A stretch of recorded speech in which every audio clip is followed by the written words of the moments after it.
Welcome back, fellow seekers of the shadows. You've tuned into Stories of Crime, the place where the veil between the mundane and the monstrous is brutally ripped away. Tonight, we aren't just reading a report. We are opening a file, marked top priority, tucked away in the darkest corner of the archives. We're going to step across that chalk line and peer into the void, where human nature meets its most terrifying extremes. In this hour, the street lights flicker, the shadows deepen, and the truth is often far more chilling than any fiction you could invent. Forget the heroes. Tonight, we focus on the villains. On the motives that curdle the blood, and the consequences that echo forever. So, dim the lights. Lock your doors. Take a deep, steadying breath, because once the story begins, there's no turning back.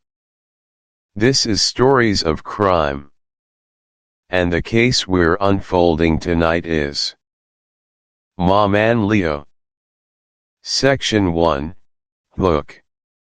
Welcome, dear listener, to a journey not just into the pages of Maman Leo, but into the very heart of what it means to experience the profound, often bewildering, and ultimately transformative adventure of motherhood.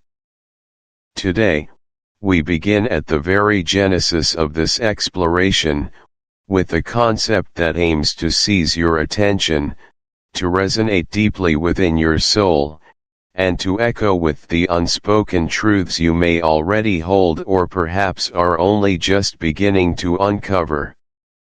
Our focus is squarely on grabbing the listener's attention with a deeply emotional and relatable moment of motherhood. You see, motherhood is not merely a biological event or a societal role, it is a seismic shift, an emotional earthquake that rearranges the very landscape of your being. It's a transformation that is at once utterly unique to each individual woman and yet, paradoxically, universally understood by countless others across time and culture. From the first flutter of life within, or the heart-stopping moment you first hold your child, to the quiet hum of their breathing as they sleep, motherhood ushers in a new epoch in a woman's life.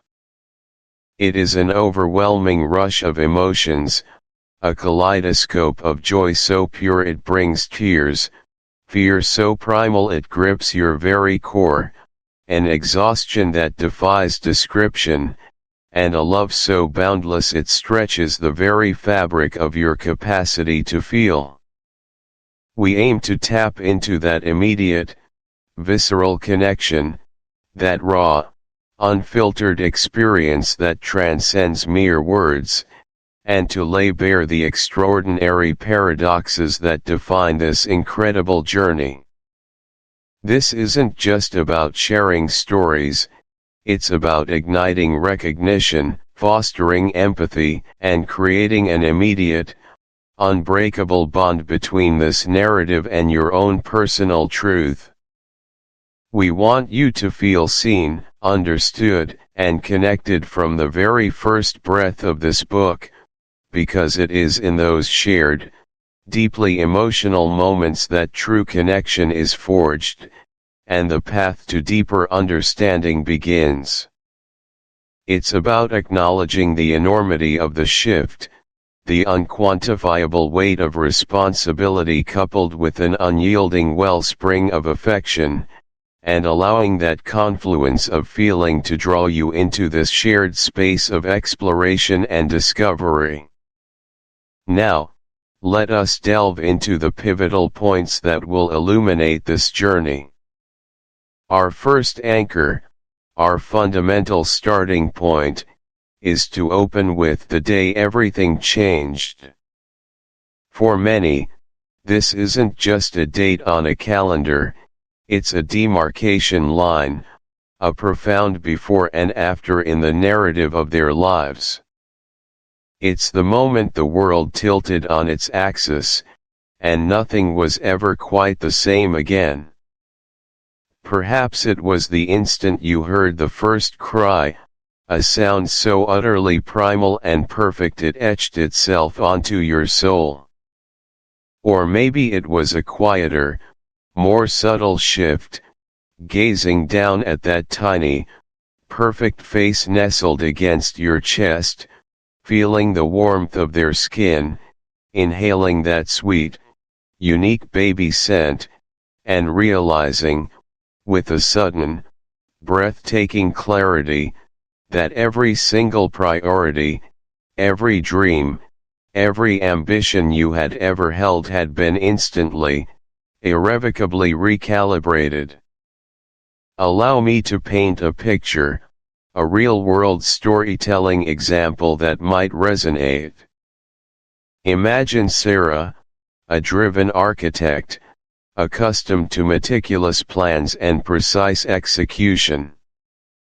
For her, the day everything changed wasn't necessarily the moment of birth itself, which was a blur of medical intensity. No, for Sarah, it was 3 days later, exhausted and tearful in the quiet stillness of her dimly lit hospital room, her newborn daughter, Clara, finally latching on successfully after hours of struggle. As Clara suckled, a tiny, contented sigh escaping her lips, Sarah felt a warmth spread through her, not just physical, but profound. She looked at Clara's perfectly formed miniature hand gripping her finger, saw the delicate flutter of her eyelashes, and in that instant, the blueprints for her next skyscraper, the deadlines, the client meetings, the professional accolades she had so meticulously pursued, all receded into a distant, hazy background. All that mattered, all that. One evening, after a particularly grueling day of nursing, changing, soothing, and trying to salvage a crumb of dinner, she caught a glimpse of herself in the darkened reflection of the kitchen window. Her hair was a mess, her clothes stained, and her eyes held a weariness she'd never known. She saw a mother, yes, undeniably, but where was Sarah? The woman who used to feel vibrant, intellectually engaged, and full of personal drive. She felt a profound sense of loss, not for her child, but for a part of herself that seemed to have vanished into the ether of motherhood. She tried to work on a small personal project during Clara's naps, but the constant anxiety of a waking baby, the fragmented thoughts, made it impossible.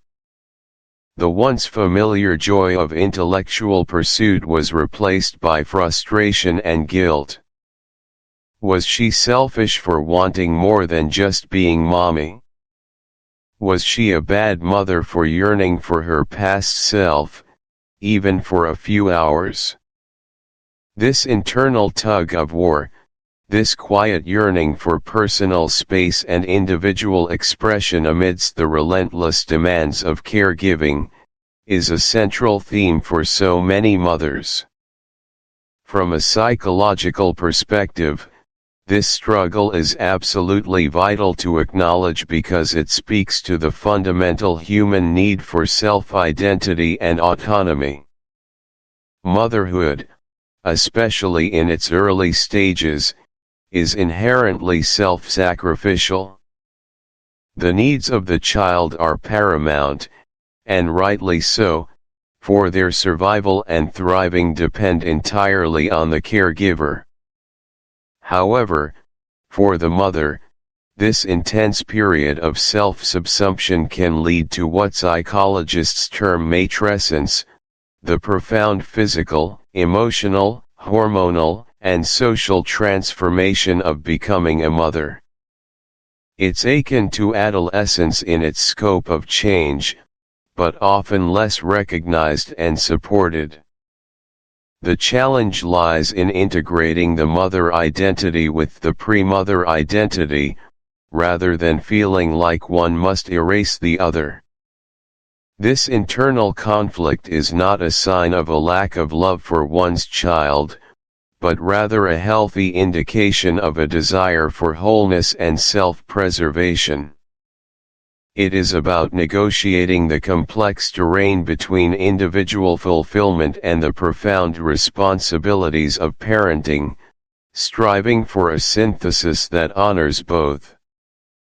Ignoring this struggle can lead to burnout, resentment, and a deep sense of personal dissatisfaction, impacting not only the mother's well-being but also her capacity to fully engage with her child.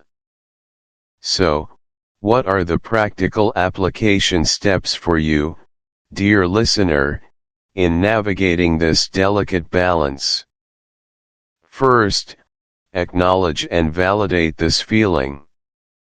You are not alone, and it is not selfish to desire a sense of self outside of your maternal role. Ask yourself, what parts of my personal identity feel diminished or lost since becoming a mother? What were my passions, hobbies, or intellectual pursuits that brought me joy before? How can I carve out small, intentional moments to reconnect with those aspects of myself, even if they look different now? Perhaps it's 5 minutes of uninterrupted reading, a creative pursuit after the children are asleep, or a weekly call with a friend who knows and sees the you beyond the mom. It's about being intentional in reclaiming fragments of your former self or, more powerfully, in redefining what your integrated identity looks like now. This might involve setting boundaries, delegating tasks, or seeking support from your partner, family, or friends. It's not about being perfect, it's about making conscious choices that honor your holistic well-being. What small, almost imperceptible steps can you take this week to nourish the woman beneath the mother? Finally, we arrive at a profound, almost sacred question, one that underpins the entire experience of motherhood: what is the true meaning of unconditional love? This isn't a theoretical inquiry, it's an emotional deep dive, an invitation to explore the boundless, often bewildering, depths of the human heart when confronted with the purity of parental love. We talk about unconditional love often, but what does it truly look like, feel like? We then navigated the crucial, often unspoken, struggle of balancing personal identity and parenting, acknowledging the universal tug of war between self and sacrifice, individual aspirations and boundless caregiving demands. Finally, we dared to contemplate the true meaning of unconditional love, a boundless force that underpins every challenge, every joy, and every sacrifice, stretching the very limits of the human heart.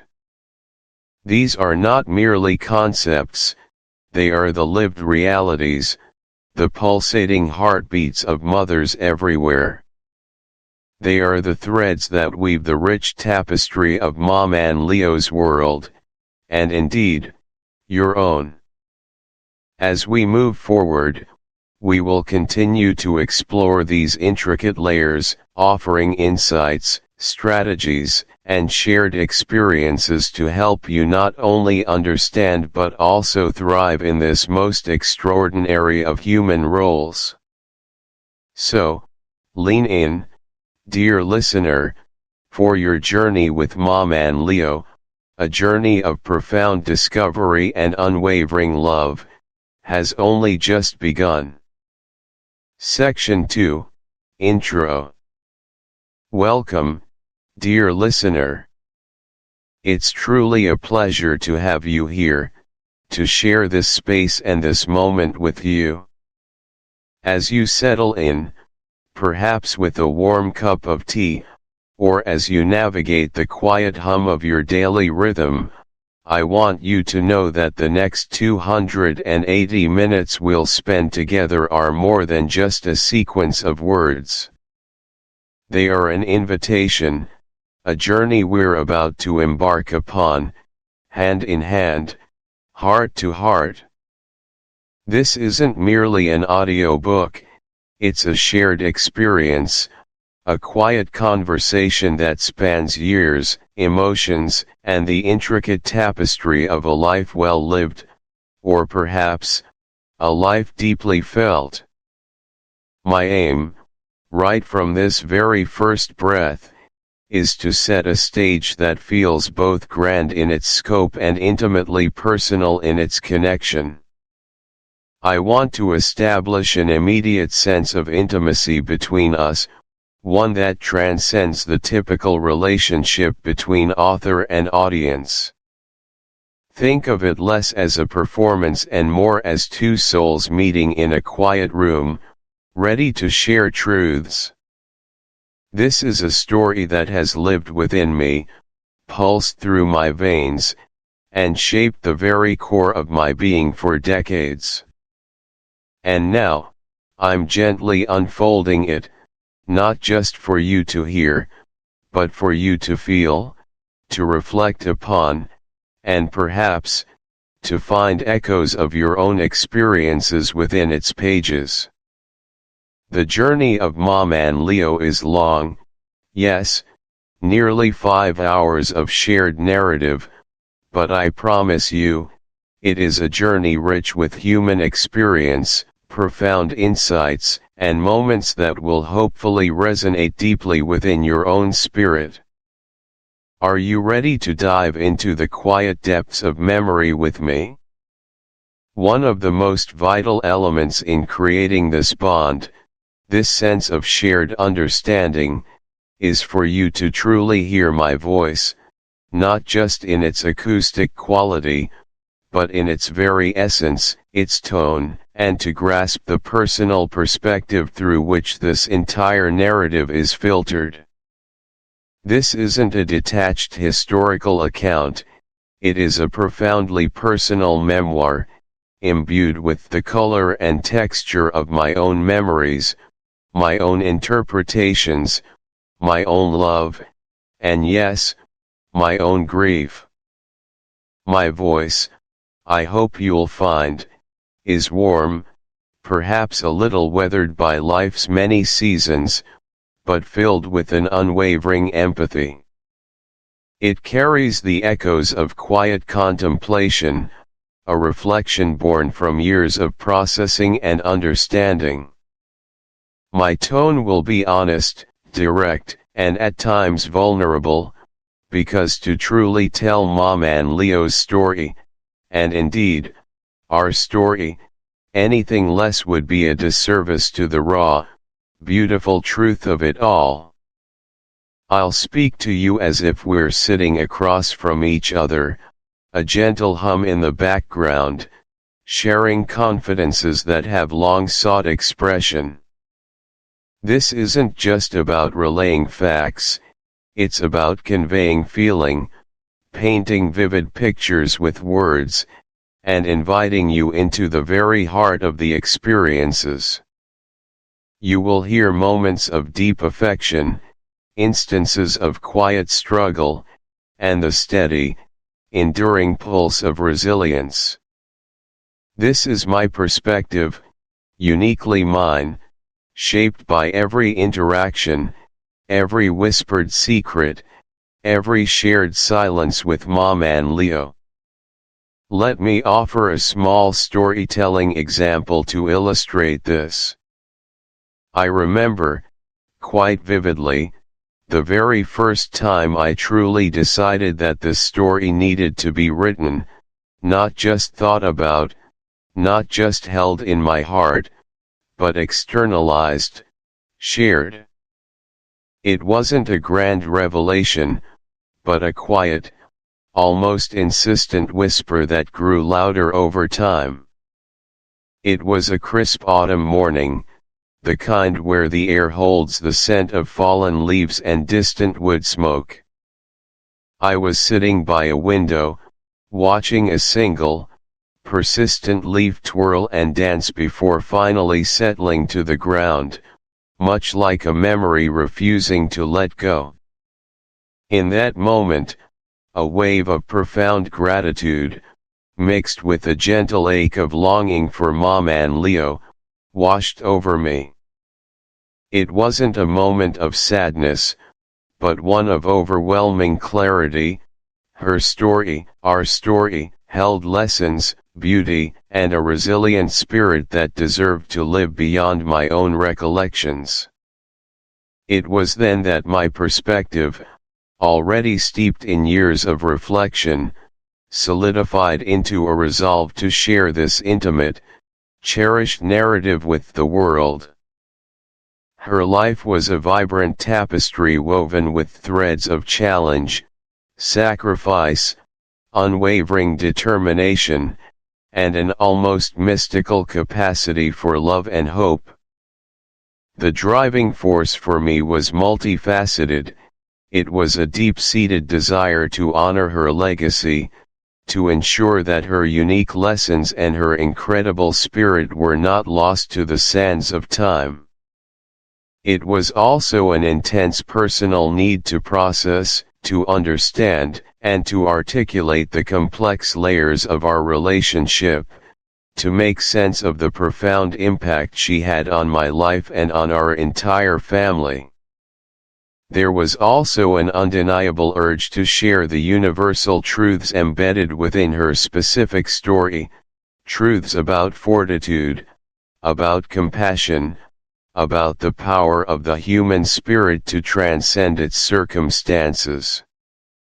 I felt a moral obligation, almost, to bring her into the light, not as a mythical figure, but as a real, flawed, magnificent woman who embodied so much of what we collectively strive for. Let me share a very specific, deeply personal storytelling example of this driving force. It was a particularly difficult day, several years after Mom and Leo had passed on, a day when the world felt heavy, and I was grappling with one of life's more formidable challenges. I found myself in the attic, sifting through a forgotten trunk filled with old photographs and letters, relics from a bygone era. I stumbled upon a small, worn, leather-bound journal that belonged to Mom and Leo. It wasn't her daily diary, but a collection of brief reflections, almost aphorisms, penned in her beautiful, elegant script. One particular entry, dated from a period of immense personal struggle for her, simply read, "Even in the deepest shadow, the sun is always waiting to rise. We must only remember to turn our face towards it." Reading those simple words, written in her hand, from a time when she herself faced unimaginable adversity, was like a lightning bolt. It wasn't just a memory, it was a living testament to her unwavering spirit, a direct communication across time. In that instant, I knew, with absolute certainty, that her voice, her wisdom, her very essence, needed to be shared. It was a powerful, almost spiritual conviction that her story held a light that others might need, a beacon of hope in their own moments of shadow. The journal wasn't just an object, it was a catalyst, igniting the passion and resolve needed to dedicate myself to this monumental task. It was the moment the why became undeniable.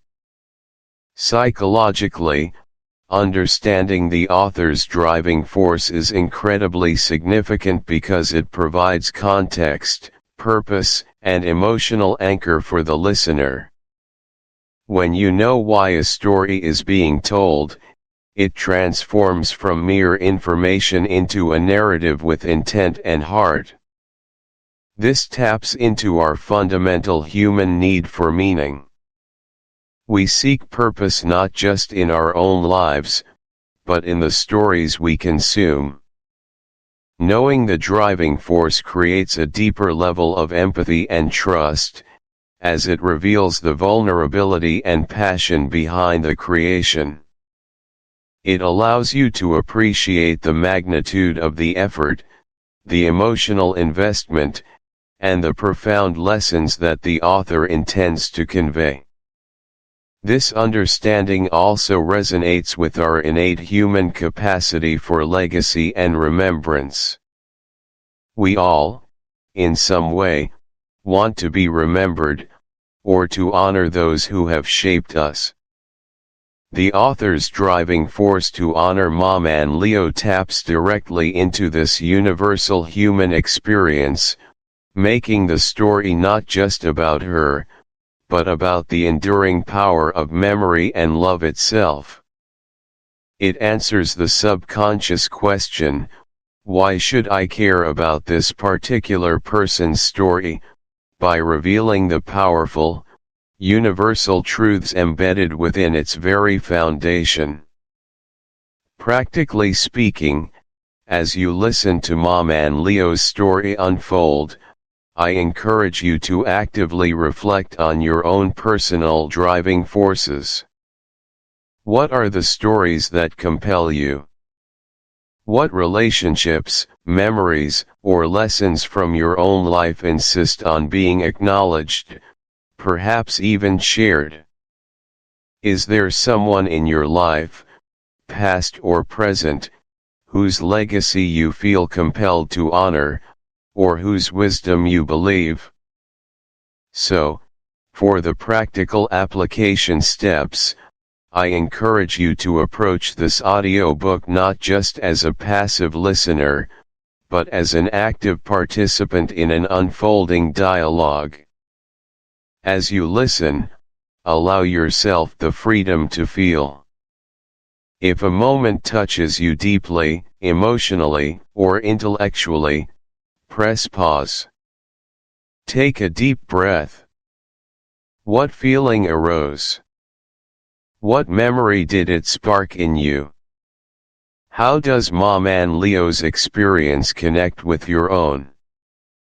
Perhaps keep a small notebook or journal nearby. Jot down thoughts, questions, or personal reflections that emerge. This isn't about analyzing my story for academic purposes, but about using it as a catalyst for your own introspection and personal growth. Consider how the principles of resilience, love, and unwavering spirit, as embodied by Maman Leo, might apply to your own life and the challenges you face. What new perspectives might you gain on your own family history, your own relationships, or your own inner strength? This is an invitation to engage fully, to draw parallels, and to allow Maman Leo's life to illuminate aspects of your own journey, transforming a mere listening experience into a deeply personal and meaningful encounter. So, dear listener, we stand now at the threshold of this significant journey. We've established a warm, intimate space between us, understood the unique lens through which the story will be told, acknowledged the profound reasons for its very existence, and outlined the rich tapestry of emotional and practical insights that await you. My promise is an honest, heartfelt narrative that seeks not just to inform, but to connect, to inspire, and to resonate deeply within your own spirit. This isn't just Mom and Leo's story, it is, in many ways, a story of all of us, of the human capacity for endurance, love, and hope. With this understanding, this quiet agreement between our hearts and minds, I believe we are now truly ready to begin. Shall we? Let's open the first chapter of Mom and Leo's incredible journey together. Chapter 1, The Arrival. Welcome, dear listener, to Chapter 1 of Mom and Leo, a journey not just into the life of a remarkable child, but into the profound, often overwhelming, and ultimately transformative experience of becoming a mother, specifically, becoming Mom and Leo. This chapter, The Arrival, isn't merely about a physical birth, it's about the birth of a new identity, a new world, and the first trembling, beautiful steps into a love so vast it reshapes everything you once knew about yourself. Our core concept for today, the very heartbeat of this initial chapter, is precisely that, the overwhelming and transformative first moments of becoming Mom and Leo. Have you ever stood on the precipice of a monumental life change, perhaps a wedding, a new career, or a cross-country move, feeling that intoxicating mix of excitement and trepidation? Multiply that by 1,000, imbue it with a primal, instinctual love, and add a layer of utter exhaustion, and you might begin to grasp the sheer magnitude of welcoming a new soul into your home. It is a moment of such profound significance that it permanently alters the trajectory of your existence, shifting your understanding of purpose, strength, and vulnerability. It is the genesis of a new self, a new identity forged in the fires of unconditional love and relentless responsibility. Think for a moment about the word transformation. It implies a complete change in form, nature, or character. And what could be more transformative than parenthood? It's not just that you gain a child, you gain an entirely new perspective on the world, on time, on the future. The you who existed before Leo's arrival ceased to be, replaced by Mom and Leo, a title, a role, and an identity woven from sleepless nights, tender caresses, and an unwavering commitment to this new, precious life. The air itself seems to thicken with new meaning, new responsibilities, and a love that expands to fill every corner of your being, often leaving you breathless with its intensity. This is the foundation upon which all future chapters will be built. Let us now delve into the detailed explanation of our key points, beginning with the emotional weight of bringing Leo home. This is more than just a logistical act, it's a symbolic passage. The hospital, with its sterile efficiency and watchful medical professionals, is a liminal space, a bridge between the expectation of birth and the reality of family life. Leaving it, pushing that bassinet on wheels, a tiny human nestled within, is like stepping onto an entirely new planet, one where the rules are unwritten and the gravity of your new role is palpable. Let me share a real-world storytelling example to truly illustrate this. I remember the drive home from the hospital with Leo as if it were yesterday, despite the blur of intervening years. The car, usually a sanctuary of quiet contemplation or lively conversation, felt like a fragile bubble, carrying the most precious cargo imaginable. Every bump in the road, every sudden break, sent a jolt of anxiety through my chest.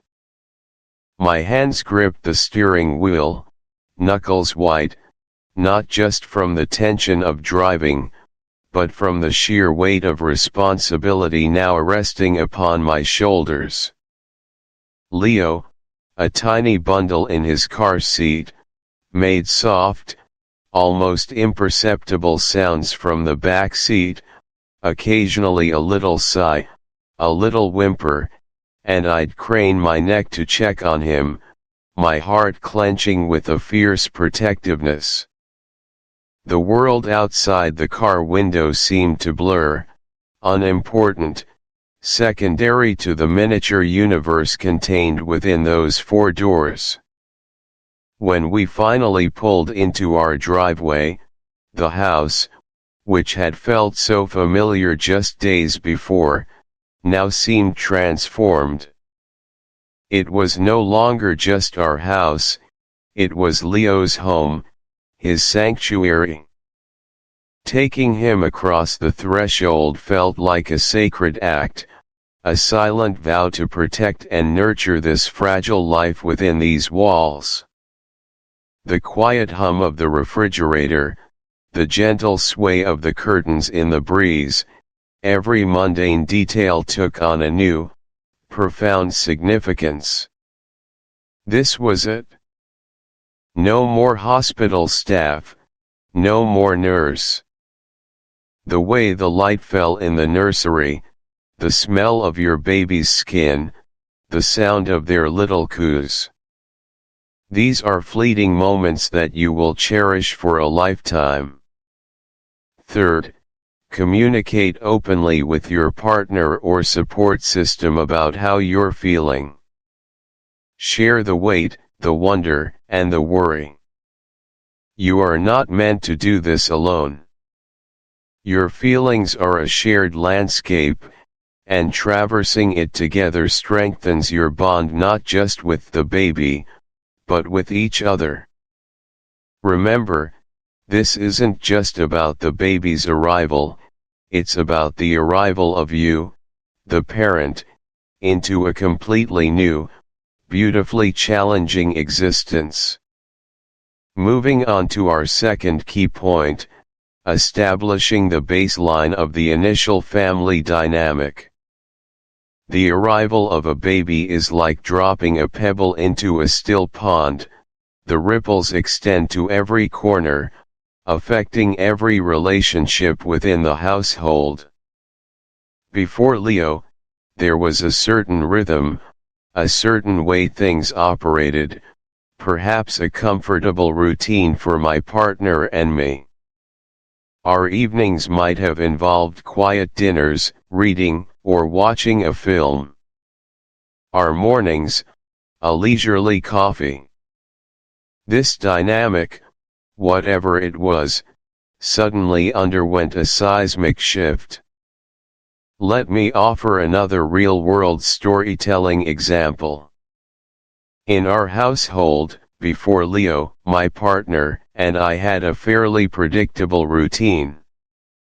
We both had demanding careers, and our evenings were often spent debriefing the day, sharing stories, and cherishing our quiet time together. We were independent, yet deeply connected. When Leo arrived, that carefully constructed rhythm shattered, albeit beautifully so. The initial family dynamic was one of perpetual motion and exquisite exhaustion. The first few weeks were a blur of feeding, changing, soothing, and desperately trying to catch snippets of sleep. My partner, who had always been a deep sleeper, now stirred at the faintest whimper from the bassinet. Our conversations shifted from work updates and future plans to debates about feeding schedules, diaper contents, and whose turn it was to walk the floor with a colicky baby at 3 a.m. We became a unit of three, but also, paradoxically, two individuals navigating a completely new, shared landscape of responsibility.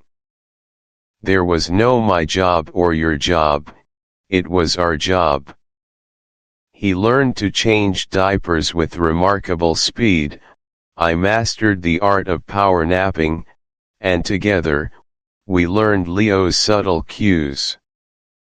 Meals became quick, often cold, affairs. Showers became luxuries. Yet, amidst the chaos, a new, deeper intimacy formed, one born of shared sacrifice and mutual support. We learned to communicate without words, with a glance, a touch, a shared weary smile. Our initial dynamic was one of intense, collaborative survival, fueled by love and a common goal, keeping this tiny human healthy and happy. This intense period set the stage for how we would function as a family for years to come. Psychologically, why is establishing this initial baseline so crucial? Because it's the foundation upon which all future interactions and developments will be built. Every family has an implicit system, a set of rules, roles, and communication patterns. A new baby acts as a powerful catalyst, forcing a complete renegotiation of the system. Who does what?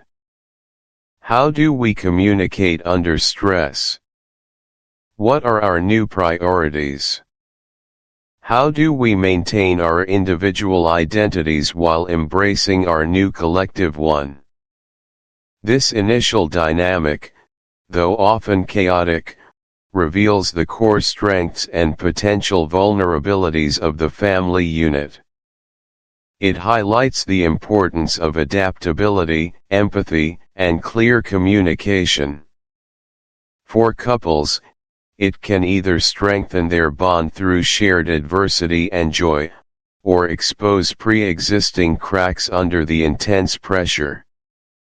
For single parents, it underscores their immense resilience and the critical need for a robust external support network.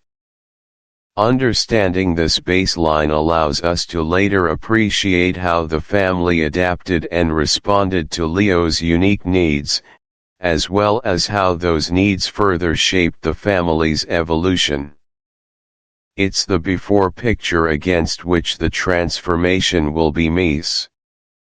They challenge our assumptions about what normal development looks like and open us up to a broader spectrum of human experience. This initial recognition, even if subconscious, lays the groundwork for empathetic parenting, for tailoring our responses to the individual in front of us.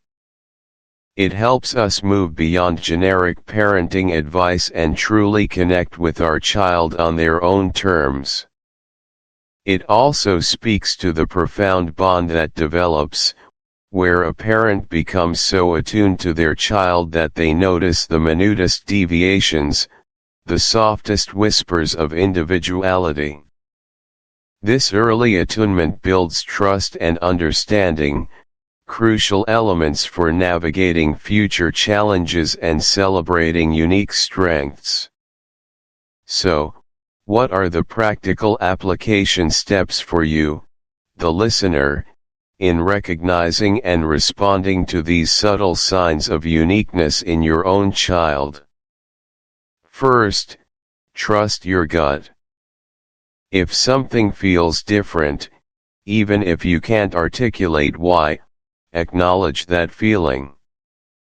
Your parental intuition is a powerful, finely tuned instrument. Don't dismiss it. Second, observe without judgment. Instead of immediately labeling something as good or bad, simply watch.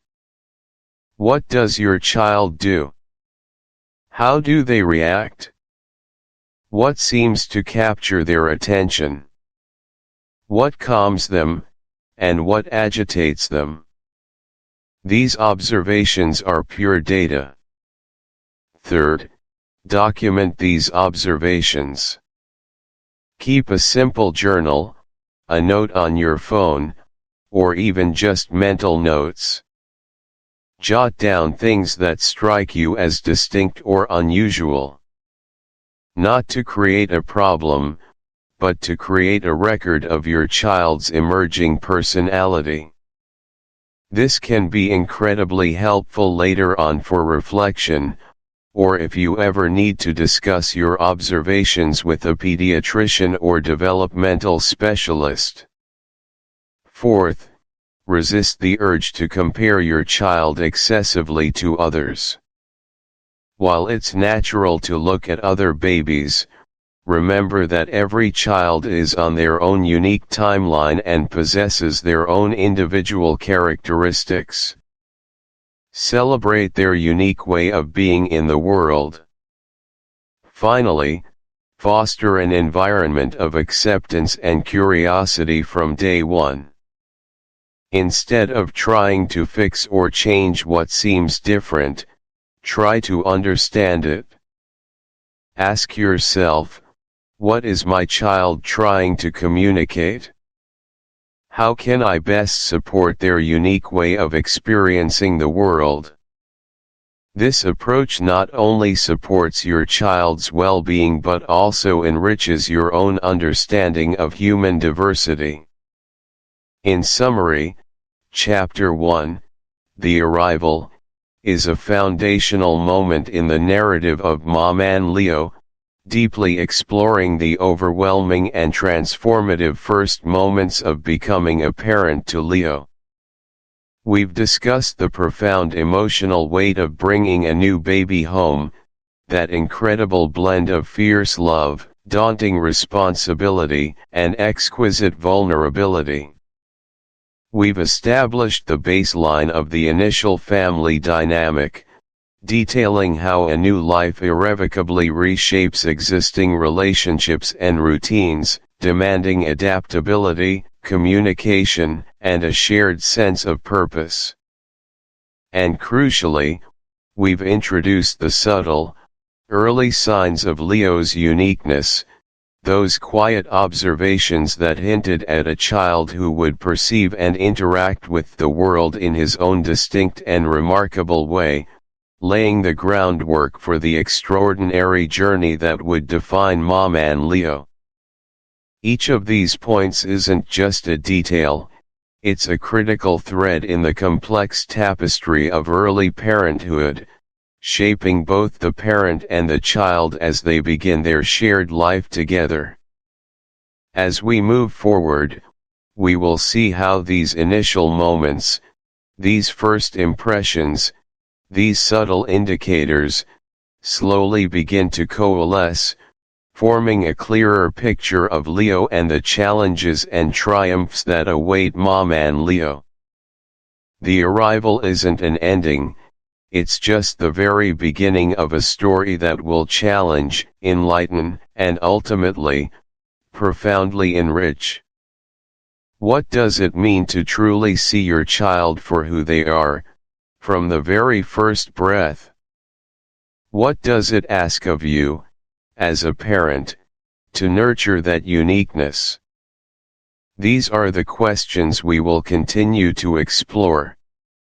Join me in our next chapter as we delve deeper into Leo's early development. Chapter 2, Sleepless Nights and Early Doubts. Welcome back, dear listener. In our first chapter, we celebrated the profound miracle of new life, the breathtaking arrival of a tiny human who instantly reshapes your world. We spoke of the sheer wonder, the overwhelming love that floods your heart the moment you meet your little one.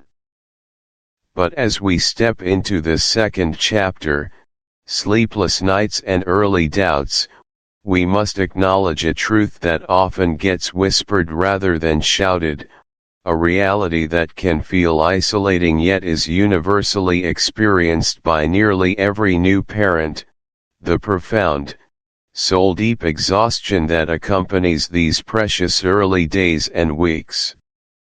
This isn't merely being a little tired after a late night. Oh no.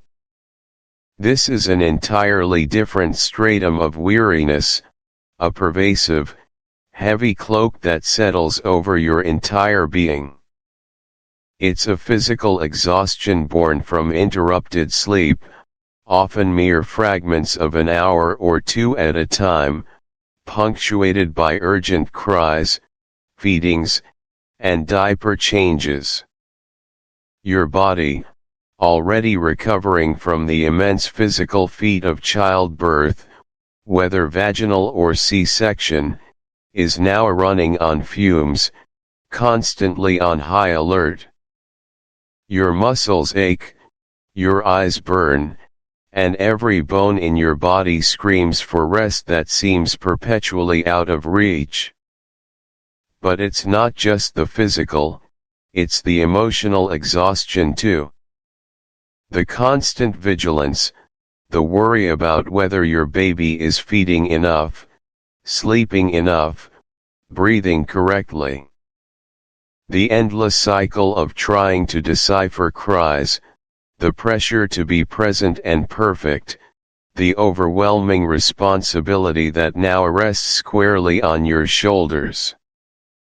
It's an emotional drain that can leave you feeling utterly depleted, a shadow of your former self, grappling with a fog that permeates every thought and action.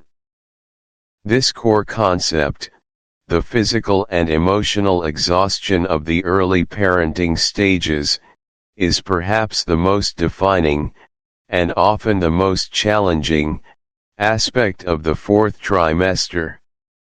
It's a period where the intense joy is inextricably intertwined with an equally intense depletion. Are you feeling this deep fatigue right now? Are you nodding along, recognizing this description as your current reality?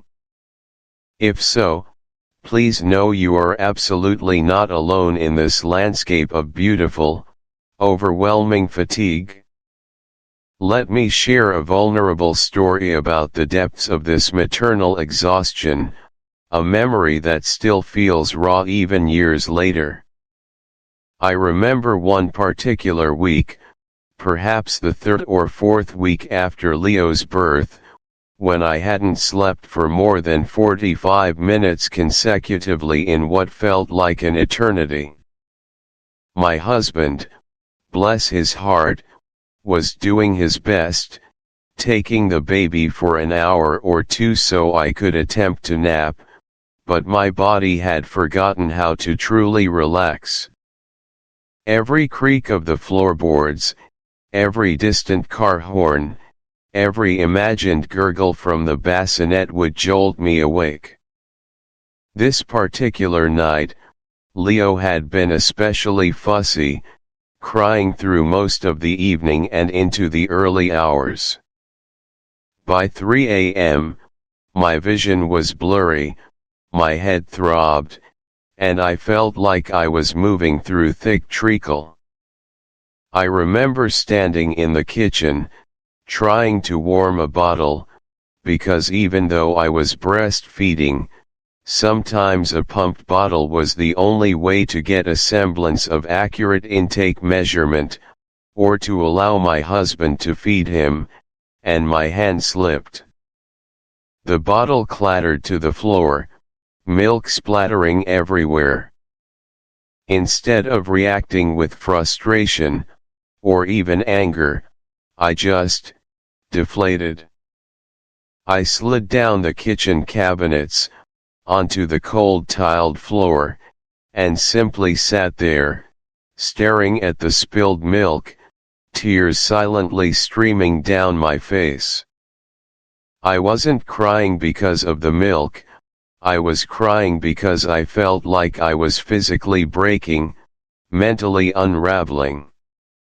I remember thinking, is this all there is now? Am I ever going to feel like a human being again? It wasn't despair in the clinical sense, but a profound, aching weariness that stripped away all pretense of composure.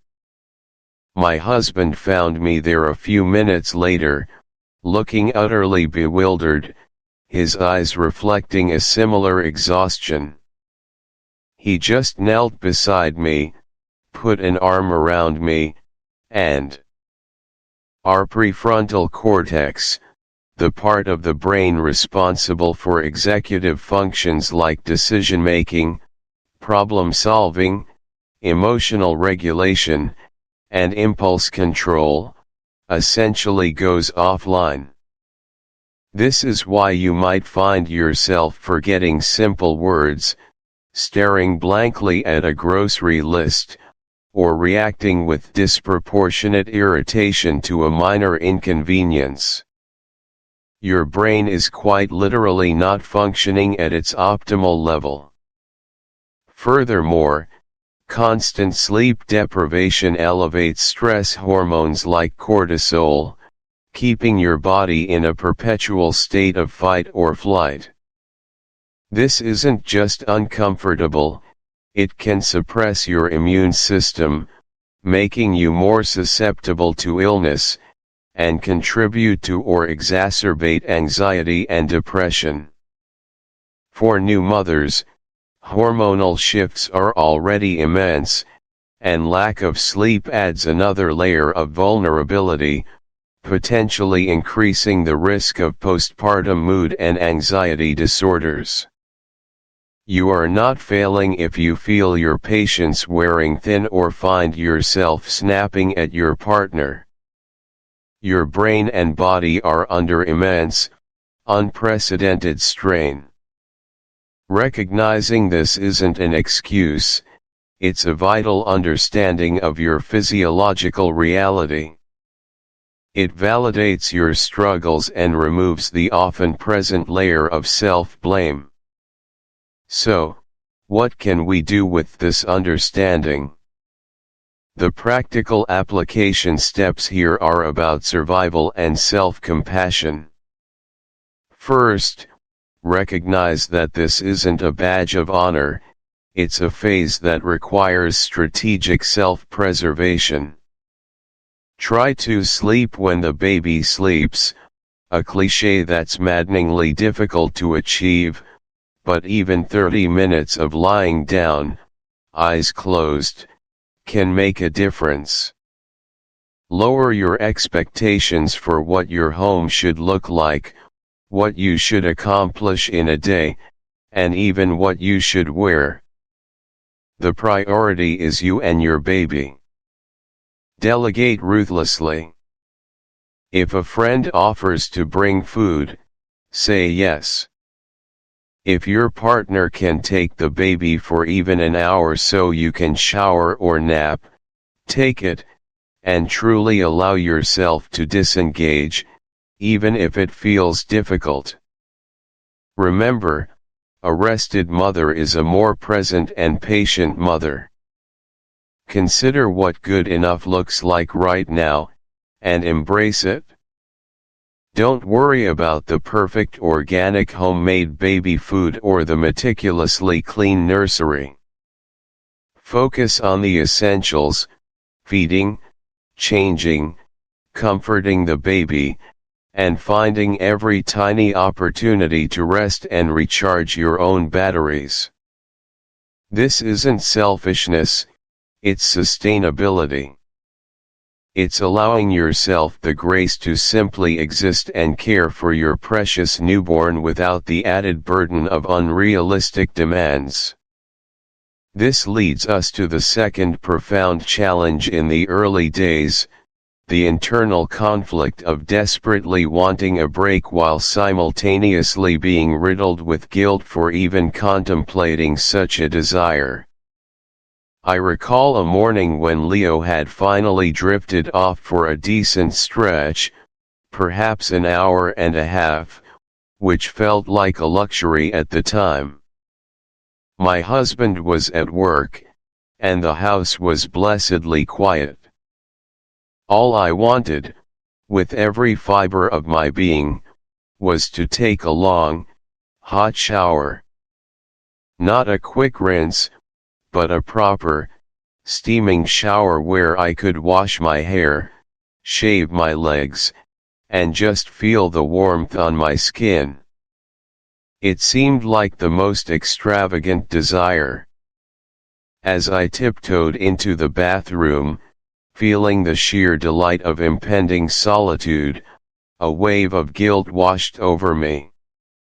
Shouldn't I be doing something productive? My mind nagged. Shouldn't I be looking at him, cherishing every moment? What if he wakes up and I'm not right there? The internal dialogue was relentless. It wasn't a choice between something critical and a shower, it was a perceived choice between being a good mother who sacrifices everything and a selfish mother who dares to want 5 minutes of peace. I remember hurrying through that shower, constantly listening for any sound, cutting it short, feeling like I had stolen precious time. Even though the warm water was soothing, the guilt overshadowed the momentary relief. I emerged feeling only partially refreshed, still battling the inner critic that told me I should have spent that time doing laundry, or meal. It's okay to feel overwhelmed by the enormity of it all. This isn't a sign of weakness, it's a testament to the colossal transformation you are undergoing. Psychologically, acknowledging and validating these intense and often contradictory emotions is incredibly powerful. The period following childbirth is often referred to as the fourth trimester for good reason. It's a continuation of gestation, but outside the womb, requiring immense adaptation from both mother and baby. Your hormones are still wildly fluctuating, your body is healing, and your brain is undergoing significant restructuring. This is a time of extreme vulnerability, and pretending everything is perfect only adds to the burden. When you hear that others share these struggles, it reduces the profound sense of isolation and shame that often accompanies them.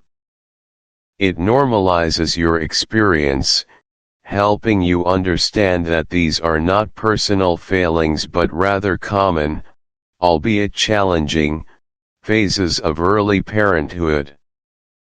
The feelings you are experiencing are a natural response to an unnatural situation. A human being designed for community support and consistent rest now often finds themselves isolated and chronically sleep-deprived while navigating the most demanding role of their lives.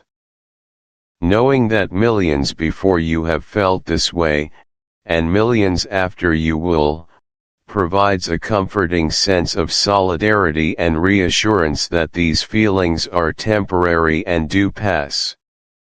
So, what can you do, dear listener, to navigate this complex emotional landscape?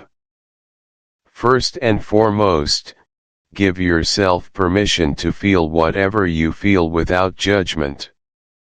Acknowledge the sadness, the anger, the frustration, alongside the joy and love. They can all coexist. Second, actively seek out your community, your tribe. This might be online support groups, local new parent meetups, trusted friends, or family members who have been through it. Share your struggles, not just your triumphs. Saying "I'm having a really hard day" to someone who understands can lift an immense weight. Third, focus on small wins. Did you manage to eat a proper meal? Did you get 20 minutes of uninterrupted rest? Did you make your baby smile? Celebrate these tiny victories, no matter how insignificant they may seem. They are proof you are doing an incredible job. Fourth, be kind to yourself.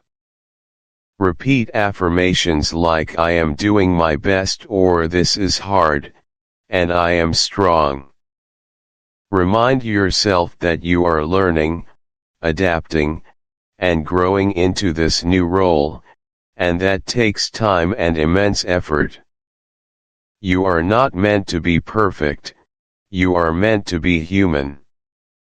And finally, if these feelings become overwhelming, persistent, or interfere significantly with your ability to function, please, reach out to a professional, your doctor, a therapist specializing in perinatal mental health. There is no shame in seeking support, and it is a sign of immense strength and self-awareness. You deserve to feel supported and well. In summary, the early days of parenting, while undeniably filled with unparalleled joy and love, are also profoundly characterized by physical and emotional exhaustion. We've explored the sheer depth of this fatigue, heard a personal story illustrating its impact, and understood the psychological toll it takes on our minds and bodies. We've also delved into the insidious internal conflict of wanting a break while battling intense guilt, recognizing its roots in societal pressures and our evolving identity as parents. And most importantly, we've acknowledged that whatever you are feeling, the doubts, the tears, the overwhelm, it is all valid, normal, and part of this incredible, challenging journey. You are not alone, and you are doing a far better job than your exhausted mind might tell you. As we move forward, remember that these difficult phases are temporary. The fog does lift, and the sleep does eventually return, albeit in new patterns. But how you navigate these early storms, how you treat yourself, and the support you gather around you will shape your experience. In our next chapter, we will begin to eat. The memory is still so vivid, the cold floor, the sticky milk, the echoing silence broken only by our ragged breaths. It was a visceral manifestation of pure, unadulterated depletion.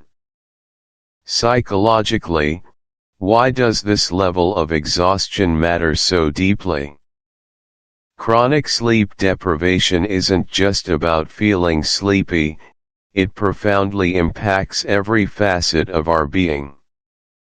Our prefrontal cortex, the part of the brain responsible for executive functions like decision-making, problem-solving, emotional regulation, and impulse control, essentially goes offline. This is why you might find yourself forgetting simple words, staring blankly at a grocery list, or reacting with disproportionate irritation to a minor inconvenience. Your brain is quite literally not functioning at its optimal level. It's operating on an emergency backup generator, barely keeping the essential systems running. Furthermore, Constant sleep deprivation elevates stress hormones like cortisol, keeping your body in a perpetual state of fight or flight. This isn't just uncomfortable, it can suppress your immune system, making you more susceptible to illness, and contribute to or exacerbate anxiety and depression. For new mothers, hormonal shifts are already immense, and lack of sleep adds another layer of vulnerability, potentially increasing the risk of postpartum mood and anxiety disorders. You are not failing if you feel your patience wearing thin or find yourself snapping at your partner. You are not less than if you struggle to articulate a thought or feel an overwhelming sense of emotional fragility. Your brain and body are under immense, unprecedented strain, an evolutionary mismatch between modern life and ancient biological programming. Recognizing this isn't an excuse, it's a vital understanding of your physiological reality. It validates your struggles and removes the often present layer of self-blame, shifting the narrative from personal failing to biological challenge. So, what can we do with this understanding? The practical application steps here are about survival and self-compassion, about building a sustainable foundation for yourself and your family. First, recognize that this isn't a badge of honor, it's a phase that requires strategic self-preservation. Try to sleep when the baby sleeps, a cliché that's maddeningly difficult to achieve, but even 30 minutes of lying down, eyes closed, can make a significant difference in your cognitive function and emotional resilience. Lower your expectations for what your home should look like, what you should accomplish in a day, and even what you should wear. The priority is you and your baby's well-being, nothing else. Delegate ruthlessly. If a friend offers to bring food, say yes with enthusiasm.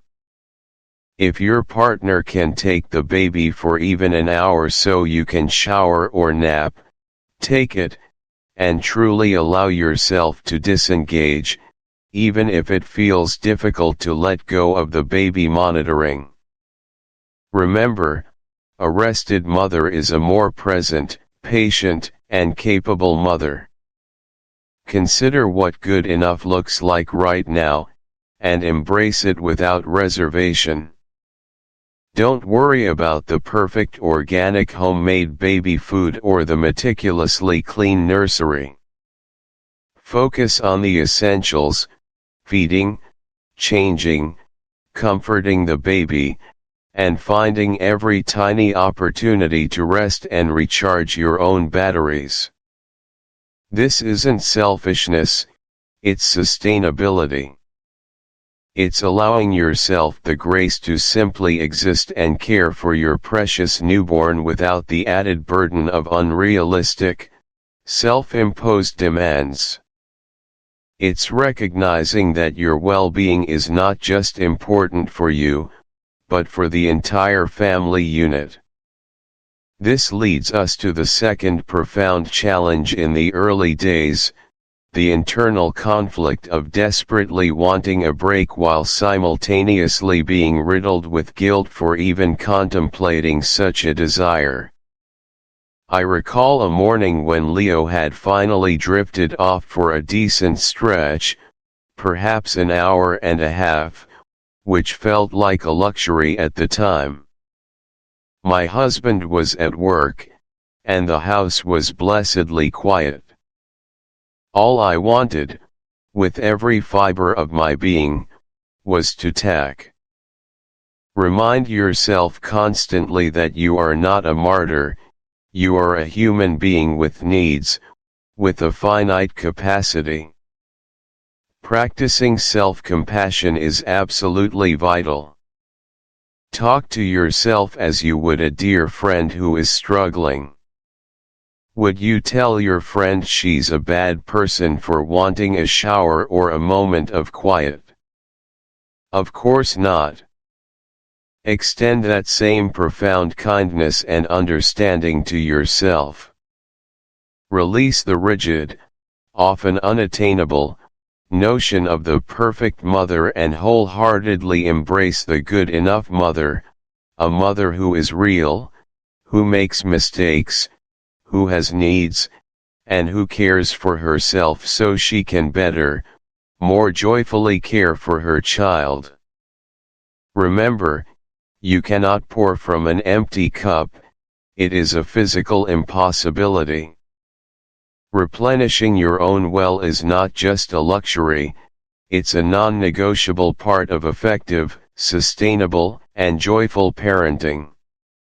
It's an investment in the entire family's well-being. And now, for all of you listening, for every single parent navigating these early days, let me provide some comfort and reassurance directly to your heart. You are likely experiencing a maelstrom of emotions, feelings that swing wildly from overwhelming, ecstatic love to profound, quiet despair, from fierce, instinctual protectiveness to utter, bone-deep exhaustion, from radiant joy to moments of quiet, creeping resentment. Perhaps you're feeling like you've lost yourself, like the independent, vibrant person you were before baby arrived has vanished into thin air, seemingly irrecoverable. You might look in the mirror and not recognize the tired, disheveled reflection staring back, wondering who that person is and where your former self went. Maybe you cry for no apparent reason, your emotions feeling raw, exposed, and entirely out of your control, often at the slightest provocation. You might be questioning every single decision you make, wondering if you're doing it right, if you're providing enough, or even doubting your fundamental ability and worthiness to be a mother. You might feel a significant disconnection from your partner, your relationship strained by the constant demands, the lack of private time, and the profound sleep deprivation affecting you both.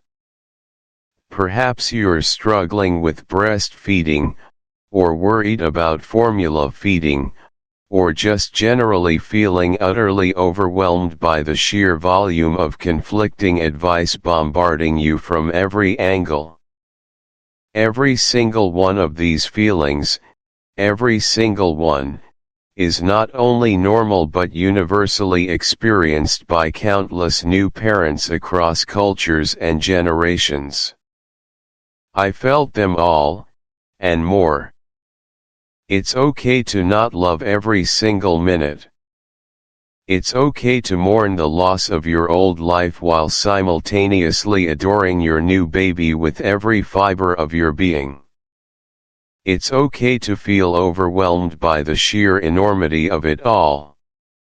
This isn't a sign of weakness, it's a testament to the colossal physical, emotional, and psychological transformation you are undergoing. It is proof you are human, navigating one of life's most demanding and beautiful passages. Psychologically, acknowledging and validating these intense and often contradictory emotions is incredibly powerful and healing. The period following childbirth is often referred to as the fourth trimester for good reason. It's a continuation of gestation, but now outside the womb, requiring immense adaptation from both mother and baby. Your hormones are still wildly fluctuating, your body is actively healing from a monumental event, and your brain is undergoing significant restructuring, literally rewiring itself to prioritize and respond to your baby's needs. This is a time of extreme vulnerability, and pretending everything is perfect or that you are effortlessly coping only adds to the immense burden, creating a facade that further isolates you.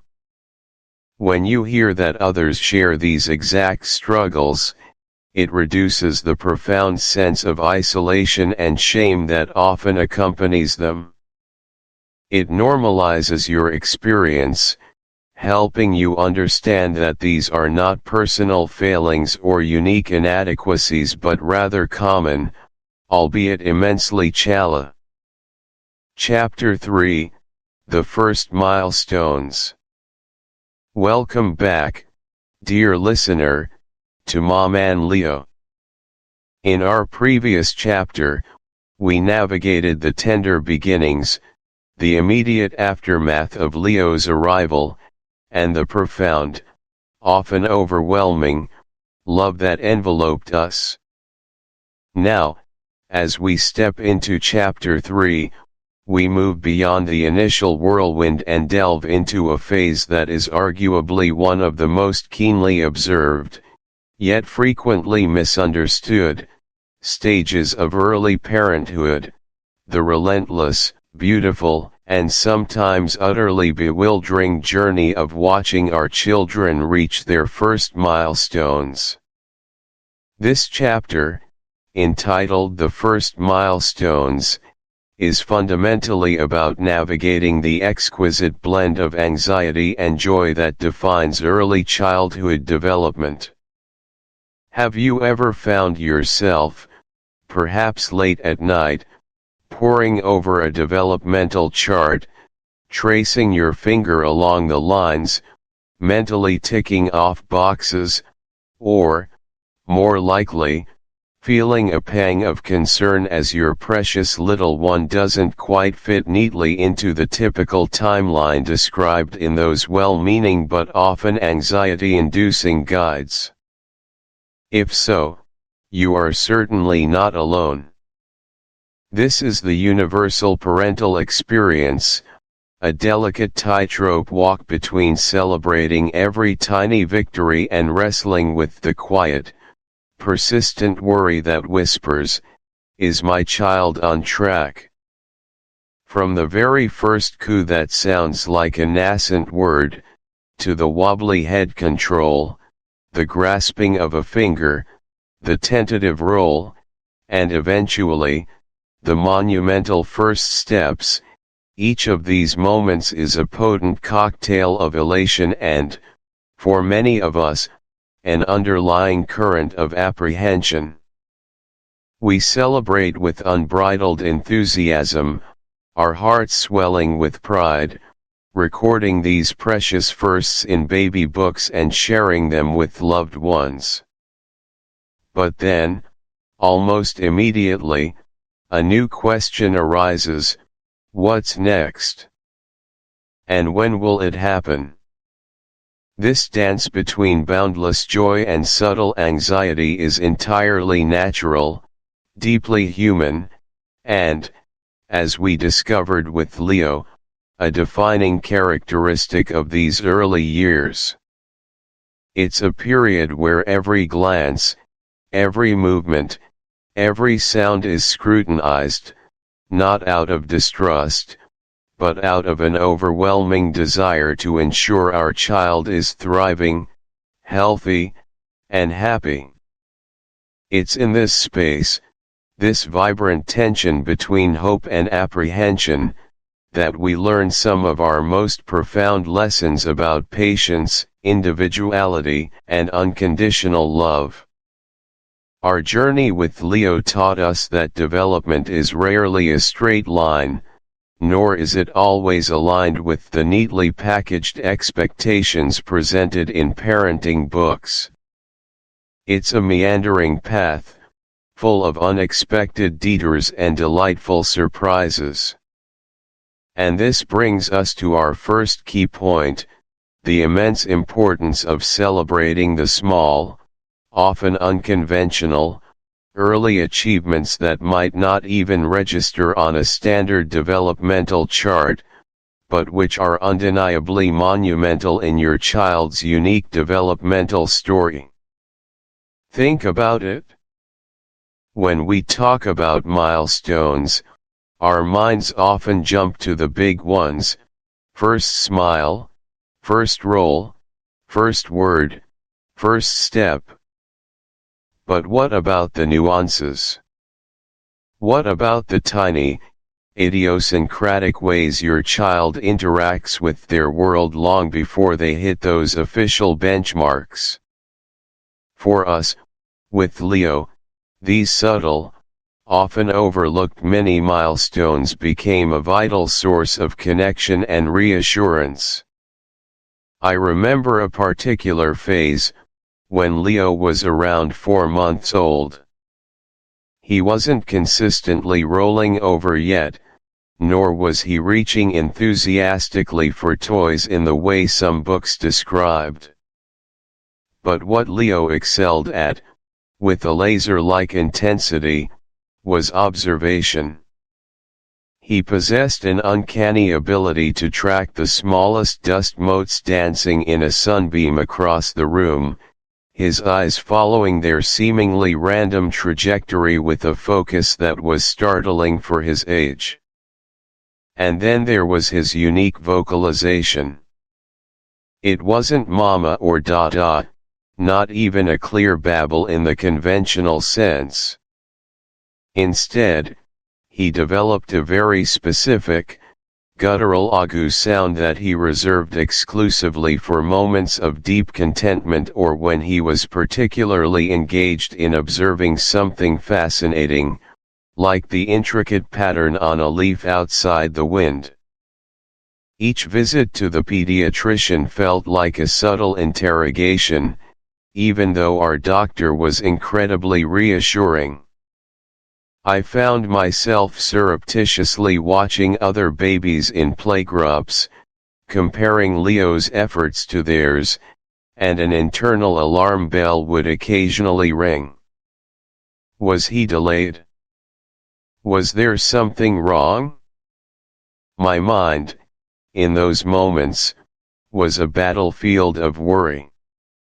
And yet, interestingly, while his gross motor skills like sitting were developing at a slightly slower pace, his fine motor skills were surprisingly advanced. At that same age, he could already pick up the tiniest crumb from the floor with a precise pincer grasp, a skill typically expected months later.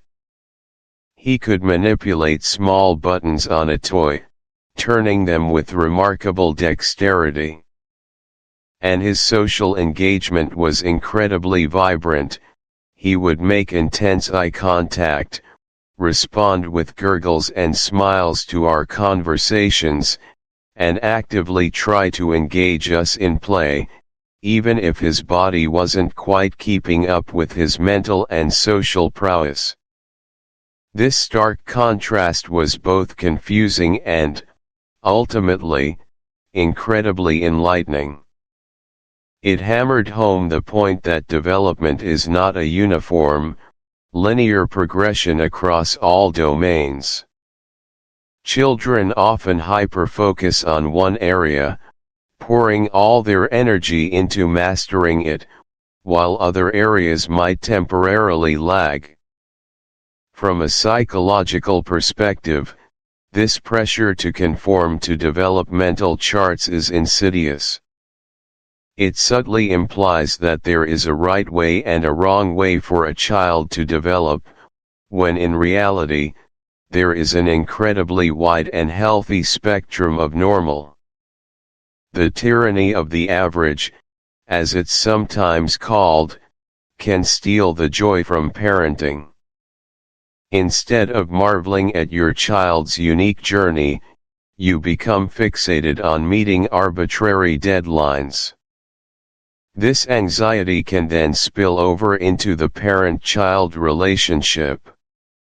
A worried parent might inadvertently push a child, create a stressful learning environment, or simply spend less time enjoying the present moment because they are constantly projecting into a future milestone. It can erode parental confidence, making parents question their instincts and their child's innate capabilities. Moreover, it overlooks the fundamental truth that a child's brain is an incredibly complex, interconnected system. While one area might seem behind, another might be forging ahead, creating new neural pathways that will eventually support and even accelerate skills in other domains. Early advancement in one area might simply mean the child is allocating their developmental resources differently. So, what are the practical application steps here? Firstly, view those developmental charts as guides, not gospel. They provide a broad range, and your child's journey will likely fall somewhere within or slightly outside these parameters, and that's usually perfectly normal. Secondly, trust your gut, but also know when to seek professional reassurance. If you have a persistent, nagging concern that goes beyond typical variations, please, do not hesitate to speak with your pediatrician. They are the experts who can distinguish between a normal variation and something that might require further investigation. Most often, they will reassure you. Thirdly, focus on progress, not perfection. Instead of asking, "Is he sitting yet?" ask, "Is he making progress towards sitting? Is he strengthening his core? Is he showing interest in upright positions?" Celebrate the incremental steps, the efforts, the attempts. Create an environment rich in opportunities for exploration and practice, but without pressure. For Leo, instead of trying to force him into a sitting position, we spent more time on the floor with him, encouraging tummy time, letting him roll and wiggle, strengthening those core muscles naturally. We focused on playful engagement rather than structured practice. Remember that every child is an individual, blooming in their own time, according to their own internal clock. Your role is to provide a nurturing garden, not to force a specific bloom. This brings us to our final, overarching theme for this. Third, build a support system. Talk to other parents who are on similar journeys. Share your worries and your triumphs. You'll often find that your experiences are far more common than you realize. Fourth, set realistic expectations for yourself and your child. Acknowledge that parenting is a marathon, not a sprint, and that there will be ups and downs, plateaus, and growth spurts. Finally, practice self-compassion. If you find yourself losing patience or falling into the comparison trap, don't beat yourself up. Acknowledge the feeling, remind yourself of your intention, and gently redirect your focus back to your child's individual, miraculous journey. In essence, Chapter 3, The First Milestones, is an invitation to reframe our perception of early childhood development. It encourages us to look beyond the charts and the averages, to truly see and celebrate the unique unfolding of our own child. It asks us to trust in their innate timing and their individual path, while also knowing when to seek professional guidance out of genuine concern, not just comparison. It is a profound lesson in letting go of the need for control and embracing the beauty of the unknown. It's about understanding that milestones are not finish lines, but rather signposts along a truly magnificent and deeply personal journey. The joy of parenting, we discovered, wasn't in ticking off boxes, but in cherishing the wondrous, unpredictable process itself. As we move forward into our next chapter, we'll delve deeper into the burgeoning world of early social interactions and the delightful, often messy, expansion of Leo's world beyond just our immediate family. We'll explore how these foundational lessons in patience and individuality continued to shape our approach as Leo began to navigate his first friendships and the exciting, challenging landscape of group play.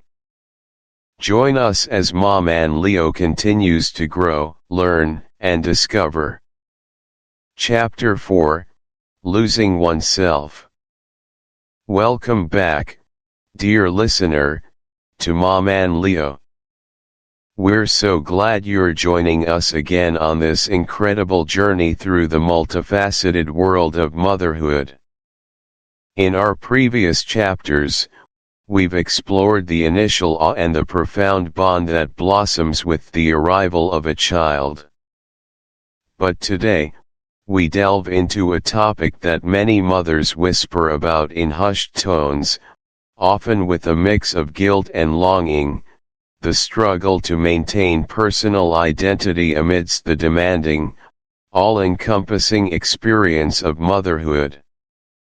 This isn't about loving your child any less, nor is it about regretting the beautiful path you've chosen.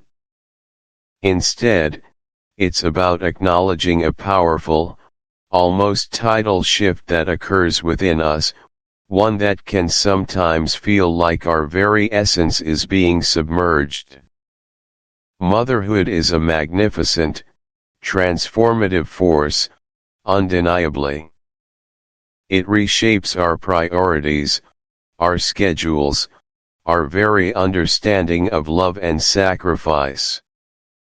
But in this profound transformation, it's entirely possible, and indeed very common, to feel as though the woman you once knew, the individual with her unique quirks, passions, and dreams, has slowly, imperceptibly, begun to fade away.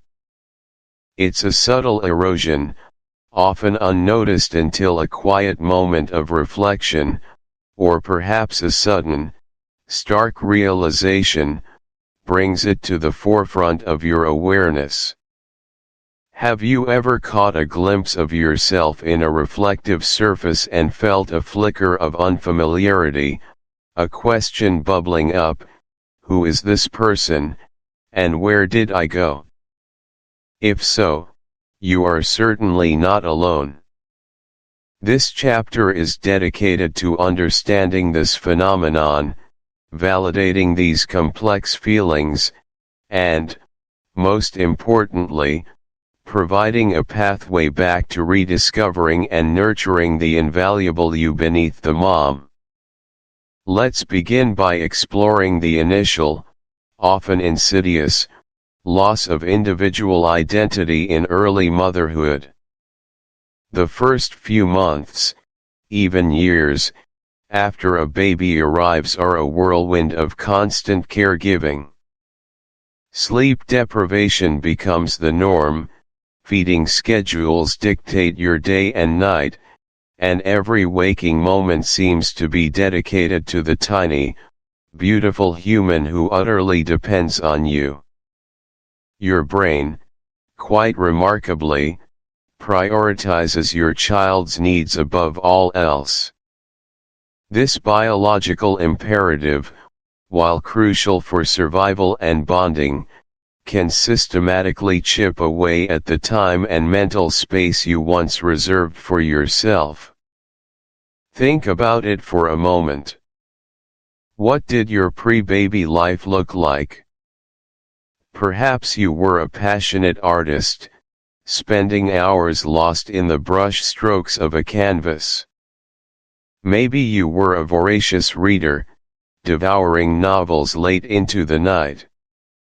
You might have been a dedicated runner, finding solace and strength on long morning jogs, or a social butterfly, thriving on spontaneous dinners with friends and engaging conversations that spanned a myriad of topics beyond teething and diaper brands.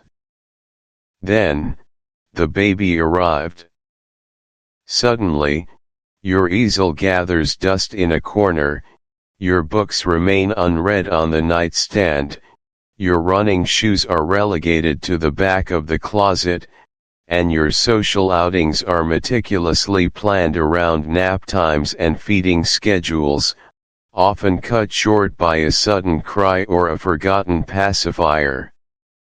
The very fabric of your daily existence is rewoven, and while this new tapestry is beautiful in its own right, the threads of your former self can feel like they've been snipped, leaving gaping holes in your sense of self. I recall a conversation with a dear friend, Sarah, a brilliant architect who used to spend her evenings meticulously sketching designs, her mind buzzing with innovative concepts. After her second child, she confessed, I looked in the mirror one day, and I saw a tired woman, her hair in a perpetual messy bun, wearing clothes that prioritized comfort over style, and I realized I hadn't sketched anything in 2 years. I couldn't even remember the last time I sat down with a blank page and just created. It wasn't just the lack of time, it was the sheer mental exhaustion. My brain felt like it had been repurposed solely for logistics, baby schedules, grocery lists, doctor appointments. Where was the urchin? For many mothers, this turning point isn't a dramatic Hollywood scene, but a quiet, internal reckoning. It might be triggered by a seemingly innocuous question. I remember Maya, a bustling mother of 3, telling me about her moment of awakening. She was at a parent-teacher conference, and the teacher, making polite small talk, asked her, "So, Maya, what do you do for fun these days, when you're not juggling 3 active children?" Maya paused, a warm smile frozen on her face, and realized she had absolutely no answer. Her mind was blank. All she could think of was laundry or grocery shopping. The question, so simple and innocent, exposed a cavernous void where her personal life used to be. She felt a wave of profound sadness wash over her. It wasn't just that she couldn't do things for fun, it was that she couldn't even conceive of what that might look like anymore. Her entire identity had been swallowed whole by motherhood. Sometimes, the turning point is more confrontational. It might be a moment of snapping at your partner over something trivial, only to realize the anger stems from a deeper well of exhaustion and resentment that has nothing to do with the specific argument. It could be catching your reflection in a store window and truly seeing the vacant look in your eyes, the slump in your shoulders, the utter depletion etched onto your face. Or perhaps it's an unexpected moment of physical breakdown, a persistent cold, or an overwhelming sense of burnout that forces you to pause and confront the reality of how little you've been tending to your own well-being. These moments, however painful, are incredibly vital. They are your inner alarm system, signaling that a fundamental reevaluation is desperately needed. Psychologically, this turning point is often a manifestation of burnout and emotional exhaustion. When we neglect ourselves for extended periods, our physical and mental resources become severely depleted. Our ability to cope with stress diminishes, and our emotional regulation can become erratic. This extreme self-neglect erodes our personal boundaries and can lead to feelings of invisibility, resentment, and even depression. It's a crisis point, yes, but also an opportunity for profound growth. Ignoring these signals can have long-term consequences, not just for the mother, but for the entire family unit. A mother who is perpetually depleted cannot give her best, and that ripple effect eventually touches everyone around her. It's a painful awakening, but a necessary one for self-preservation and for reclaiming your sense of wholeness. When you encounter such a turning point, the first and most crucial practical application is to simply acknowledge and validate the feeling without judgment. Don't push it away. Don't chastise yourself for feeling this way. Instead, observe it. Yes, this is how I feel right now. This is a sign that something needs to change. Next, try to identify the triggers for your self-neglect. Is it a fear of being perceived as selfish? Is it a societal pressure to be the perfect mother? Is it simply a lack of support? Understanding the roots can help you address them. Then, and this is critical, start small with acts of basic self-care. We often think of self-care as luxurious spa days or long vacations, but when you're at a point of extreme self-neglect, it's about the fundamentals. It's about drinking a full glass of water, eating a proper, nutritious meal, taking a shower that lasts longer than 3 minutes, or simply finding 5 minutes of quiet time to breathe deeply. These aren't luxuries, they are necessities for human functioning. And if these feelings of depletion or sadness feel overwhelming, please, consider reaching out for professional support. A therapist or counselor can provide invaluable guidance during this challenging but ultimately empowering phase. And so, we arrive at our third, and perhaps most empowering, key point, encouraging listeners to remember who they are outside of being a parent. This isn't about escaping motherhood, it's about enriching it. It's okay to evolve, to change, and to find new facets of yourself. Your children need a mother who is whole, not just a caregiver. They deserve to see a woman who loves herself, who nurtures her own spirit, and who understands that her worth extends far beyond her parenting role.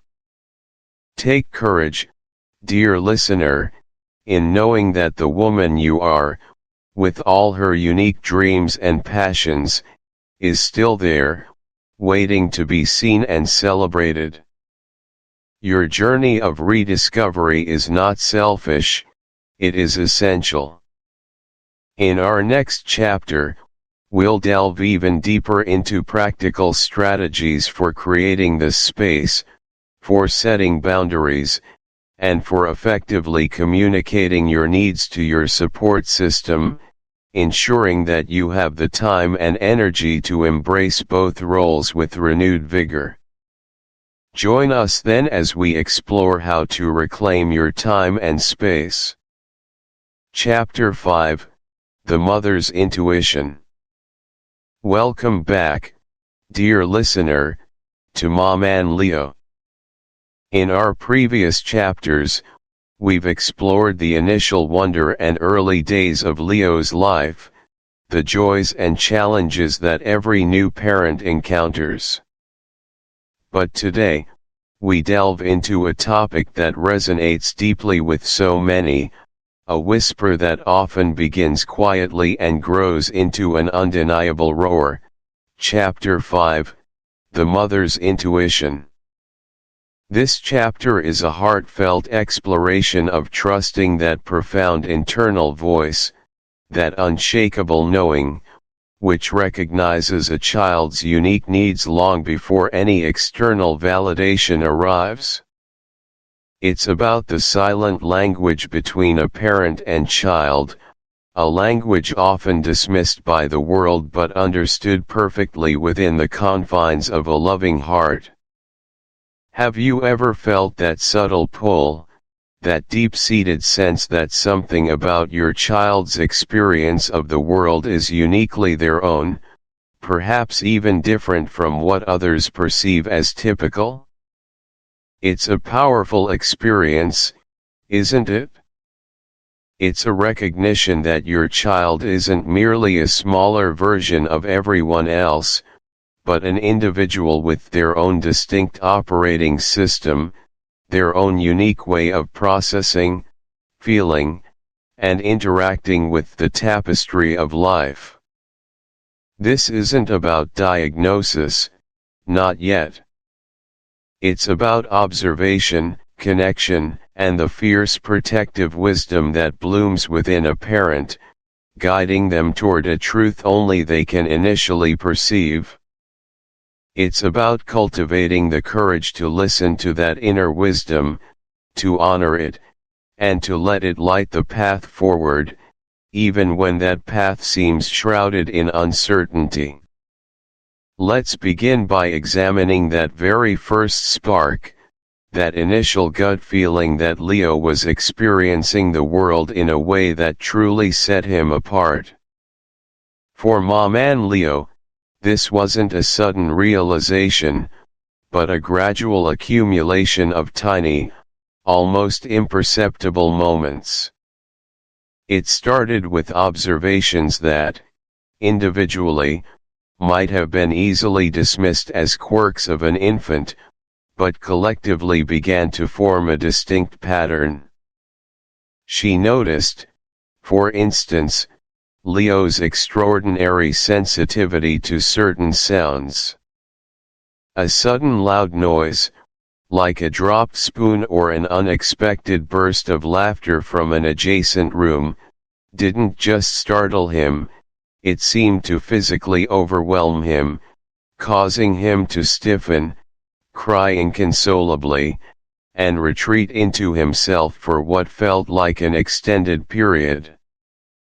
Other babies might flinch, but Leo's reaction was on an entirely different scale, as if his nervous system was registering these everyday occurrences with an amplified intensity. Then there were the textures. While other infants might explore new toys by mouthing them enthusiastically, Leo often seemed averse to certain tactile sensations.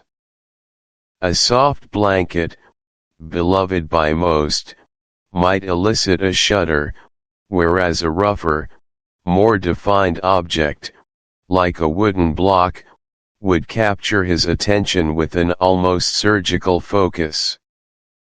He didn't just prefer certain textures, he seemed to have a deep, visceral reaction to others.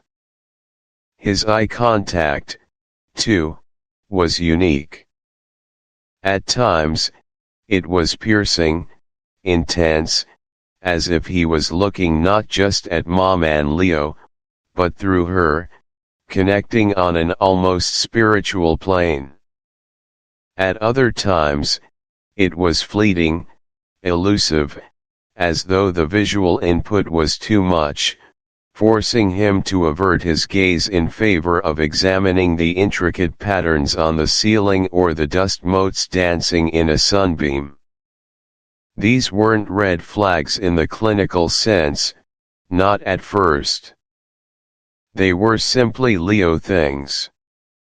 But Maman Leo's heart, attuned to every nuance of her child, picked up on the subtle disharmony, the quiet hum that suggested his internal world operated on a different frequency. She felt, rather than logically deduced, that his sensory filters were distinct, leading him to process the vibrant chaos of the world with an exceptional and sometimes challenging depth. Psychologically, why does this matter so profoundly? This initial gut feeling is often the subconscious mind at its most brilliant and protective. A parent, especially a primary caregiver, spends an unparalleled amount of time in intimate observation of their child. The brain, a phenomenal pattern recognizer. A pediatrician might consult a standard developmental checklist, observe Leo for a few minutes in the sterile clinic environment where he might be particularly withdrawn or uncooperative, and then declare, "He seems to be meeting most milestones, perhaps a little delayed in speech, but boys often are. Let's reevaluate at his next visit." The underlying message, often unintentional, was "Don't worry, everything is fine. You're overthinking it." This created a profound internal conflict for Maman Leo. On one hand, she wanted desperately to believe the experts, to accept their professional reassurances and release the gnawing worry. On the other hand, the quiet, persistent voice of her intuition, fueled by countless hours of observation in their home environment, knew something deeper was at play. She was living with Leo, truly living with him, experiencing his unique challenges and triumphs day in and day out, in a way no 30-minute clinic visit could ever capture. The dissonance was painful, leading to moments of self-doubt and isolation, wondering if she was indeed just an overly sensitive mother, or if her truth was simply not being heard. From a psychological perspective, this resistance is incredibly significant. For the parent, it can feel like a form of emotional gaslighting, where their lived experience and perception are subtly, or sometimes overtly, invalidated. The medical system, by its very nature, relies on standardized protocols, observable symptoms, and measurable criteria. While essential for general health, this approach can sometimes struggle with nuanced individual differences, especially in young children whose development is fluid and complex. Professionals, trained to look for specific diagnostic markers, might inadvertently overlook subtle behavioral patterns that don't fit neatly into established categories. Moreover, there's a societal tendency to normalize behavior, particularly in childhood. We often hear phrases like "they'll grow out of it" or "every child is different," which, while sometimes true, can also serve to dismiss genuine concerns and delay necessary interventions. The power dynamic, where the professional's voice often holds more authority than the parent's, can further suppress a parent's confidence in their own perceptions. The emotional toll of this self-doubt, the feeling of not being heard or believed, can be immense, leading to frustration, anxiety, and a sense of isolation. It's a critical period where a parent must choose between accepting external dismissal or trusting their internal compass. So, what are the practical application steps for navigating this resistance? Firstly, empower yourself with clear, factual communication. Instead of saying, "I just feel like something is off," use your journaled observations to articulate specific behaviors. For example, "I've noticed that for the past 3 weeks, Leo has covered his ears and screamed when the vacuum cleaner is turned on, even when it's in another room." This response lasts for over 10 minutes each time. This shifts the conversation from vague feelings to observable data. Secondly, remember that you are your child's primary advocate. If one professional isn't listening, it's okay, and often necessary, to seek second or even third opinions. Find professionals who prioritize a holistic view of the child and are willing to listen deeply to parental input. Look for specialists who understand that a child's behavior in a clinic might differ significantly from their behavior in a familiar environment. Thirdly, build a supportive network. Share your concerns with trusted friends or family members who listen without judgment. Sometimes, simply articulating your feelings to an empathetic ear can strengthen your resolve. Online support groups or communities for parents navigating similar journeys can also provide invaluable solidarity and advice. Learn to present your observations calmly but firmly, emphasizing that you are seeking understanding and guidance, not just reassurance. Your voice, armed with specific examples. Honor that inner voice. It is your child's first and most fervent advocate. As we conclude this chapter, we carry forward the strength and clarity that comes from trusting our intuition. In our next chapter, we will delve into the practical steps that Maman Leo took once her intuition was validated, the journey of seeking formal assessments, understanding diagnoses, and navigating the sometimes overwhelming landscape of therapies and interventions. We will explore how that initial whisper of intuition blossomed into a clear, actionable path, illuminating the way forward for Leo and for Maman Leo alike. Join us then, as we continue the inspiring story of Maman Leo. Chapter 6, Seeking Answers. Welcome back, dear listener, to Maman Leo. In our previous chapters, we've walked alongside Leo's family through the dawning realization that their beloved child was experiencing the world in a profoundly unique way, a way that prompted concern and a desperate need for understanding. Now, in Chapter 6, we embark on what is arguably one of the most challenging and emotionally taxing phases for any family facing similar circumstances, the frustrating and often exhausting journey through medical and psychological evaluations. This isn't merely a series of appointments, it is a profound odyssey into the unknown, a relentless quest for answers that can feel endless and overwhelming. Have you ever felt caught in a labyrinth of referrals, paperwork, and sterile waiting rooms, each turn leading to another specialist, another opinion, another test? That's precisely the terrain we're exploring today.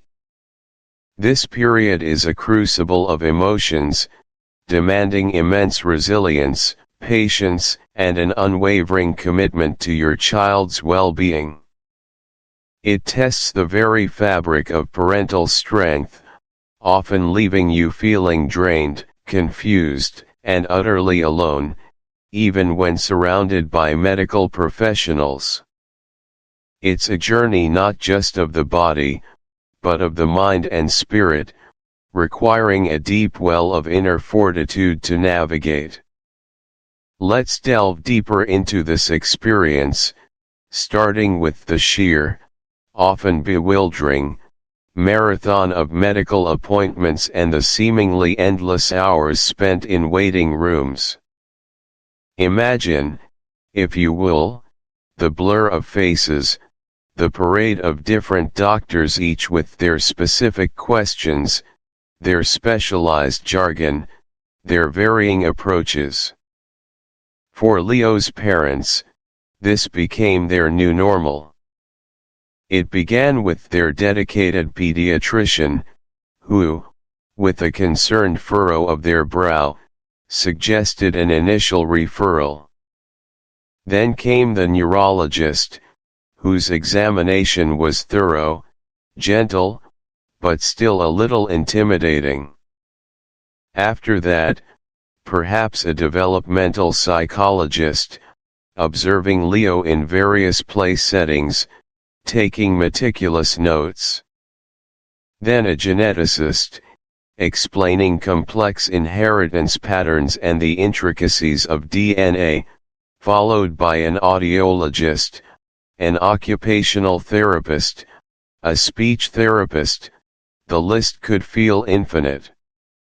I recall a particular stretch where Leo had appointments almost every day for 2 consecutive weeks. Each morning began with the precise ritual of preparing Leo, making sure he was well rested, fed, and comfortable, then gathering a bulging binder of medical records, notes, and a list of questions that seemed to grow rather than shrink. The waiting rooms were always a challenge. The harsh fluorescent lighting, the uncomfortable chairs, the sometimes overwhelming sensory input for Leo, the hushed whispers of other parents, the incessant ticking of the clock, each second stretched into an eternity. Leo, sensing the underlying tension, might become more restless, or withdraw into himself, making the observations for the doctors less reflective of his usual self. Each time, they had to recount Leo's history, his milestones, the nuances of his unique behaviors, the concerns that had first sparked this medical quest. Explaining the same story, the same symptoms, the same anxieties, over and over, to a new set of ears, each asking slightly different variations of the same fundamental questions, could feel incredibly dehumanizing and repetitive. It was as if they were performing a continuous, exhausting monologue, hoping that somewhere along the line, a key piece of information would resonate, sparking the insight that would unlock the answers. From a psychological perspective, this repetitive exposure to the medical system, the constant retelling of your child's struggles, and the unending scrutiny, can lead to what's often called diagnostic overshadowing or even medical fatigue. It's emotionally exhausting because you're repeatedly re-traumatizing yourself by recounting painful details. It erodes your sense of agency, making you feel like a passive recipient of judgment rather than an active participant in your child's care. Moreover, this level of preparation transformed the consultation. The therapist could see the patterns clearly, address their specific concerns directly, and offer tailored, actionable advice. The parents felt heard, empowered, and walked away with a concrete plan, rather than just a vague sense of direction. Psychologically, thorough preparation serves multiple vital functions. It significantly reduces parental anxiety by instilling a sense of control over an often uncontrollable situation. When you feel prepared, you feel empowered. It ensures that critical information, which might otherwise be forgotten in the stress of the moment, is accurately conveyed. This precision is paramount for accurate diagnoses and the development of effective intervention plans. It transforms parents from passive recipients of medical opinions into active, informed participants in their child's care team. Moreover, it helps in managing expectations. By understanding the purpose of an evaluation and what questions to ask, you can better gauge what answers you might receive, and crucially, what answers you might not. This prevents disappointment and burnout, recognizing that diagnosis is often a process, not a single event. It also allows you to focus more fully on Leo during the evaluation, knowing that your logistical and informational bases are covered. So, what are the practical application steps for preparing for professional evaluations? Firstly, well in advance of the appointment, ask the clinic or doctor's office if there's any specific information they require or forms you can fill out beforehand. Some specialists have questionnaires designed to gather crucial data before you even walk through the door. Secondly, and this is non-negotiable, write down all your questions. Don't rely on memory. Group them by category if helpful: behavior, development, sleep, therapy options. Be specific. Instead of "what's wrong with Leo," try "given Leo's challenges with X, Y, and Z, what are the most likely explanations, and what diagnostic steps come next?" Thirdly, make detailed observations of Leo's behaviors at home, noting triggers, duration, and your responses. A brief journal or even just bullet points on your phone can be incredibly helpful. Bring all relevant reports and test results from previous appointments. Your Leo's story binder is key here.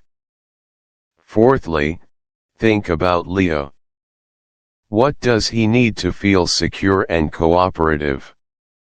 A favorite snack, a comfort item, a quiet activity.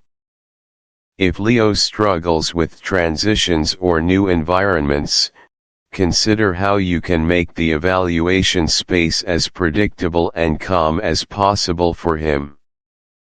Finally, don't be afraid to ask for clarification during the appointment.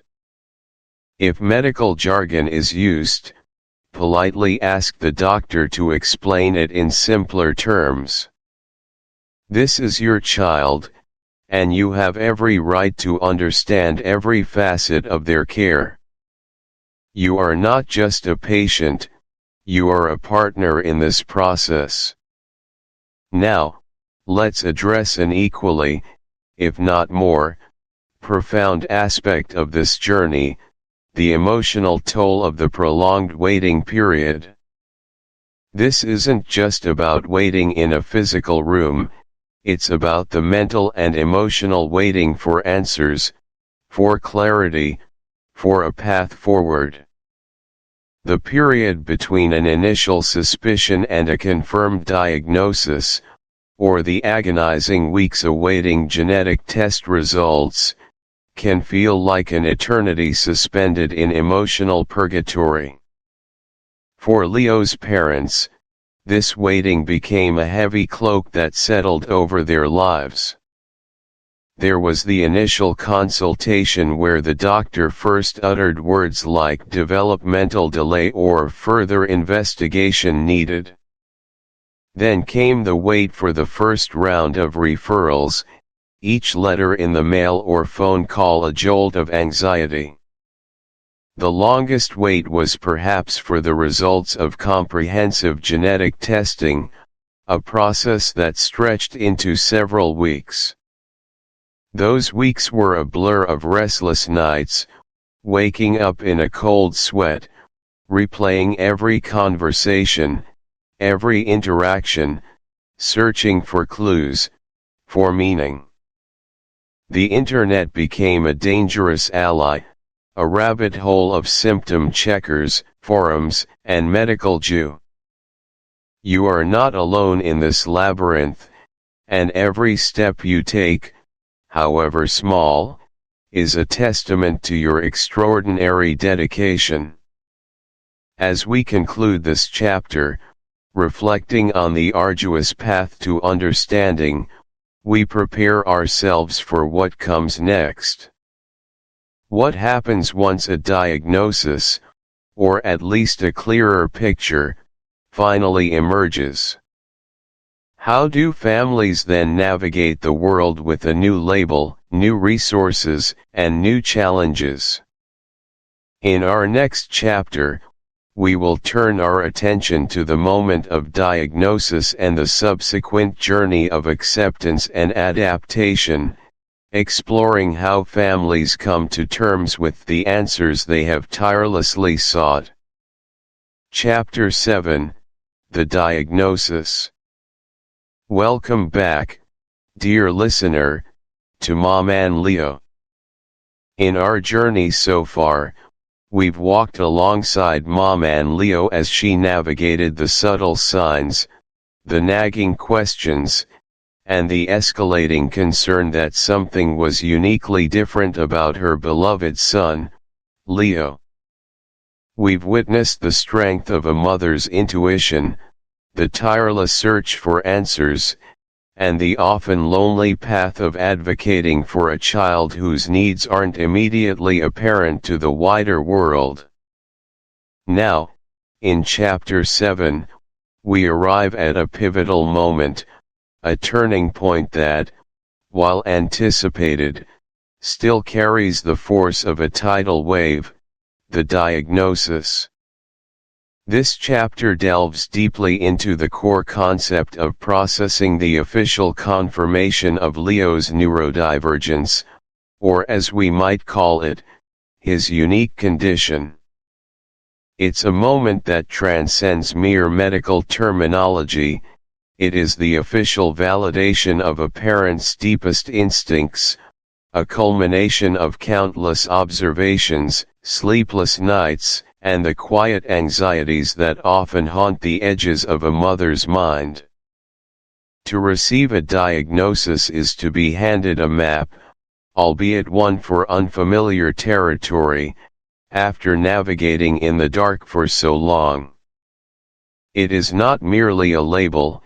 It is a profound shift in understanding, a recalibration of expectations, and simultaneously, the beginning of a whole new chapter of learning, advocating, and loving.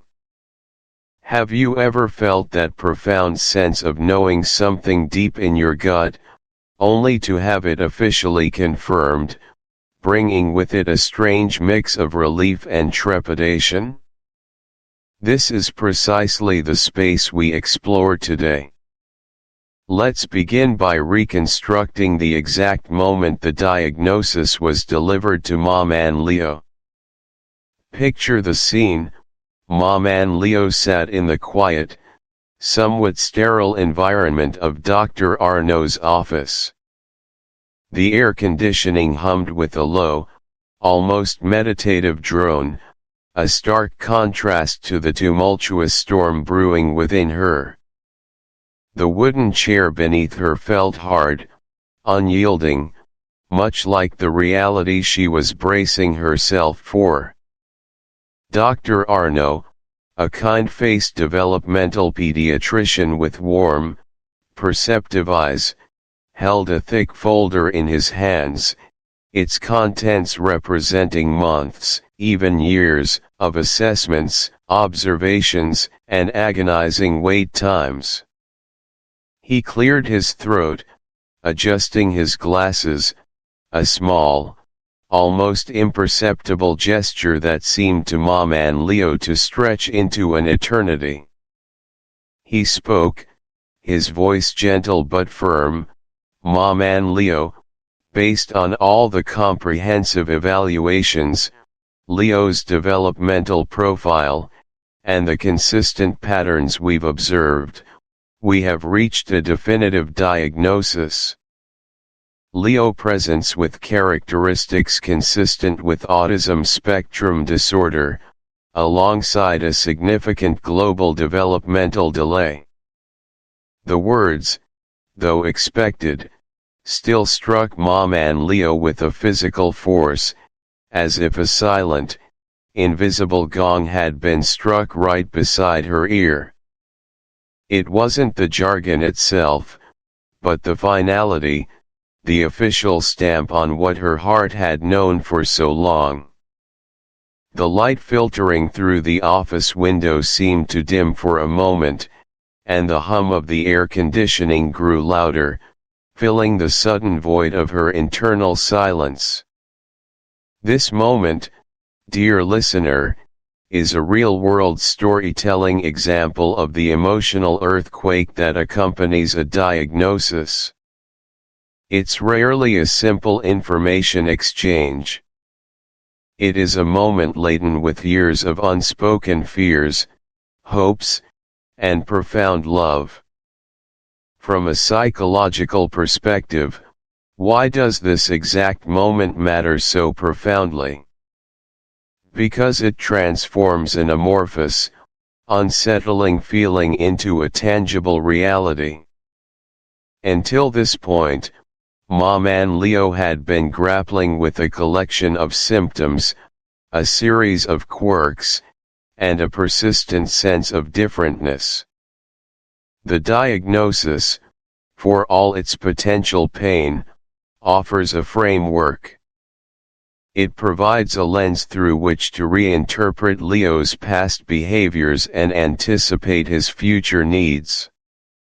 Psychologically, it can trigger a complex interplay of grief for the imagined typical childhood, grief for the unspoken dreams that might need adjustment, and simultaneously, a profound sense of validation. It confirms that her maternal instinct was not misguided, that her concerns were legitimate. This dynamic reflects the brain's attempt to process contradictory information while simultaneously seeking pathways for survival and adaptation. For our listeners, how can you practically apply this understanding? First and foremost, give yourself permission to feel every single emotion without judgment. There is no shame in feeling both heartbroken and relieved, angry and hopeful, confused and resolute, all at once. Your emotional response is valid. Second, find healthy outlets for processing these intense feelings. This could mean talking openly with a trusted partner, friend, or family member, journaling your thoughts and fears, or seeking out a therapist or counselor who specializes in supporting families navigating neurodivergence. Understanding that these emotional surges are not linear, you might feel relief one day and profound sadness the next, is key to practicing self-compassion. Allow yourself space to grieve the expectations that may shift, even as you embrace the path that is unfolding. Finally, let's consider the crucial transition from that initial shock and relief to the beginning of acceptance. This is not a sudden, dramatic flip of a switch, but rather a gradual, often messy, and deeply personal journey. For Maman Leo, this transition likely began with small, almost imperceptible shifts. Perhaps it was the moment she started researching in earnest, not just glancing at vague symptoms online, but diving into reputable sources about autism spectrum disorder, understanding its nuances, its spectrum of presentations, and its unique strengths. She might have started connecting with other parents in online forums or local support groups, finding solace and wisdom in shared experiences. This interaction with a community of understanding individuals can be profoundly transformative. Another aspect of Maman Leo's burgeoning acceptance would be her newfound ability to observe Leo through a different lens. His previous challenging behaviors might now be reframed as communication attempts or sensory sensitivities. His unique fascinations might be seen as intense interests, hallmarks of his individual neurotype. This shift in perspective is incredibly powerful. It's moving from "why is he doing this to me?" to "what is Leo trying to communicate?" or "what does he need in this moment?" It's a move from questioning to understanding, from frustration to empathy. This period might also involve taking the very first practical steps, contacting early intervention services, scheduling therapy assessments, or learning new communication strategies tailored to Leo's needs. This active engagement is a hallmark of acceptance. Psychologically, acceptance is not passive resignation, it is an active, empowering process. It involves a profound cognitive restructuring, where challenges are reframed not as deficits, but as characteristics that require specific support and understanding. It involves a conscious effort to focus on strengths and unique perspectives rather than solely on difficulties. This stage often aligns with the later phases of the grief cycle, where the energy that was once consumed by denial, anger, or bargaining begins to shift towards finding meaning, developing coping strategies, and engaging in advocacy. Information and community play a vital role here. Knowledge empowers, and connection combats isolation. Acceptance allows parents to reinvest their emotional energy into proactive support and celebration of their child's individuality. What are the practical application steps for listeners navigating this transition? Firstly, immerse yourself in reliable information. Knowledge is truly power. Understand what the diagnosis means, and equally important, what it does not mean. Secondly, actively seek out and engage with parent communities, whether online or in person. These communities offer invaluable practical advice, emotional support, and a sense of belonging. Thirdly, begin identifying concrete next steps for support, such as speech therapy, occupational therapy, behavioral intervention, or educational ACO. Chapter 8, Mourning the Normal. Welcome, dear listener, to Chapter 8 of Maman Leo, Mourning the Normal.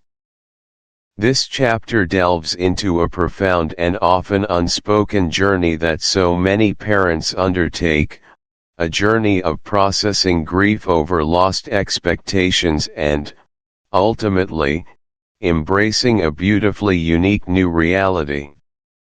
It's a process that is as challenging as it is transformative, requiring immense courage, self-compassion, and a willingness to redefine what normal truly means. When we embark on the path of parenthood, we often carry with us a tapestry of imagined futures, woven with threads of societal norms, personal dreams, and the tender hopes we hold for our child. We envision first steps, the excited chatter of school stories, perhaps a cap and gown, or even grandchildren playing in the yard. These are not trivial fantasies, they are deeply ingrained expectations that shape our perception of what a fulfilling family life looks like. But what happens when reality presents a different picture, one that veers significantly from these cherished mental blueprints? What happens when our child's path diverges in ways we never anticipated, challenging every preconceived notion of normalcy? This chapter is about acknowledging the legitimate sorrow that arises from this divergence.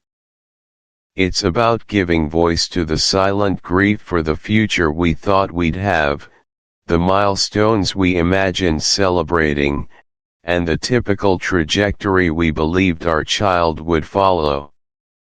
This isn't a selfish grief, it is a natural, human response to loss, not of the child themselves, but of an expected narrative.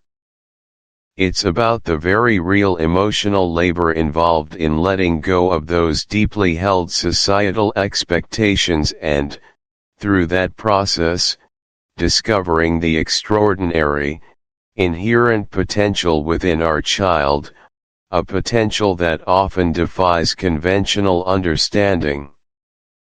We'll explore how to navigate this emotional landscape, giving ourselves permission to feel, to heal, and to ultimately build a new, rich, and authentic reality centered around the incredible individual our child truly is. It is a journey from the ache of what if to the profound joy of what is. Let's begin by normalizing the grief over losing an imagined, typical future. Have you ever found yourself watching other children, perhaps at a playground, or seen a picture on social media of a child reaching a conventional milestone, and felt a quiet, almost imperceptible pang in your chest? Perhaps it was a child riding a bicycle independently, receiving a school award, or simply engaging in a typical conversation with their friends. In that moment, a subtle ache emerges, a wistful longing for the version of life you had once envisioned for your own child. This isn't a betrayal of love for your child, it's a testament to the powerful, inherent human need to plan, to anticipate, and to dream. We are hardwired to construct narratives, and when the narrative of our child's life takes an unexpected turn, it's profoundly disorienting. Consider the story of a mother named Clara, who always envisioned her son, Daniel, as a keen athlete. She'd pictured him playing soccer on Saturdays, wearing mud-splashed uniforms, and celebrating victories with his teammates. She'd meticulously planned out his future sports camps and even imagined cheering him on from the sidelines in high school. But when Daniel received a diagnosis that meant fine motor skills would always be a significant challenge, those vibrant images began to fade, replaced by a gray uncertainty. Clara described feeling a profound sadness, not for what Daniel was, but for what she thought he would be. She felt guilty for this sadness, believing it meant she didn't fully accept or love her son as he was. But in reality, she was grieving the loss of a deeply personal, cherished vision, a chapter of her life that would now remain unwritten.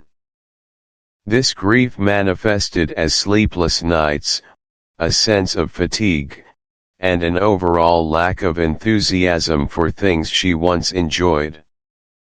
It was a silent, internal process that felt isolating because she felt she couldn't express it without appearing ungrateful or unloving. Psychologically, this grief is not only valid but necessary for healthy emotional processing. We often call it disenfranchised grief because it's a loss that isn't openly acknowledged or socially sanctioned.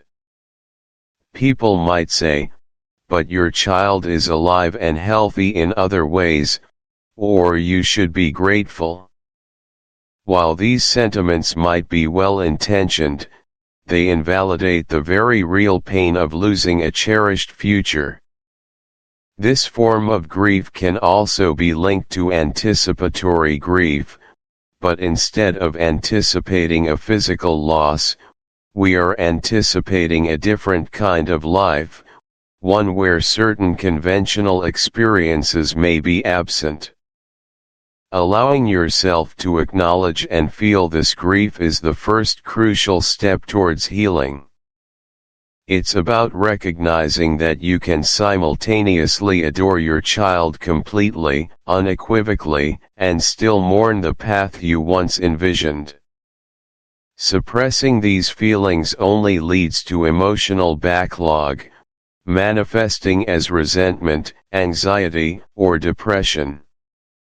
Validating this internal experience allows you to process it, integrate it, and ultimately move forward with a clearer, more open heart. It's about acknowledging the wound so it can properly heal, rather than pretending it doesn't exist. So, how can you practically apply this understanding? First, give yourself permission to feel. Allow the sadness, anger, confusion, or whatever emotions arise, to simply be. Find a quiet space where you can journal about these lost dreams. Write down everything you envisioned, the big milestones, the small everyday moments, and acknowledge the pain of their absence. This act of naming your grief can be incredibly powerful. Second, talk to someone you trust, someone who can listen without judgment. This could be a partner, a close friend, a family member, or a therapist who specializes in grief or special needs parenting. Articulating your feelings aloud can help diminish their power and make them feel less overwhelming. Third, practice self-compassion.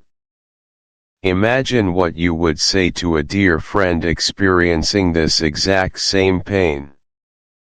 Would you tell them to just get over it? Or would you offer kindness, understanding, and empathy? Extend that same kindness to yourself. Understand that grief is not linear, there will be good days and challenging days.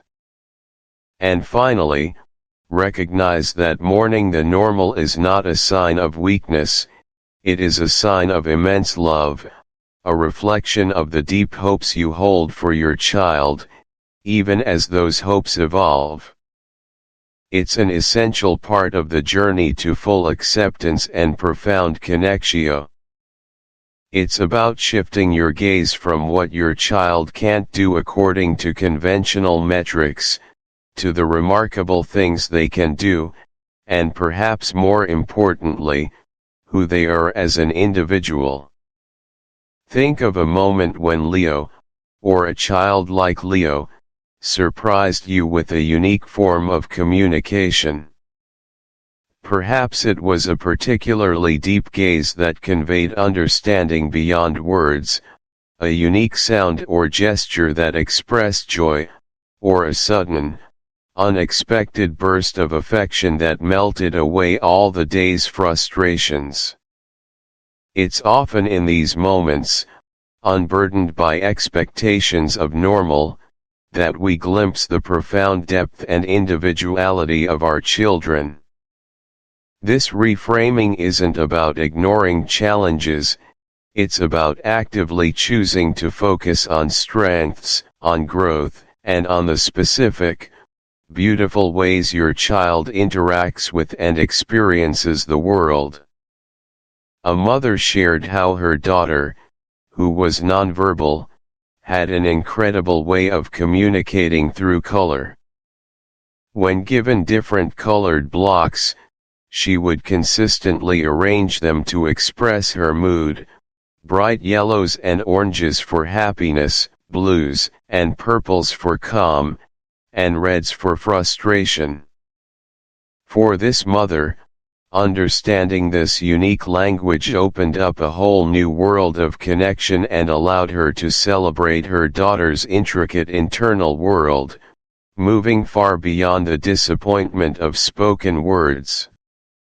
This daughter's disability in one area became a doorway to a truly extraordinary talent and means of expression in another.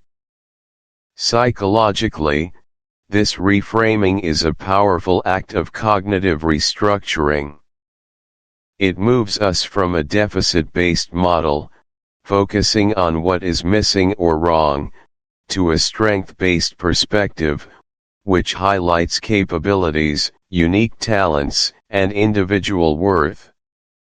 This shift is critical for both the parent's well-being and, crucially, for the child's development of a positive self-concept. When parents focus on unique potentials, they create an environment where the child feels truly seen, valued, and understood, fostering a sense of belonging and self-efficacy. This process is also deeply connected to the concept of post-traumatic growth, where individuals find new meaning, appreciation, and personal strength in the aftermath of challenging experiences. It's about discovering that while your path may be different, it is no less rich, meaningful, or full of love. Indeed, it often holds depths of understanding and compassion that might otherwise remain undiscovered. Embracing your child's unique potential also encourages you to become a fierce advocate, fighting for their place in a world that needs to become more inclusive and appreciative of all forms of human expression and intelligence. You begin to redefine success, not by external markers, but by internal joy, connection, and the blossoming of your child's authentic self. So, how can you practically implement this profound reframing? First, become an active observer and celebrator of small victories. Shift your attention away from conventional milestones and instead, consciously look for the unique ways your child learns, communicates, and engages with the world.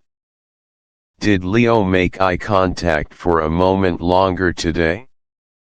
Did they show curiosity about a new texture or sound? Did they offer a spontaneous gesture of affection? Document these moments, perhaps in a joy journal, to build a reservoir of positive experiences and tangible evidence of their unique growth. Second, proactively focus on Leo's strengths and unique ways of interacting. What brings them joy? What are their particular fascinations? Build activities and routines around these strengths, allowing them to flourish in areas where they naturally excel. This could mean anything from an exceptional sensitivity to music, a profound visual memory, or a unique way of processing sensory information. Third, connect with other parents who also celebrate their child's unique journey. Hearing their stories and strategies can provide inspiration, validation, and a sense of shared purpose. You'll discover a world of beauty and ingenuity that thrives outside the. Chapter 9, Finding the Village. Welcome back, dear listener, to Chapter 9 of Maman, a journey that has, I hope, already offered you moments of reflection, recognition, and perhaps, a quiet understanding of your own path. Today, we delve into a topic that is not just important, but absolutely foundational to our well-being, our resilience, and our capacity to thrive, the vital importance of building a supportive and understanding community. It is a concept often encapsulated in the timeless adage, "It takes a village." But what does that truly mean in our complex, modern lives, and how do we actively go about finding, nurturing, and, at times, curating that essential network? In a world that frequently celebrates self-reliance and individual achievement, it is easy to fall into the trap of believing we must carry every burden alone. We see images of solitary heroes, of individuals conquering insurmountable odds through sheer force of will. While grit and determination are undeniably powerful, the truth is, no one truly flourishes in isolation. Human beings are inherently social creatures, wired for connection, for shared experiences, and for mutual support. Think back to any moment of profound joy or overwhelming sorrow in your life. Were you truly alone, or did you instinctively reach out, or did someone instinctively reach in? That innate human need for belonging, for being seen and understood, is precisely why building a supportive community isn't merely a luxury, but an absolute necessity for our mental, emotional, and even physical health. This village isn't just about practical help, though that is certainly a wonderful benefit. It's about a shared sense of purpose, a collective empathy, a safe harbor where you can be your authentic self, vulnerabilities, and all, knowing you are held. It's about having a cheer squad for your triumphs and a comforting presence for your struggles. Is there anything more precious than that? So, how do we begin to construct this vital network, especially when life feels overwhelming, or when you find yourself in a new phase, perhaps as a new parent, embarking on a new career, or navigating significant personal change, much like Maman herself might be doing? The first key point we must address is the absolute necessity of finding a supportive community. This isn't just a feel-good notion, it's a lifeline. Imagine, if you will, a young woman named Clara, a first-time mother who had just moved to a new city, far from her family and long-standing friends. She prided herself on being independent, on handling everything. For months, she tried to manage her newborn, her postpartum recovery, the endless laundry, the cooking, and the overwhelming silence of her new apartment, all by herself. She'd put on a brave face for video calls with family, assuring them she was fine, completely fine. But internally, she was crumbling. The sleep deprivation was relentless, the loneliness was a heavy cloak, and the self-doubt whispered constantly in her ear. She felt utterly invisible, despite being consumed by the all-encompassing demands of new motherhood. Her belief that she had to do it all, perfectly and silently, was slowly eroding her spirit.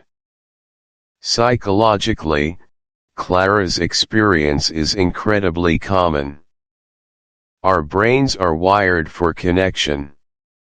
When we lack it, our stress response systems go into overdrive.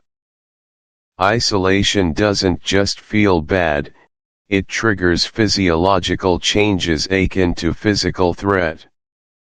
Cortisol levels rise, our immune systems can weaken, and our capacity for problem-solving diminishes.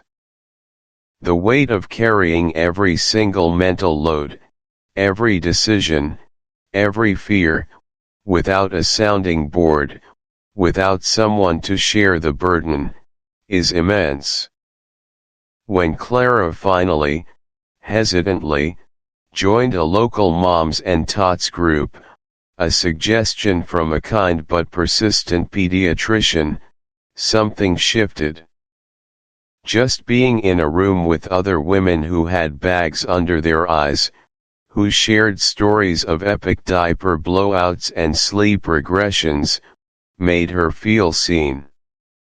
Hearing another mother confess, "I thought I was the only one who felt like I was failing every day," was a revelation. It wasn't just about sharing tips on teething, it was about the profound relief of realizing she wasn't an anomaly, that her struggles were shared, and that empathy was readily available. This shared vulnerability created an instant, powerful bond, a mini-village forming right before her eyes. The psychological impact of finding this connection was immediate: a reduction in anxiety, a boost in mood, and a renewed sense of confidence because she now knew she had allies. She had found her collective strength. So, how can you apply this? First, acknowledge that you are not meant to do it all alone. This is not a weakness, it is a fundamental human truth. Second, actively seek out communities that align with your current life stage or interests. Are you passionate about a hobby? Look for local clubs or online forums. Are you navigating a significant life event? Seek out support groups, whether in person or virtual. Are you a new parent? Explore parent-baby classes, park meetups, or local parenting networks. Begin by simply showing up, even if it feels awkward at first. You don't need to pour out your life story immediately. Start with small interactions, a shared smile, a simple question. Look for places where you feel a resonance, where conversations flow easily, and where there's a sense of non-judgmental acceptance. Remember, your village won't build itself, it requires your intentional engagement. Take that first step, however small. Moving on, our next key point celebrates the warmth and unexpected joy of discovering allies and friends in the most surprising places. Life has a beautiful way of presenting us with connections we never anticipated, people who step into our lives and offer profound support when we least expect it. Consider the story of Elias, an artist who had always kept to himself, believing his creative process required solitude. After a devastating fire destroyed his studio and almost all his life's work, he felt utterly broken and isolated. He was too proud to ask for help, too accustomed to being self-sufficient. Yet, the help came. It wasn't from his family, who lived far away, nor from his few distant acquaintances. It came from the owner of the small coffee shop where he bought his morning espresso, a woman named Sophia, with whom he'd exchanged little more than polite pleasantries for years. She saw the news story, recognized him, and simply showed up at his temporary housing with a thermos of hot coffee, a homemade. It steals the energy you could be investing in relationships that truly nourish you, and it sends a subconscious message to yourself that your needs are secondary. So, how do we navigate this delicate but essential task? First, identify the red flags. Do you consistently feel drained, criticized, or dismissed after interacting with this person? Do you find yourself walking on eggshells around them? Is there a lack of reciprocity in the relationship? Be honest with yourself about the emotional toll. Second, start by setting boundaries. This could involve limiting the frequency of interactions, choosing specific contexts for meeting, example public places instead of one-on-one at home, or gracefully changing the subject when negativity arises. You can practice assertive communication, such as, "I understand you're going through a lot, but I'm not able to listen to this right now," or "I prefer not to discuss that topic." Remember, setting boundaries is not about controlling others, it's about protecting yourself. Third, if boundaries aren't respected, or if the relationship is causing significant harm, consider a strategic distancing or even, in some cases, a complete severing of ties. This is often the hardest step, and it may come with feelings of guilt or sadness, but it is a courageous act of self-preservation. It is important to understand that you are not abandoning someone, you are choosing to prioritize your own health and create space for healthier connections. You are, in essence, making room in your village for those who truly belong there, those who bring light, not shadow. In summary, dear listeners, the journey of Maman Leo, and indeed our own individual journeys, are immeasurably enriched and made sustainable by the presence of a strong, supportive, and understanding community. It begins with acknowledging your fundamental human need for connection, actively seeking out places and people where you feel seen and valued, embracing the surprising warmth of unexpected allies, and, crucially, having the courage and self-respect to prune away relationships that no longer serve your highest good. Your village is your shield, your sounding board, your comfort, and your cheerleading squad. It is a dynamic, living entity that requires your conscious care and participation. As we move forward in Maman Leo's story, we will see how these very principles of community building, of discerning true support from mere acquaintance, play out in her evolving life.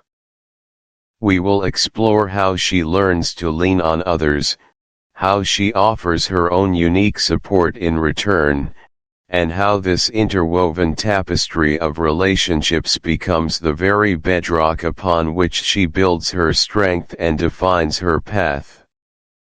How will she actively seek out her own village amidst new challenges? What unforeseen connections will emerge? And how will she navigate the complexities of her existing relationships to ensure her emotional landscape remains fertile and nurturing? Join us in the next chapter as we witness these crucial developments unfold. Chapter 10: The Power of Advocacy. Welcome back to Maman Leo. In our journey together, we've spoken about the initial shock, the grief, the slow acceptance, and the daily joys and challenges that come with raising a child like Leo. But there comes a pivotal moment in every parent's journey, particularly for those of us navigating complex diagnoses or special needs, a moment when we transition from simply being a parent to becoming something more, a fierce, unwavering advocate. Today, in Chapter 10, we delve into the power of advocacy. This isn't just about speaking up, it's about a profound transformation into a relentless protector, an informed strategist, and an unyielding champion for your child's rights and needs. It's about understanding that while professionals offer expertise, you hold the ultimate authority on your child. You are their voice, their shield, and their compass in a world that isn't always designed with their unique path in mind. It's a journey from feeling overwhelmed and perhaps a little lost, to standing tall, confident, and prepared to face any challenge that comes your way, all for the love of your child. This core concept, this evolution into a truly powerful advocate, is perhaps one of the most vital transformations you will undergo as a parent, profoundly impacting not just your child's life, but your own sense of purpose and strength. Let's begin by exploring this critical shift, moving from a passive parent, one who might instinctively defer to medical professionals or educators, to becoming a truly fierce and educated advocate. Do you remember those early days? The doctor's appointments, the therapy sessions, the initial diagnoses that felt like a foreign language? For many of us, myself included, the immediate instinct is to trust implicitly, to hope that the experts will have all the answers and lead the way. We're in a state of vulnerability, often dealing with raw emotions, and the inclination is to simply follow instructions. But a powerful realization often dawns, a moment of clarity that shifts this dynamic forever. I vividly recall a particular turning point with Leo. He was about 3 years old, and we were struggling significantly with his communication. We had been working with a speech therapist who, while kind, seemed to follow a very rigid, textbook approach. I had expressed concerns that Leo wasn't progressing as the textbook suggested, that his unique way of processing information wasn't being fully addressed. My observations, born from countless hours of interaction, of simply being with him, felt dismissed. He'll get there, I was told. It just takes time. But I had a gnawing feeling, an intuition that something was being missed, a sense that we weren't exploring all avenues. It wasn't until I spent sleepless nights researching, delving into articles on alternative communication methods, on sensory processing, on different pedagogical approaches for children with Leo's specific profile, that I began to feel a shift. I stumbled upon research about visual supports and PECS, Picture Exchange Communication System, which hadn't even been mentioned by our current therapist. I gathered my findings, highlighted passages, and armed with this newfound knowledge, returned to the next session, not asking for permission, but presenting a researched case for a different approach. It felt daunting, pushing back against a professional, but the primal urge to help Leo was stronger than any fear of being perceived as difficult. It was in that moment, when I saw the therapist pause, consider my evidence, and agree to integrate some of my suggestions, that I truly understood what it meant to advocate. It wasn't about being confrontational, it was about being informed, persistent, and utterly convinced of my child's potential. Psychologically, this shift matters immensely because it's a reclaiming of agency. When you're first plunged into the world of special needs, it can feel as if control is stripped away. You're dependent on diagnoses, appointments, and the expertise of others. This can breed feelings of helplessness. The internet is a vast resource, but remember to seek reputable sources, academic journals, established medical organizations, or trusted parent advocacy groups. Thirdly, cultivate a meticulous record-keeping habit. This might seem tedious, but it is invaluable. Create a binder or a digital folder where you keep every report, every diagnosis, every test result, every email, and notes from every phone call or meeting, including dates, names, and key takeaways. This organized documentation becomes your arsenal. Fourthly, actively seek out parent support groups, both online and in person. These communities are treasure troves of lived experience, offering insights, strategies, and emotional solidarity that no professional can provide. Learn from those who have walked a similar path. And finally, never hesitate to seek a second or even a third opinion, especially when you feel unsettled or your child isn't progressing as you'd hoped. Your instincts are powerful, trust them.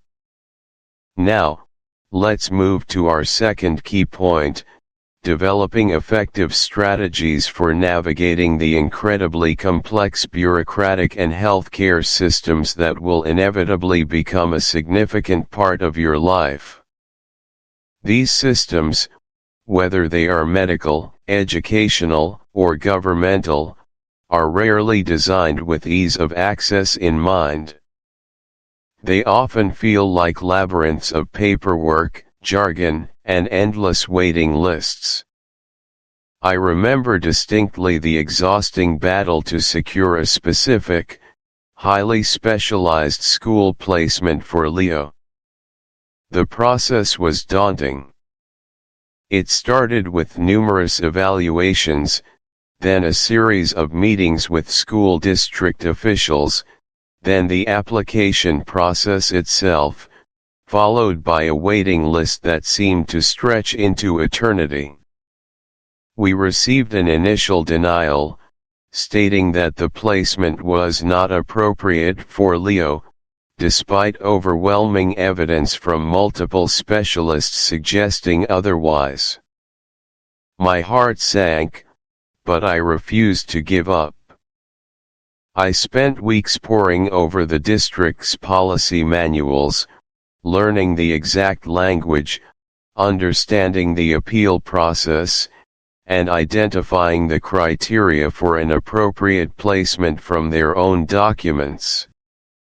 I meticulously documented every phone call, every email, every conversation, noting who I spoke with, what was discussed, and what promises were made. When I finally drafted my formal appeal, it wasn't an emotional plea, it was a fact-based, policy-driven document, citing specific sections of the district's own guidelines and attaching every single relevant report from Leo's doctors and therapists. I brought a friend with me to the appeal meeting, not just for emotional support, but to be an extra set of ears, to take notes, and to ensure I didn't miss anything. The process was emotionally draining, filled with moments of frustration and despair, but my persistence paid off. We won the appeal, and Leo was finally placed in the school that was truly best suited for his unique learning style. That experience taught me that navigating these systems isn't just about knowing what you want, it's about understanding the rules of the game, even if you don't agree with them, and playing by them to your child's advantage. From a psychological perspective, these bureaucratic hurdles can be incredibly draining, often leading to burnout, anxiety, and feelings of powerlessness. The systems are frequently impersonal, designed for efficiency or compliance rather than empathy, and this can feel deeply invalidating to a parent who is pouring their heart and soul into their child's well-being. However, successfully navigating these systems, even small victories, can profoundly bolster your resilience and self-efficacy. Each piece of paperwork filed correctly, each phone call that leads to a breakthrough, each appeal won, reaffirms your ability to overcome obstacles. It teaches you patience, strategic thinking, and emotional regulation. It forces you to depersonalize rejection and view it not as a failure, but as merely another step in a multi-stage process. This mindset shift is crucial. It prevents despair from taking root and allows you. This active voice also strengthens the bond with your child, even if they can't fully articulate it. They implicitly understand that you are their ultimate protector, their staunchest defender. This trust is invaluable. It transforms feelings of powerlessness into a powerful sense of agency, affirming that you are indeed the most qualified expert on your child's life. To empower yourself to confidently use your voice, here are some practical application steps. First, prepare what you want to say.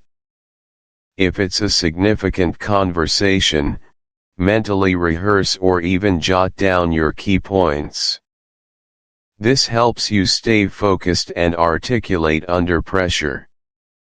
Second, always focus on facts and observations, not just emotions. While your emotions are valid, presenting factual evidence makes your advocacy much more compelling and objective. Third, master the art of I statements. Instead of saying "you never listen to my concerns," try "I feel unheard when my concerns are dismissed." Or "I observe that Leo thrives when X is implemented." This shifts the focus from blame to shared understanding and problem solving. Fourth, deeply understand your rights and, more importantly, your child's rights. Whether it's educational rights under federal laws like IDEA in the United States, or healthcare rights, knowing these protections gives you an unshakable foundation for your advocacy. You are not asking for a favor, you are asserting a right. Fifth, remember this crucial truth: you are your child's primary expert. No one, not a doctor, a therapist, or a teacher, knows your child as intimately as you do. Your observations, your insights, and your intuition are invaluable. Hold that knowledge with confidence. And finally, celebrate every small victory. Every successful conversation, every accommodation secured, every piece of information gained, is a win. Acknowledge your efforts and the positive impact you're having.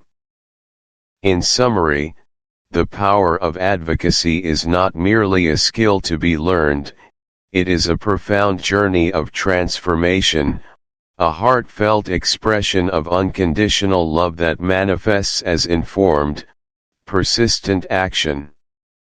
It is about evolving from a parent who hopes for the best, to a proactive champion who actively shapes the best possible future for their child. Your child's quality of life, their access to essential services, and their overall well-being are directly impacted by your willingness to embrace this powerful role. It requires courage, resilience, and an unwavering belief in your child's worth and potential. Every step you take, every question you ask, every barrier you overcome, creates a clearer, brighter path for them. It may feel daunting at times, but remember, you are never truly alone, and the strength you discover within yourself will astonish you. As we conclude this chapter on external advocacy, understanding how to navigate the world for our children, we naturally turn our attention inward. In our next chapter, we will explore the equally vital concept of building internal strength and resilience, discovering how to sustain ourselves through this demanding yet incredibly rewarding journey. Thank you for joining me, and I look forward to our continued conversation. Chapter 11, Small Victories. Chapter 11, Small Victories. Welcome back, dear listeners, to Maman Leo. In our journey together, we've navigated the profound challenges, the quiet moments of despair, and the tireless pursuit of understanding. Today, we turn our attention to something equally profound, yet often overlooked in the grand tapestry of life: the unparalleled joy found in what we affectionately call small victories. Our core concept for this chapter is precisely that: finding profound joy in the micro moments of progress and connection. It's about recalibrating our expectations, shifting our gaze from the distant mountain peak to the beautiful wildflowers blooming at our feet along the path. When we embark on the parenting journey, especially with a child like Leo, who presents unique developmental paths, our initial vision of success might be quite traditional, might it not? We dream of first steps, first words, academic achievements, perhaps even sporting triumphs. These are certainly wonderful milestones, but for many of us, particularly those walking a path less traveled, these traditional benchmarks often seem impossibly far away, if not entirely out of reach. This can lead to a pervasive sense of inadequacy, a feeling that we are constantly falling short, or that our child is.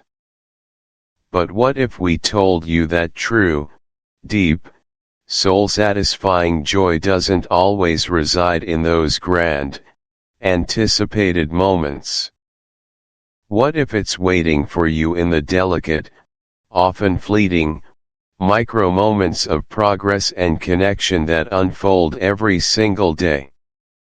Consider for a moment the immense joy found in what we might call non-traditional milestones. For a typical developing child, uttering their first clear word is a cause for enthusiastic celebration. But for Leo, and for countless children on similar journeys, that first word might be delayed, or it might manifest in a completely different form.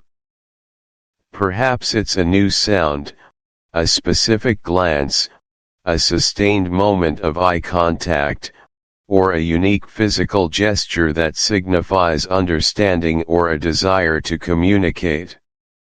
These are not the milestones you'll find printed on a baby book, yet their impact, their emotional resonance, can be absolutely monumental. Let me share a real-world example from our own journey with Leo. For months, we worked tirelessly on joint attention, that crucial ability to share a common focus with another person on an object or event. It seemed like an insurmountable hurdle. Leo would often flit his gaze, lost in his own intricate world, making it incredibly difficult to connect with him on a shared external point. We tried everything: pointing, vocalizing, bringing objects close to his face, even gentle physical guidance. One afternoon, during a particularly trying therapy session, Leo was captivated by a small, brightly colored spinning top. Our therapist, Ilora, slowly spun it on the floor. For a fleeting second, Leo looked at the top, then, almost imperceptibly, his eyes flickered to Ilora's face, then back to the top. It was less than a full second of shared gaze, a tiny, almost imperceptible shift. But Ilora caught it. She gasped, a quiet, joyful sound, and gave me a look that spoke volumes.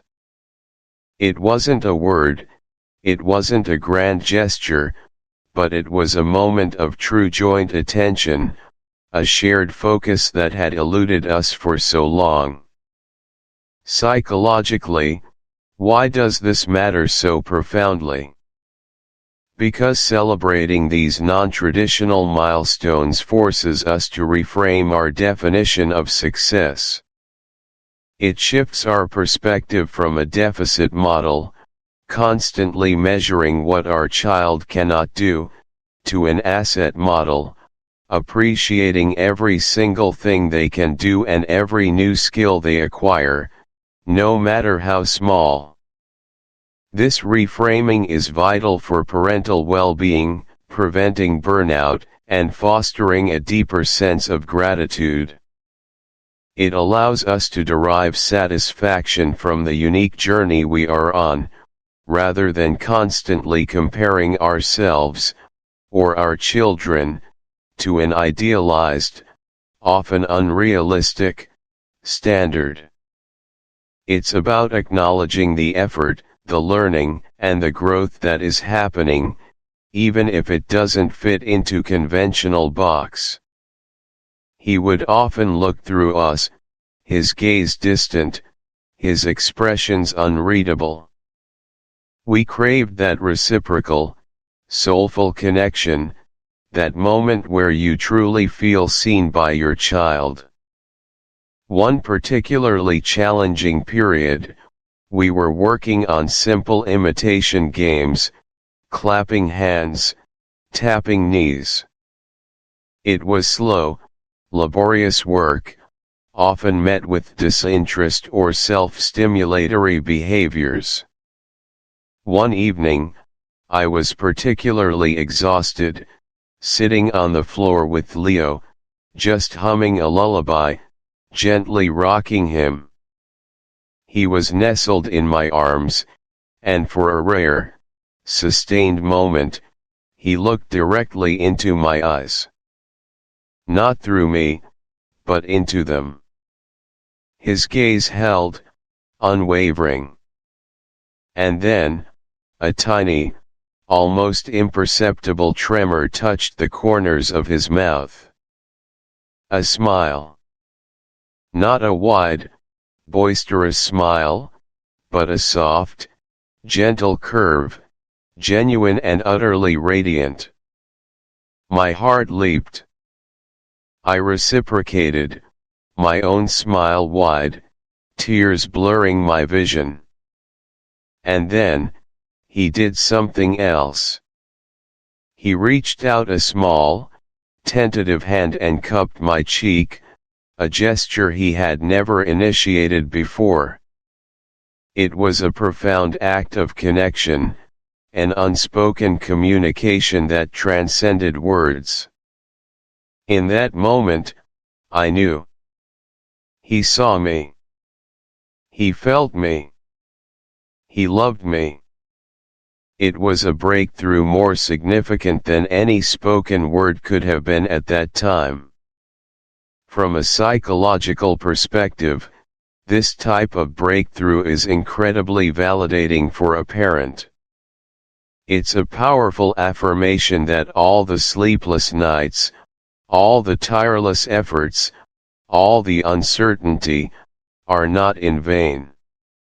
It reinforces the belief that connection is indeed possible, even if it looks different than anticipated. For the child, these breakthroughs represent the forging of new neural pathways, the integration of previously disparate information, and the development of new ways to interact with their world. Each successful interaction strengthens these pathways, making subsequent connections easier and more frequent. It's a testament to the brain's incredible plasticity and the power of consistent, loving engagement. It's a moment of profound recognition, both for the parent recognizing the child's effort, and for the child recognizing the parent's presence and love. So, how do we practically apply this understanding? First, when such a breakthrough occurs, truly savor it. Don't let it pass unnoticed. Verbally acknowledge it, even if your child doesn't fully understand the words. Oh, Leo, you looked right into my eyes. That was beautiful. Replicate the conditions if you can. What was the environment like?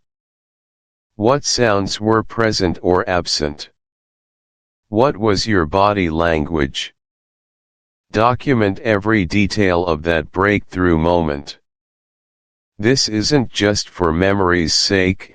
It provides valuable information that can help therapists and parents understand what triggers these moments of connection and how to foster more of them. And celebrate it. Share the story with others who understand the significance. This communal celebration not only fortifies your own spirit but also builds a supportive network around your child's progress. Finally, dear listeners, I want to impress upon you the absolute necessity of actively celebrating every single inch of progress. We often wait for the big things to roll out the metaphorical red carpet. But for children with unique developmental needs, progress is often incremental, a series of minute steps rather than giant leaps. Ignoring these small steps means missing countless opportunities for joy, for reinforcement, and for building momentum.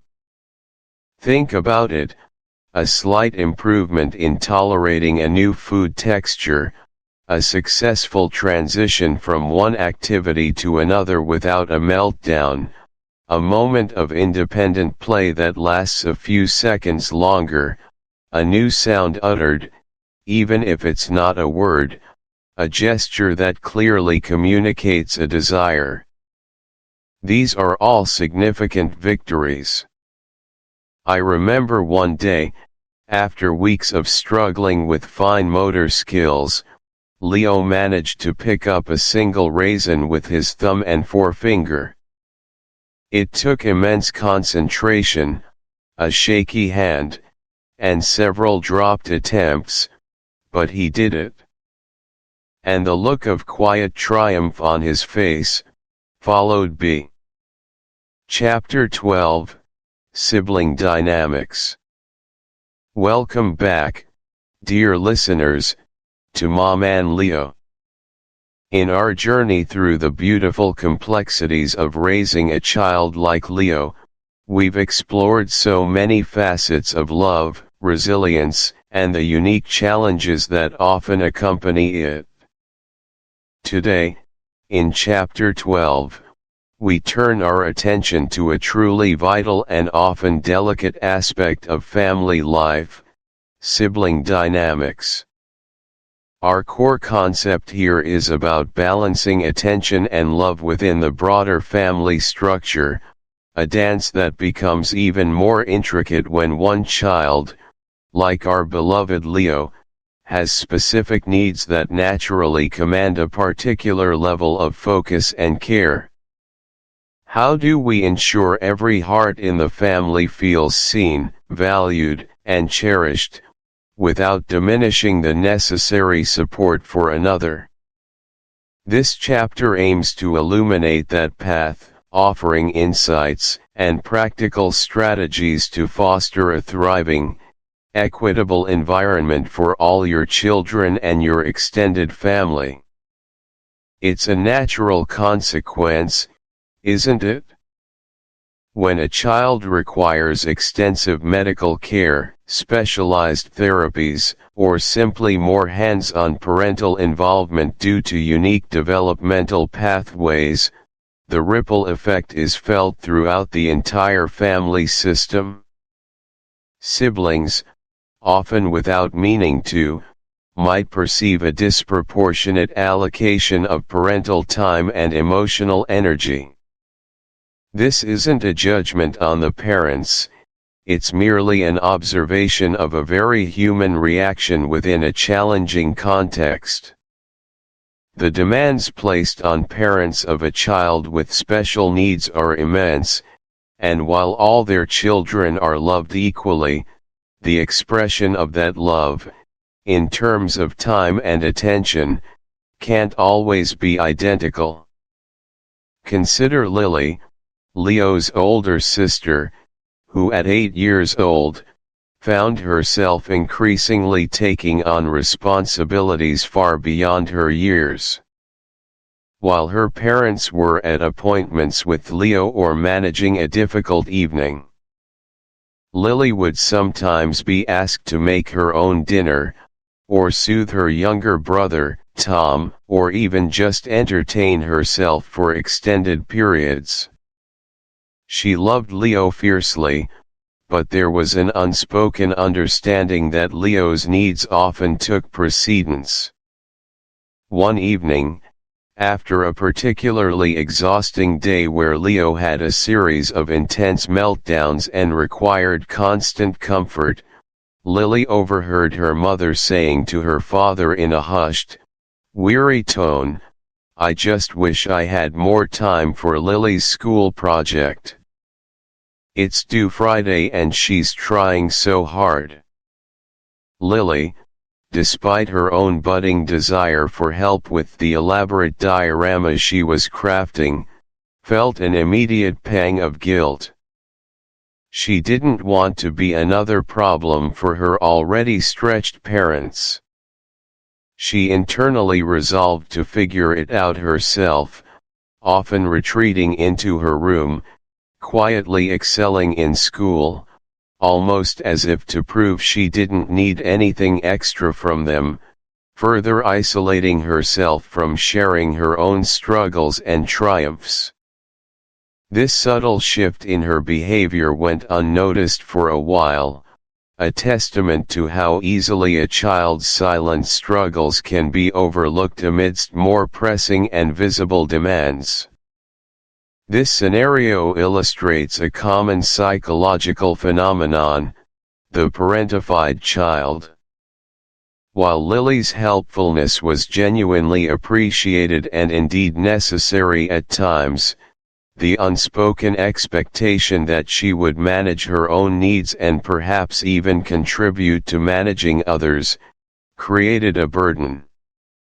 She began to suppress her own needs, feelings of resentment, or even normal childhood anxieties, believing her parents couldn't handle anything more on their plate. This pattern, if left unaddressed, can lead to anxiety, depression, difficulty forming healthy boundaries in adulthood, and a deep-seated feeling of not being enough or deserving of attention simply for being herself. For extended family, the impact can manifest as a struggle to understand Leo's condition, leading to awkward interactions, unsolicited advice that can feel incredibly dismissive, or conversely, a complete withdrawal, leaving parents feeling even more isolated. They might not know how to help, or fear saying the wrong thing and causing offense, and so they say nothing at all, creating a palpable distance. Have you ever felt that invisible wall go up, even with loved ones? So, what can we do to mitigate these profound impacts and ensure every member of the family feels supported? Firstly, open, age-appropriate communication is paramount. Talk to your children about Leo's needs without making it sound like a burden or a secret. Frame it as part of your family's unique journey. Involve them, where appropriate and safe, in Leo's care. Even simple tasks like helping to pick out Leo's clothes for the day, or reading a simple story to him while you prepare a meal, can foster a sense of connection rather than separation. For extended family, proactive education is key. Share information, resources, and gently guide their interactions. Encourage them to engage with all your children, perhaps suggesting specific activities they could do with Leo's siblings, reminding them that their presence and engagement matter immensely. Remind them that your family's dynamic is unique, and patience and understanding are the greatest gifts they can offer, far more valuable than any unsolicited advice. Moving from acknowledging the challenges to actively constructing a more balanced home life is where true progress lies. It's about being intentional, isn't it? It means recognizing that family equilibrium isn't a static state, but a dynamic one, constantly requiring adjustment and conscious effort. What practical strategies can we weave into the fabric of our daily lives to ensure everyone feels valued and connected, even amidst the sometimes overwhelming demands? Let's look at the Miller family. With twins, one of whom, Maya, had significant mobility challenges requiring daily physical therapy and specialized equipment, and an older son, Ethan, the parents, Sarah and David, felt perpetually stretched thin. Ethan, a budding soccer enthusiast. Your needs are different, you need our support for your exam, and we want to give you that. Our goal is to ensure both of you get what you need to flourish, and sometimes that looks different for each of you. Think of it like a garden. Different plants need different amounts of water, different types of soil, and varying sunlight to thrive, but they all deserve the specific care they need to grow beautifully and reach their full potential. They then carved out a specific block of time each evening dedicated solely to discussing Sophia's studies, actively listening to her concerns, and celebrating her achievements. It wasn't equal in duration to Marcos's hospital time, but it was profoundly fair in that it directly addressed Sophia's specific, legitimate needs at that moment, demonstrating her parents' commitment to her individual well-being. This distinction between fair and equal is a profound lesson in empathy and equity for children. When parents model and explain that different needs necessitate different responses, they are teaching their children about compassion, individual differences, and the principle that support should be tailored to individual circumstances rather than uniformly distributed. It moves the conversation away from a competitive who gets more mentality to an understanding that everyone's unique journey is respected and that true love is about meeting each person where they are. If parents rigidly attempt to provide equal attention when one child's needs are significantly greater, they risk neglecting the most vulnerable child, creating an unrealistic expectation of how life works, fostering resentment or a sense of invalidation in the child with greater needs, and potentially burning out themselves in the process. True fairness allows everyone to thrive in their own way. Practically, this means validating your children's feelings when they say something isn't fair, and then gently reframing it through the lens of needs. You might say, "I hear you, and it truly feels like Leo gets more of our time right now because his body and mind need extra help to learn things that come easily to others. What I want you to know is that we are trying to give each of you exactly what you need to thrive." Sometimes that looks different for different people, and that's okay, because everyone is unique and special in their own way. Actively check in with each child about their specific needs. Does one child need more quiet time for independent play? Does another need help with a particular skill, like learning to ride a bike? Tailor your attention accordingly, focusing on quality over mere quantity. And most importantly, celebrate all successes, big or small, for every member of your family, reinforcing that everyone's journey is valuable and celebrated. As we draw this chapter on sibling dynamics to a close, remember the intricate dance of balancing attention and love within your beautiful family structure. We've explored the significant impacts a child like Leo's needs can have on siblings and extended family, highlighted practical strategies for maintaining equilibrium, and deeply delved into the profound concept of fair versus equal attention.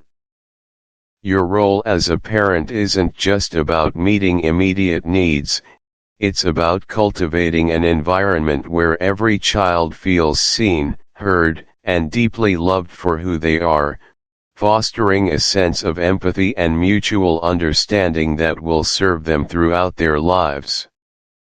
It's a continuous process, a journey of learning and adapting, but one that strengthens the very foundation of your family, building a resilient and loving unit.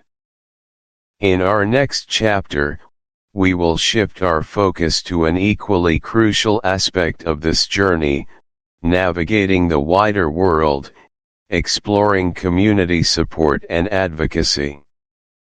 Because while your family is a strong unit, you are not alone on this path. Chapter 13, The Education Maze. Welcome back, dear listener, to Chapter 13 of Maman Leo, a journey into the heart of a parent's unwavering dedication. Today, we step into a realm that can often feel like a labyrinth for families navigating unique needs, the education maze. Our deep dive today centers on a profoundly important concept: fighting for an inclusive and supportive educational environment. Education, at its core, is a beacon of hope, a cornerstone for growth, and a fundamental right for every child. Yet, for parents of children like Leo, the traditional school system can often present itself not as an open door, but as a series of perplexing corridors, locked gates, and sometimes, even unexpected dead ends. It demands from us not just participation, but tireless advocacy. Are we truly preparing all children for a future where they can thrive, or are we inadvertently creating systems that isolate and diminish their potential? This chapter is about understanding that intricate maze, learning how to navigate it, and ultimately, transforming it into a path that truly serves our children. It's about empowering ourselves to demand and create educational spaces where every child feels seen, valued, and capable of reaching their fullest potential, not despite their differences, but often because of them. Let's begin by exploring some of the specific challenges we frequently encounter within the traditional school system. Picture this: Leo, a bright-eyed boy with a curious mind, starting his first year of school. His energy is boundless, his perception of the world vivid and unique. But in a classroom designed for uniformity, his natural inclination to explore, to question, to engage with materials in a tactile way, was often misinterpreted.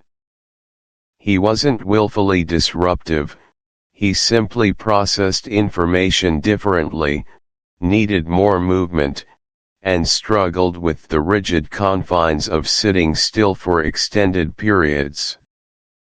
Teachers, often overwhelmed by large class sizes and standardized curricula, might label a child like Leo as difficult or distracted, rather than recognizing the underlying sensory processing differences or the need for alternative learning strategies. This isn't a critique of individual teachers, but rather of a system that often fails to equip them with the resources or the training to support neurodiverse learners effectively. The real-world consequence: Leo began to internalize these labels. He felt misunderstood, like an outsider looking in. His initial enthusiasm for learning started to wane, replaced by frustration and, heartbreakingly, a sense of failure.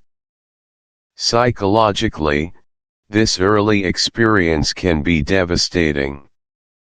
When a child's natural way of interacting with the world is consistently met with resistance or misunderstanding, it erodes their self-esteem, stifles their innate curiosity, and can lead to anxiety or even depression. They start to believe there's something inherently wrong with them, rather than realizing the environment simply isn't suited to their needs. For parents, witnessing this can be incredibly painful and stressful. We feel the weight of their struggles, often battling feelings of helplessness and anger towards a system that seems to be failing our precious children. So, what can we do? Practical application steps for listeners navigating similar challenges include meticulous documentation. Start a binder. Log every phone call, every meeting, every email. Note specific incidents, both positive and negative, describing them objectively. If Leo struggled during math time, note the date, the specific behavior, and any observed triggers or preceding events. This detailed record becomes invaluable when you advocate for your child, providing concrete evidence rather than anecdotal observations. Furthermore, seek external professional evaluations early on, from pediatricians, educational psychologists, occupational therapists, or speech therapists. Their professional reports hold significant weight and can provide a clearer picture of your child's needs, often validating your observations and providing a diagnosis. Her first attempts were met with polite dismissals. He'll grow out of it, or we don't see anything significant. But Maman Leo didn't give up. Armed with reports from Leo's occupational therapist detailing his sensory processing challenges and a speech pathologist's assessment outlining his expressive language needs, she requested an official evaluation in writing. When the school's initial evaluation didn't fully capture Leo's complexities, she appealed, requesting an independent educational evaluation at the school's expense, citing discrepancies in their assessment. This was a pivotal moment. The independent evaluation confirmed Leo's needs more comprehensively, forcing the school to reconsider. Why does this matter psychologically? An IEP is more than just a document, it's a lifeline. For parents, it provides a sense of control and a structured framework for their child's educational journey. It reduces the immense anxiety that comes from feeling lost and unheard. Knowing that specific accommodations, goals, and services are legally mandated brings immense relief. For the child, an effective IEP means an environment tailored to their learning style, reducing frustration, fostering confidence, and allowing them to access the curriculum without constantly feeling behind or misunderstood. It's about leveling the playing field, ensuring equity, not just equality. How do you, the listener, secure an effective IEP? Firstly, know your rights. Familiarize yourself with the specific special education laws in your region or country. Attend workshops, join parent support groups, and consult with educational advocates if possible. Secondly, request everything in writing.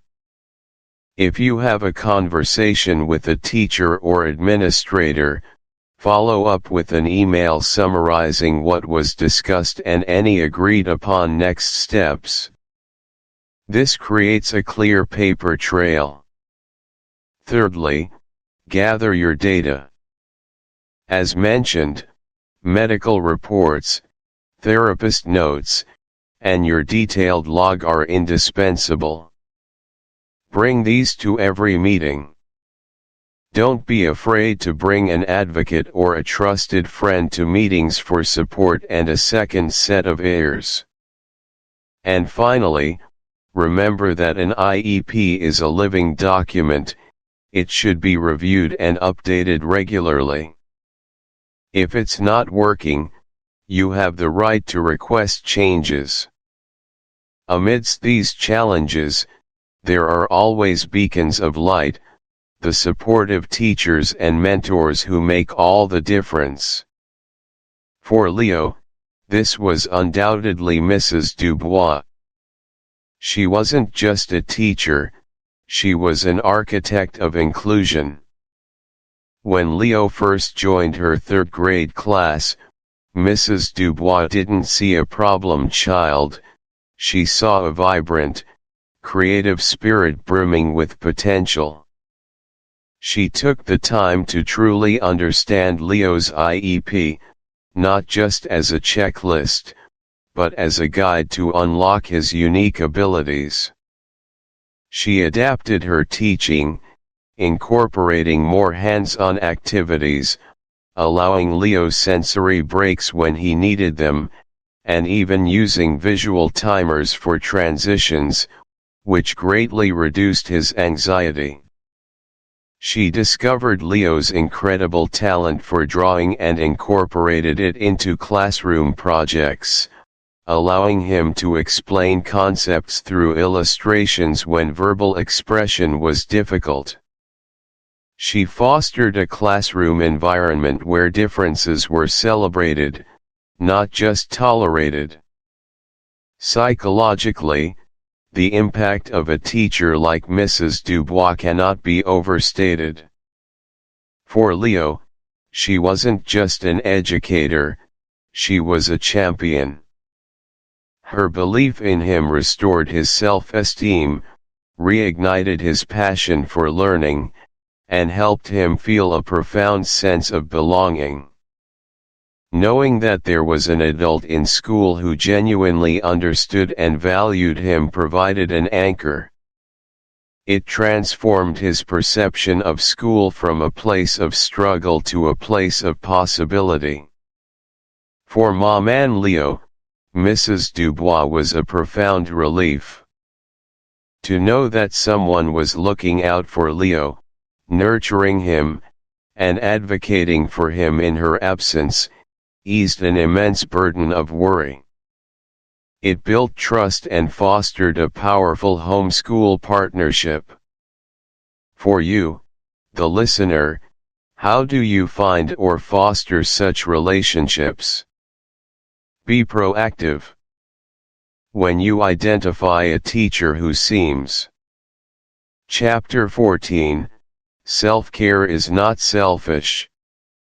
Welcome back, dear listener, to Maman Leo. In our journey through the beautiful chaos of motherhood, we often find ourselves pouring endlessly from a cup that feels perpetually drained. Today, in Chapter 14, we confront a deeply ingrained misconception and embrace a profound truth: self-care is not selfish. This isn't just a catchy phrase, it's a fundamental redefinition of self-care as a vital, non-negotiable component of sustainable, joyful parenting.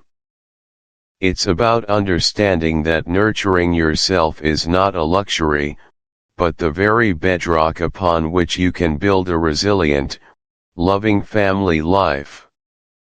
When we neglect our own well-being, we aren't being martyrs, we're inadvertently diminishing our capacity to show up fully, patiently, and joyfully for those who need us most. Think of it this way: can an airplane fly without fuel? Of course not. And can a parent truly thrive, truly give their best, if their own tank is constantly running on empty, sputtering on fumes? The answer, unequivocally, is no. It's an investment in your entire family's well-being. Let's begin by revisiting a dangerous reality that far too many mothers experience: the slow, insidious creep of maternal burnout. I remember a particularly vivid period. My eldest, Leo, was going through a sleep regression, and my youngest, Mia, had just started teething. Every day felt like a marathon run on pure adrenaline, fueled by stale coffee and the sheer will to survive. One Tuesday morning, after another night of broken sleep, I found myself snapping at Leo for spilling his cereal, a tiny incident that usually wouldn't warrant more than a sigh. But that morning, it felt like the final straw, and I retreated to the bathroom, tears silently streaming down my face, feeling like a complete failure. My body ached, my mind raced with an endless to-do list, and the joy I usually found in my children felt momentarily eclipsed by an overwhelming exhaustion. This wasn't just tiredness, it was a profound depletion of my emotional, mental, and physical reserves. Psychologically, this is what maternal burnout looks like. It's a state of chronic physical and emotional exhaustion, often accompanied by a sense of reduced accomplishment and depersonalization. When our cortisol levels are consistently high due to stress, our capacity for patience, empathy, and creative problem-solving diminishes dramatically. We become reactive instead of responsive. Our ability to connect deeply with our children suffers, not because we don't love them, but because our own well is dry. We literally have nothing left to give. It's crucial to recognize that burnout isn't a sign of weakness, it's a sign that you've been strong for too long without adequate support or replenishment. So, how can you practically apply this understanding? Start by tuning into your own body and mind. Are you constantly irritable? Do you feel an underlying hum of anxiety? Is your enthusiasm for things you once enjoyed waning? These are red flags. When you notice them, take a conscious, intentional pause. Even 5 minutes of quiet breathing, stepping outside for fresh air, or listening to a calming piece of music can begin to gently recalibrate your nervous system. Don't wait until you're at the snapping point, acknowledge the early warnings. Now, you might be thinking, that all sounds lovely, but when on earth am I supposed to fit self-care into my already overflowing schedule? And that's where we challenge the notion that self-care needs to be elaborate or time-consuming. My own realistic self-care routine is built on tiny, consistent habits. It's not a spa day every week, though those are wonderful when they happen. For me, it often looks like waking up 15 minutes before the children, just enough time to sit with a warm cup of herbal tea, gazing out the window, and jotting down 3 things I'm grateful for in a small notebook. It's about consciously putting on a podcast I enjoy while I'm folding laundry, transforming a mundane chore into a moment of personal engagement. Sometimes, it's just 5 minutes spent really savoring a piece of dark chocolate after the kids are asleep, without simultaneously scrolling through my phone. These aren't grand gestures, they're micro moments of reclaiming my personal space and mental peace. The psychological power of these small, consistent actions cannot be overstated. they build resilience brick by brick. By intentionally carving out even these brief pockets of time for ourselves, we send a powerful message to our subconscious: I am worthy of care. My needs matter. This fosters a sense of self-respect and agency, which are vital for combating the feeling of being constantly overwhelmed by external demands. These small rituals create boundaries, signaling to our minds that there are moments dedicated solely to our own replenishment. Over time, these consistent deposits into your emotional bank account add up, preventing that feeling of being completely depleted. For your practical application, I urge you to brainstorm 3 to 5 realistic self-care activities that you can weave into your existing daily or weekly rhythm. Maybe it's listening to an audiobook while you prepare dinner, taking a brisk walk around the block during your lunch break, or simply committing to reading one chapter of a book before bed. Don't aim for perfection, aim for consistency, and adjust as your life changes.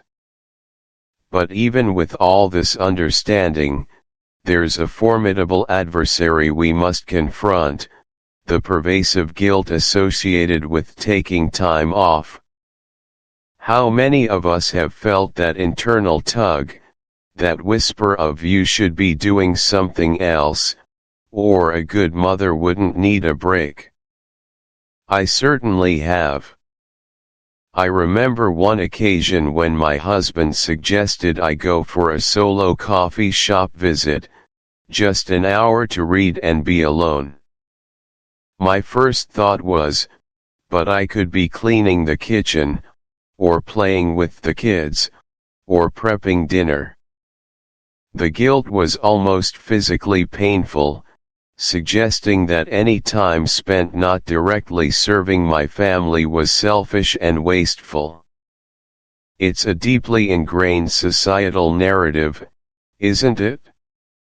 The myth of the perfect mother, effortlessly juggling everything with a serene smile, is damaging precisely because it implies that needing a break is a flaw. Psychologically, this guilt stems from a combination of cultural expectations and our own internalized beliefs about what constitutes good mothering. We often conflate self-sacrifice with love, believing that the more we give of ourselves, the more loving we are. However, this is a dangerous fallacy. Taking time for yourself isn't taking away from your family, it's giving back to them a more present, patient, and joyful version of yourself. When you model healthy boundaries and self-respect, you are teaching your children invaluable le. Chapter 15, Redefining Success. Welcome to Chapter 15, Redefining Success. In this pivotal chapter, we embark on a profound journey to create a personalized metric for a happy and fulfilling life, one that truly resonates with your unique family dynamics and individual aspirations, moving far beyond the confining boundaries of conventional expectations. Have you ever paused to consider what success truly means to you, not what society dictates, but what genuinely ignites joy and purpose within your heart and the hearts of your children? Our first crucial step is to deliberately dismantle the often restrictive societal definitions of a successful child. For generations, success has been narrowly equated with academic brilliance, athletic prowess, or artistic virtuosity, often pushing children towards achievements that may not align with their innate talents or desires. Think of young Maya, a sensitive and creative soul who absolutely adored painting vibrant landscapes, yet her parents, influenced by peer conversations and school accolades, insisted she spend countless hours practicing the violin. While the violin offers its own beauty, Maya's spirit dwindled, replaced by a quiet resentment and a growing sense that her true passions were undervalued. Psychologically, this external pressure can be incredibly damaging, leading to anxiety, burnout, a gnawing sense of inadequacy, and a profound disinterest in the very activities meant to bring them success. It teaches children that their worth is conditional, tied to external validation rather than their authentic selves, stifling their unique voice and inner joy. As parents, let's take a practical step, reflect on your own childhood. What external pressures did you face? Are you, perhaps unconsciously, projecting those same unfulfilled expectations onto your children? Begin questioning the pervasive "what everyone else is doing" narrative and observe your child without preconceived notions. Next, let's propose a revolutionary new metric, one based entirely on personal happiness, intrinsic motivation, and resilience. Imagine little Leo, who might not always bring home the top grades, but consistently demonstrates genuine kindness, an insatiable curiosity about the world around him, and a remarkable ability to adapt to new situations. When he faces a minor disappointment, like not winning a game, he processes it, learns from it, and bounces back with a smile, eager for the next adventure. This internal metric is transformative. It fosters intrinsic motivation, cultivating a profound sense of self-worth that is independent of any external praise or critique. It nurtures emotional intelligence, teaching children to understand and navigate their feelings, thereby building a robust inner world. Practically, spend time observing your child's genuine interests and natural inclinations. What makes them truly light up? How do they handle setbacks and disappointments? Celebrate their kindness, their persistence in learning a new skill, their infectious laughter, their empathy, even more enthusiastically than you celebrate a perfect report card. Engage them in conversations about what success feels like to them, fostering a sense of self-awareness. Finally, armed with this clarity, confidently write your own family rules for success. This is your chance to be the architect of your family's unique culture, free from the dictates of others. Consider the Jensen family, who decided that every evening meal would be entirely device-free, not because an expert decreed it, but because they deeply valued genuine conversation, shared laughter, and meaningful connection. Or the Patel family, who prioritized weekend nature hikes and creative projects over a packed schedule of extracurriculars, believing that these experiences fostered deeper bonds and a love for learning beyond the classroom. Psychologically, this empowers you, the parent, to shed the immense burden of parental guilt and comparison. It creates a cohesive family identity built on deliberately chosen, shared values, rather than blindly following external mandates. It teaches your children that your family's definition of a thriving life is unique, intentional, and profoundly meaningful. To apply this, gather your family. What are your core values?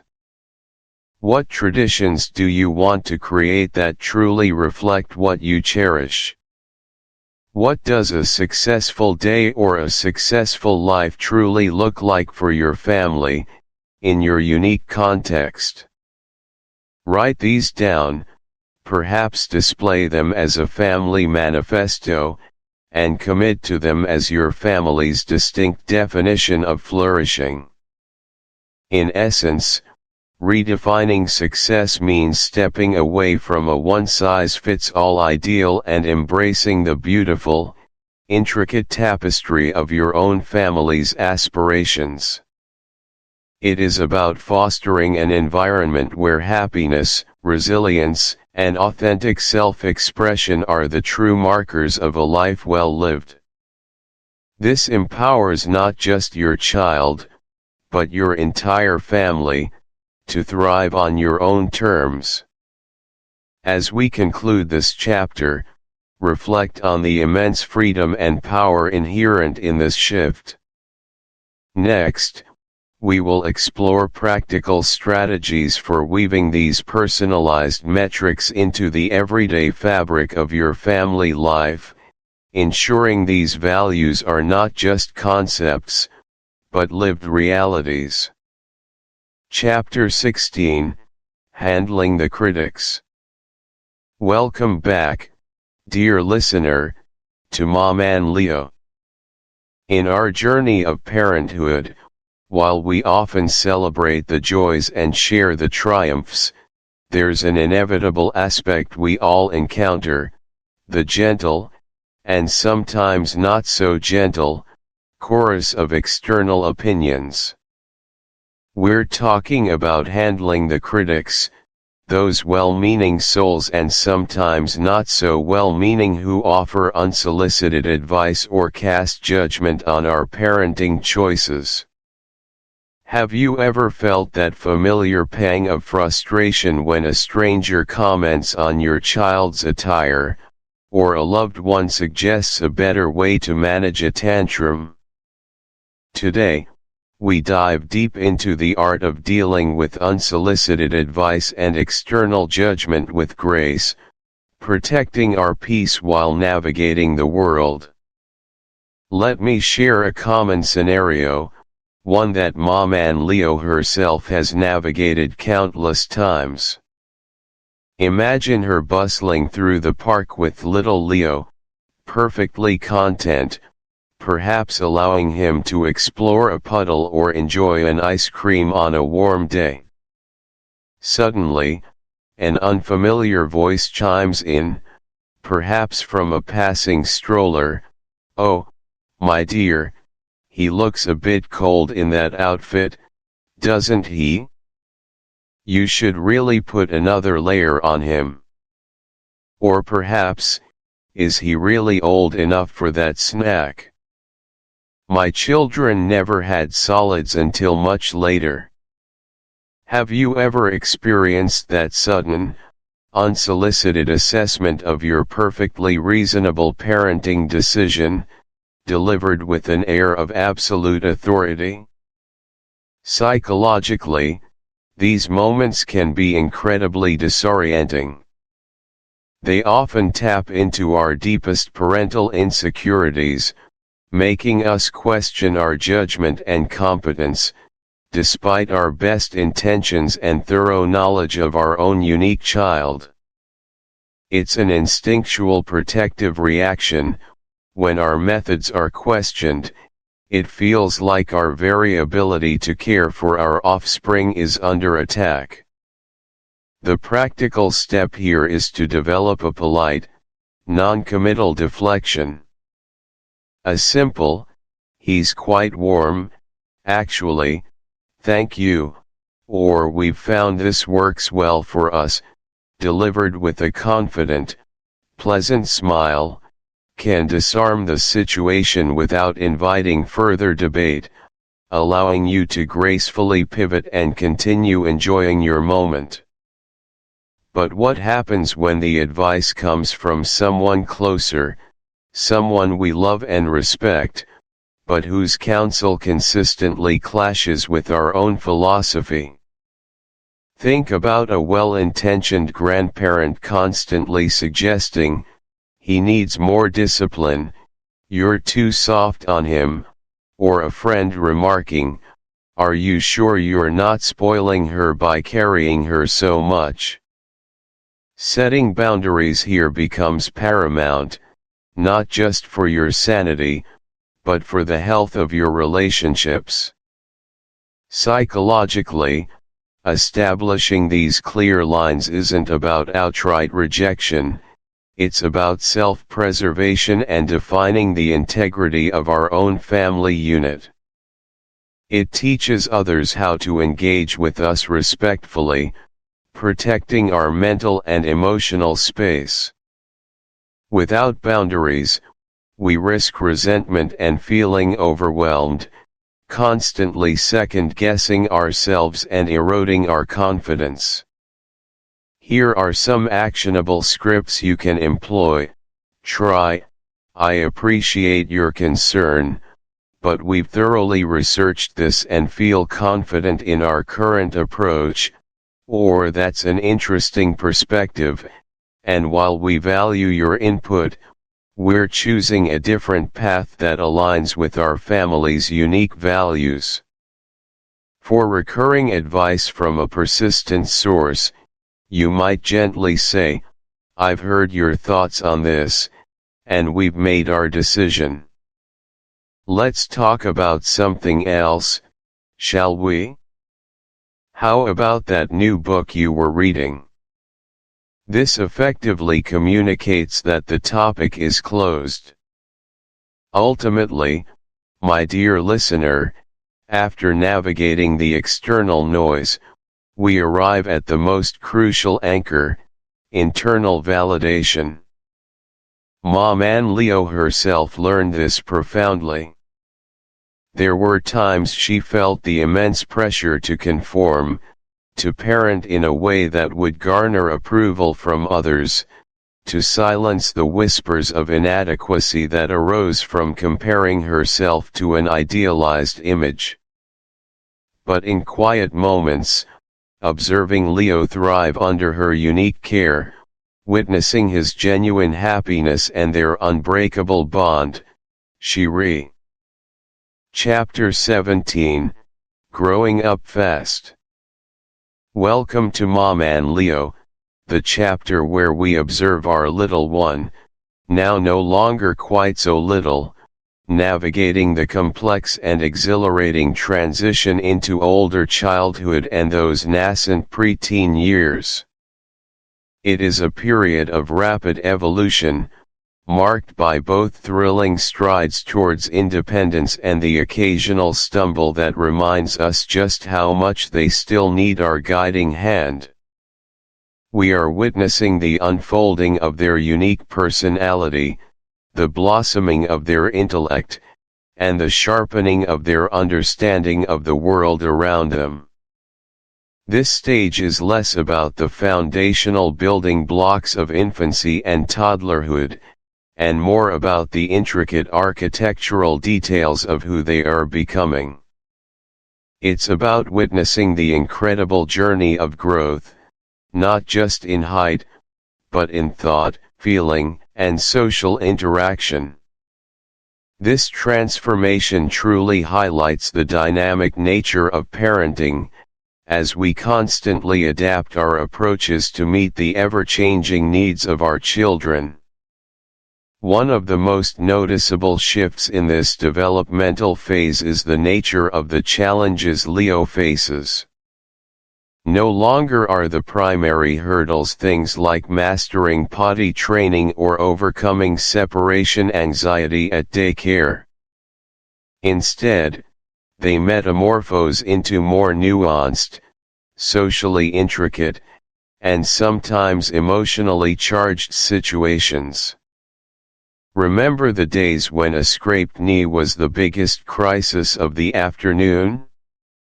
Now, the scrapes are often emotional, dealing with playground politics, the subtle dynamics of friendships, and the burgeoning awareness of fairness and justice. The world, for Leo, is expanding beyond the immediate family unit, and with that expansion comes a new set of rules, expectations, and social cues to decipher.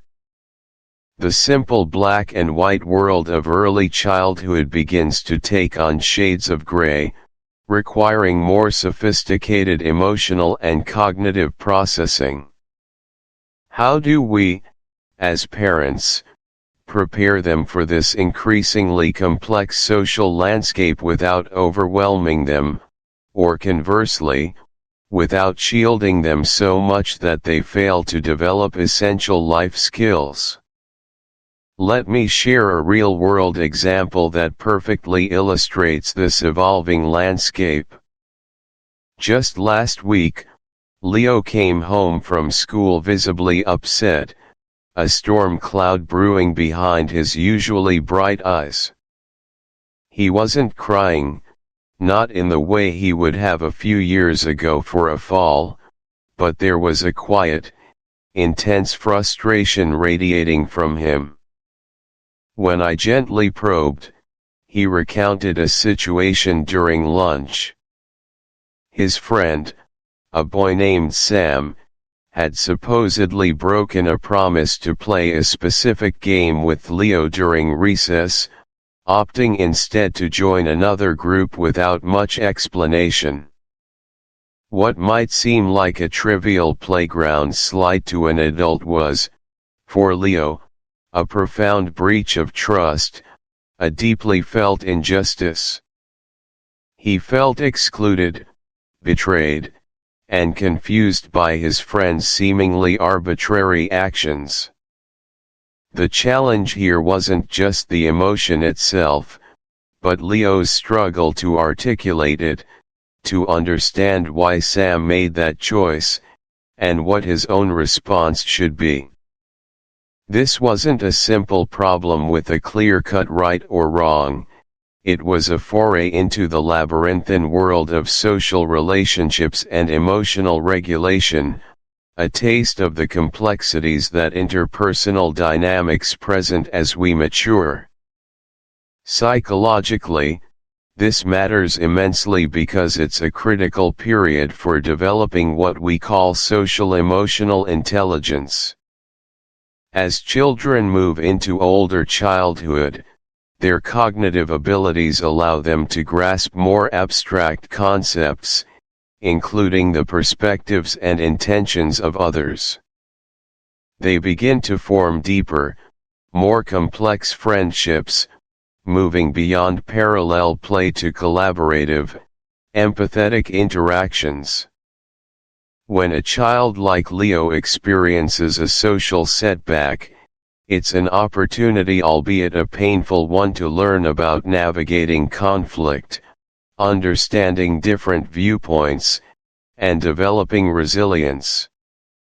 How they process these experiences, with our guidance, shapes their self-esteem, their problem-solving skills, and their future capacity for healthy relationships.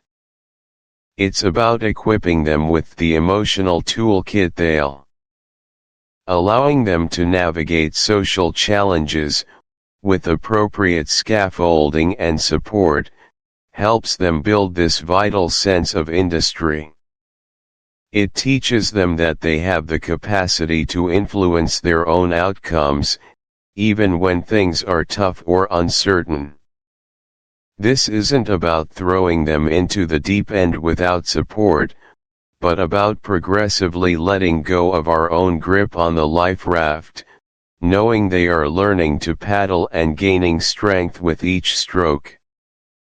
So, how do we practically apply this delicate balance in our daily lives? Firstly, distinguish between true danger and temporary discomfort. Protect them fiercely from genuine harm and unsafe situations, but allow them the space to experience and learn from the natural discomforts of life: disappointment, frustration, and minor social squabbles. These are, after all, invaluable components of life's curriculum. Secondly, offer tools, not just solutions. Teach them how to communicate effectively, how to negotiate fairly, how to advocate for themselves respectfully. Practice these skills at home through role-playing in low-stakes situations, making it feel like a game rather than a chore. And thirdly, debrief afterwards, regardless of the outcome. Whether they won or lost the particular battle, discuss what happened, what they learned from the experience, and what they might do differently next time. This reflective post-mortem analysis solidifies the learning and transforms a potentially negative experience into a powerful educational moment. This brings me to a moment that filled my heart with an almost overwhelming sense of pride, a moment when Leo independently advocated for himself. It was the culmination of these small, consistent efforts to nurture his voice and his agency, a vivid demonstration of his growing confidence. The school was holding its annual Share Your Talent show, and Leo, despite being a naturally reserved child, had decided he wanted to perform a short magic trick he had perfected. He had practiced diligently in front of me, in front of his father, even in front of his teddy bears, mastering every sleight of hand. But on the day of the auditions, he returned home with a truly crestfallen expression. When I asked what happened, he explained that the teacher, Mrs. Dubois, had told him his trick wasn't quite ready, suggesting he practice more for next year, implying it lacked the polish required for the stage. My mama bear instincts immediately bristled. I wanted to call Mrs. Dubois, to argue for him, to explain how hard he had worked, to ensure he wasn't unfairly dismissed. But then, I saw it again, that determined glint in Leo's eye, a flicker of resolve beneath the disappointment. He said, "Maman, I think she misunderstood my trick. I can do it perfectly. I just need to show her again, maybe slower, so she can really see it."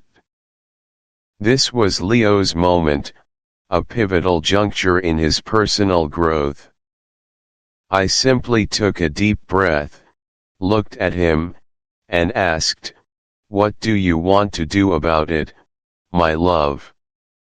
He squared his small shoulders, took a visible gulp, and declared with a newfound firmness, "I want to ask Mrs. Dubois for another chance." My heart swelled with a mixture of apprehension and immense pride. I helped him formulate his request, focusing on expressing his confidence and his willingness to demonstrate his readiness, rather than arguing or complaining. We talked about how to approach her respectfully, choosing his words carefully. The next day, he walked into school, a little nervous but resolute in his purpose. He approached Mrs. Dubois during recess, and with a surprisingly clear and steady voice, he articulated his desire to perform, explaining that he felt he could do it well and simply needed another opportunity to showcase his practiced skill. Mrs. Dubois, visibly impressed by his initiative, his polite persistence, and his clear communication, agreed to watch him again after school. And this time, with the added confidence of his own advocacy, he nailed it. he performed his trick flawlessly and secured his spot in the talent show. Psycholo. Chapter 18, Letting Go of Perfection. Welcome back, dear listener, to Chapter 18 of Maman Leo, a chapter I believe will resonate deeply with many of you, as we delve into the liberating truth of letting go of perfection. This isn't just about accepting imperfection, it's about embracing the messy, beautiful, utterly human reality of being a good enough parent. For far too long, our culture has peddled this myth of the perfect parent, haven't they? The one who never raises their voice, whose children always eat organic vegetables, whose house is immaculate, and who always has a perfectly curated activity planned. It's an exhausting, unattainable fantasy that only serves to make us feel inadequate, constantly chasing a horizon that never draws closer. But here's the secret, the profound relief I want to share with you today: your child doesn't need a perfect parent. What they truly need, what they thrive on, is a good enough one.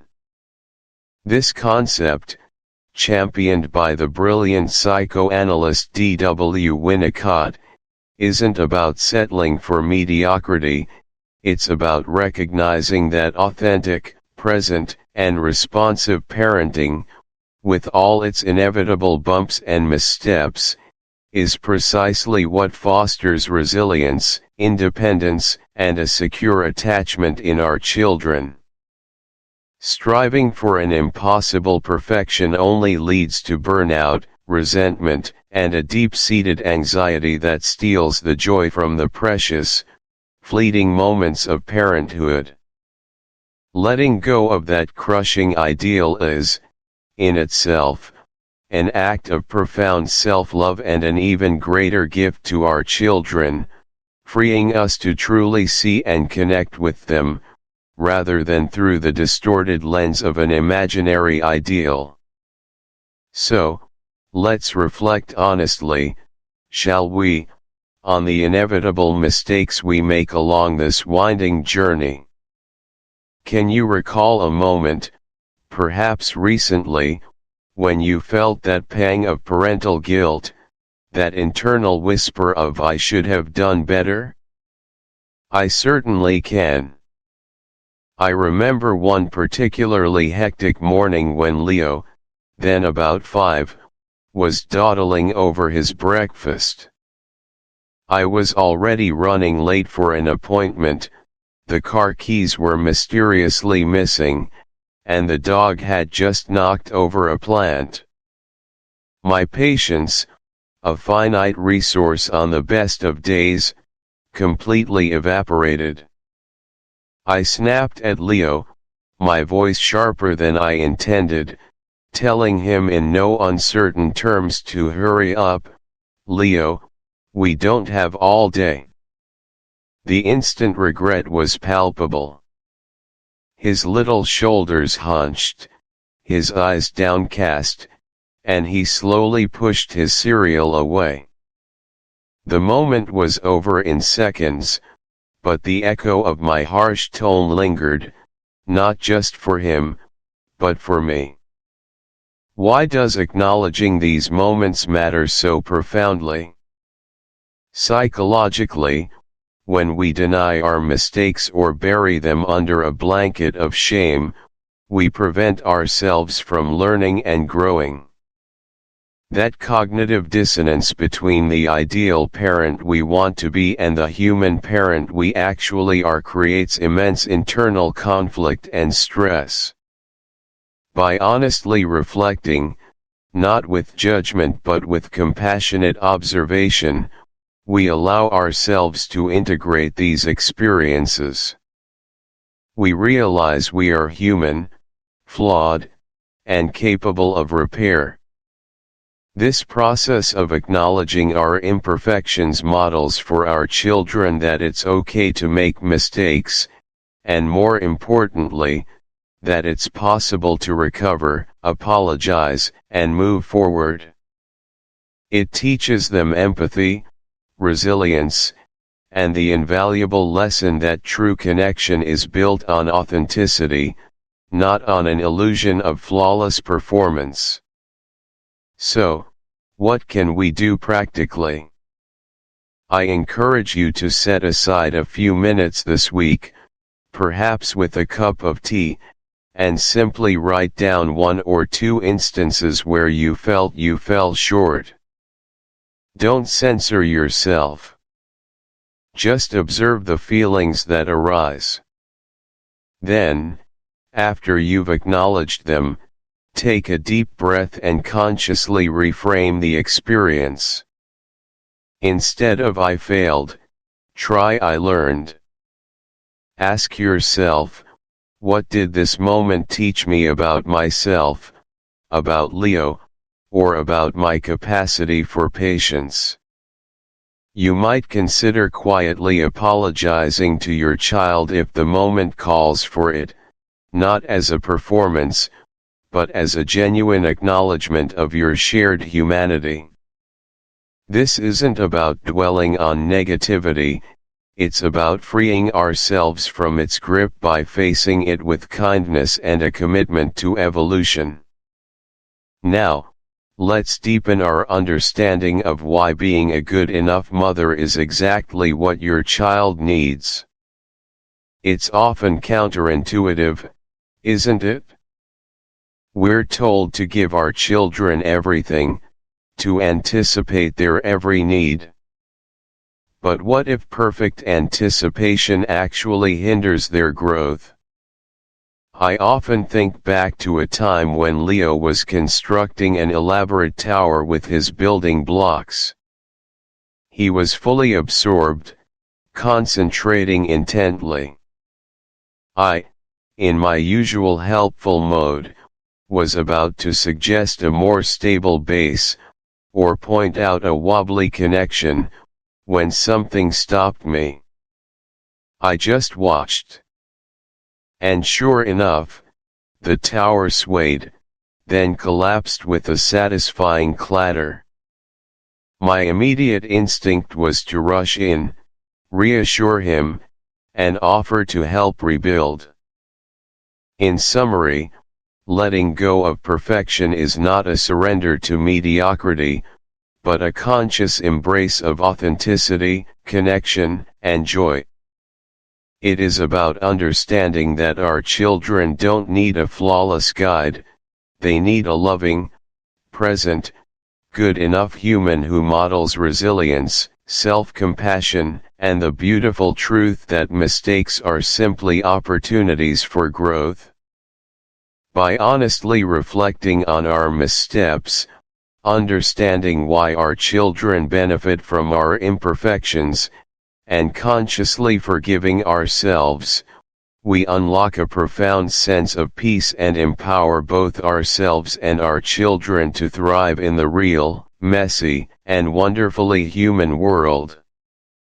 As we move forward into our next chapter, we'll explore how this freedom from perfectionism allows us to cultivate even deeper joy and presence in our everyday interactions, transforming ordinary moments into extraordinary memories. Chapter 19, The Bond That Saves Us. Welcome, dear listener, to Chapter 19 of our journey, a chapter titled The Bond That Saves Us.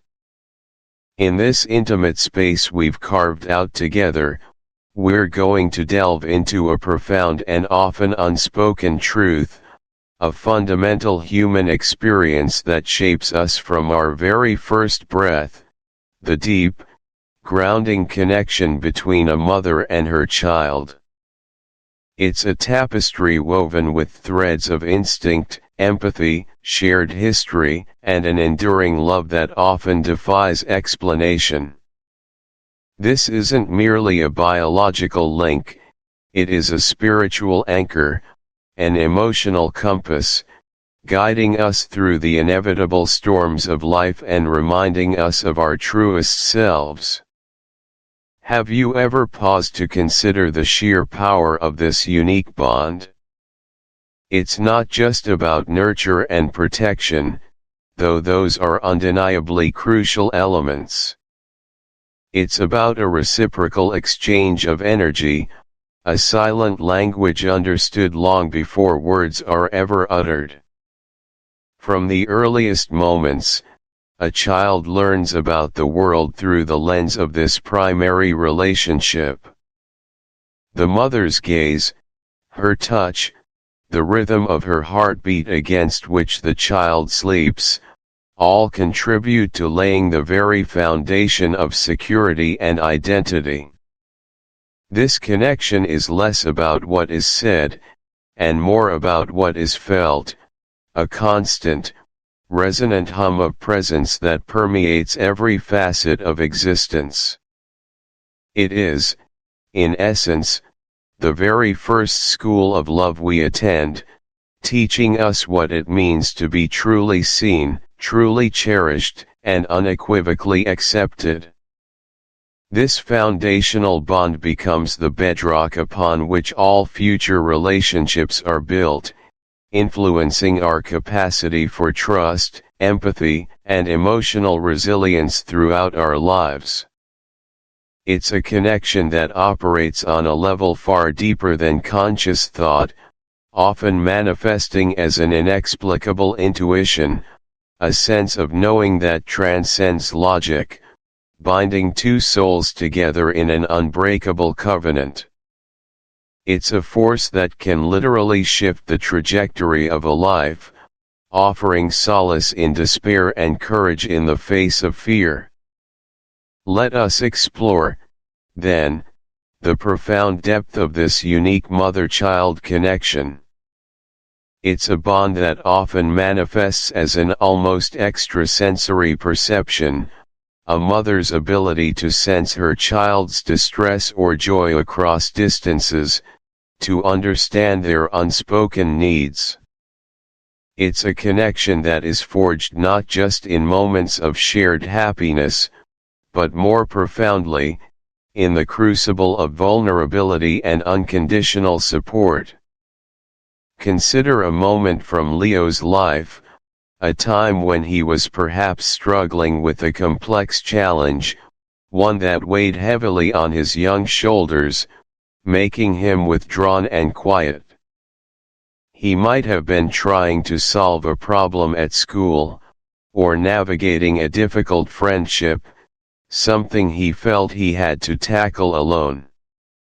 He'd return home, perhaps trying to appear normal, but his usual boisterous energy would be subdued, his eyes carrying a hint of distant concern.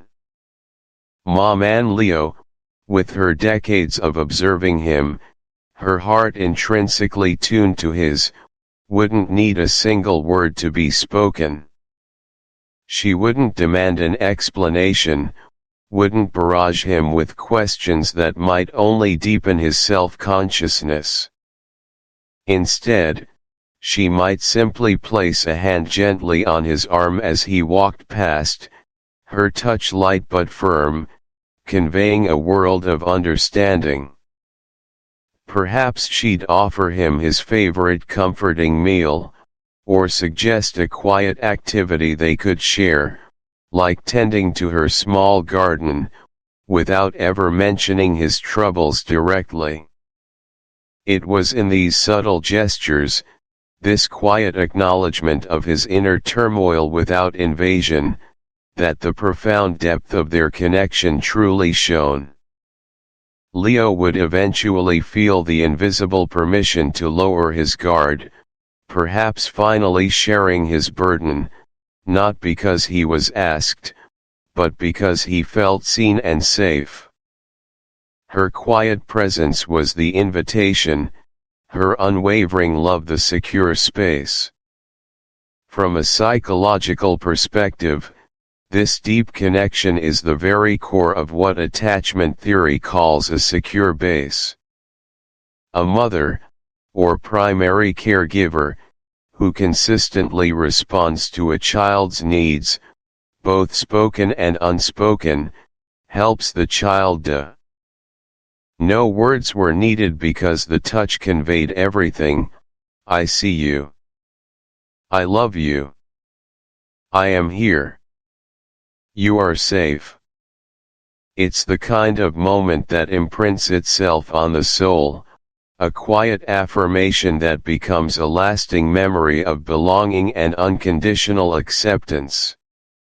These are the moments that build the deepest reservoirs of emotional security, providing comfort that can be drawn upon years later. From a psychological standpoint, such intimate, quiet moments are vital for co-regulation and the development of a child's emotional intelligence.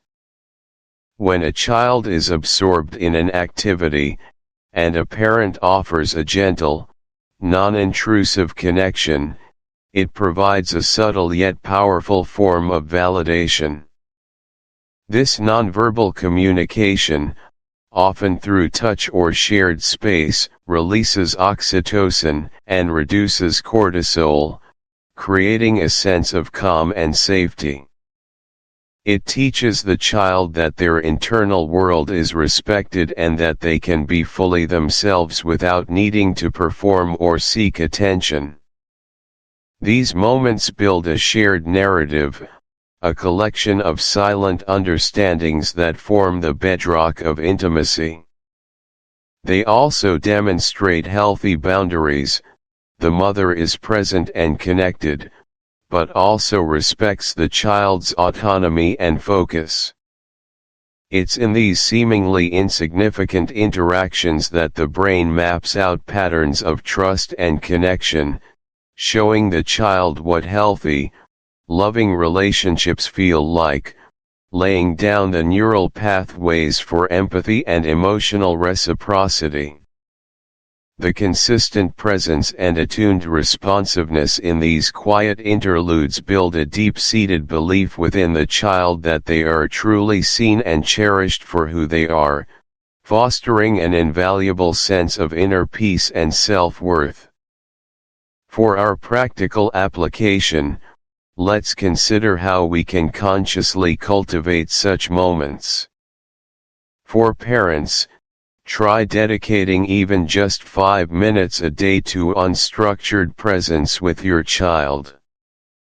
This means putting away your phone, stepping back from chores, and simply being with them in their world, observing, perhaps offering a gentle touch, without directing or questioning.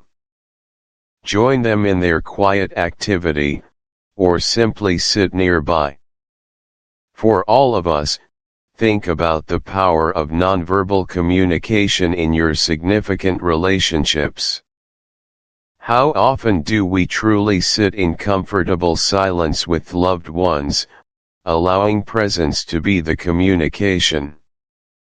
Try offering a knowing glance, a comforting hand squeeze, or a shared quiet moment without the need for dialogue. These small, intentional acts of presence can deepen bonds far more than a lengthy conversation, offering a sanctuary of unspoken understanding. They remind us that connection isn't always about action, sometimes, it's simply about being. Finally, let us reiterate that unconditional love is the ultimate grounding force in the chaos that life inevitably presents. Life is unpredictable, full of twists and turns, challenges, and triumphs, but knowing you are loved unconditionally provides an unparalleled sense of stability, a compass that always points home. Consider a period in Leo's life when he faced a significant setback. Perhaps he failed at something he had put his heart and soul into, or made a mistake that caused him deep shame and regret. He might have felt utterly lost, consumed by self-doubt, believing himself unworthy or incapable. In such moments of profound vulnerability and perceived failure, it is the unwavering, unconditional love of a mother that acts as the unbreakable tether to reality, to self-worth, and to hope. Maman Leo wouldn't have offered platitudes or dismissed his feelings. Instead, she would have met his despair with a calm, accepting embrace. She would have sat with him in his pain, perhaps offering quiet words of reassurance that his worth was not tied to his achievements or failures, but inherent in his being. Her love wouldn't have been contingent on his success, his good behavior, or his perfect choices. It would have simply been. She might have reminded him of his strengths, not in a way that minimizes his current pain, but in a way that reconnects him to his inner Risu.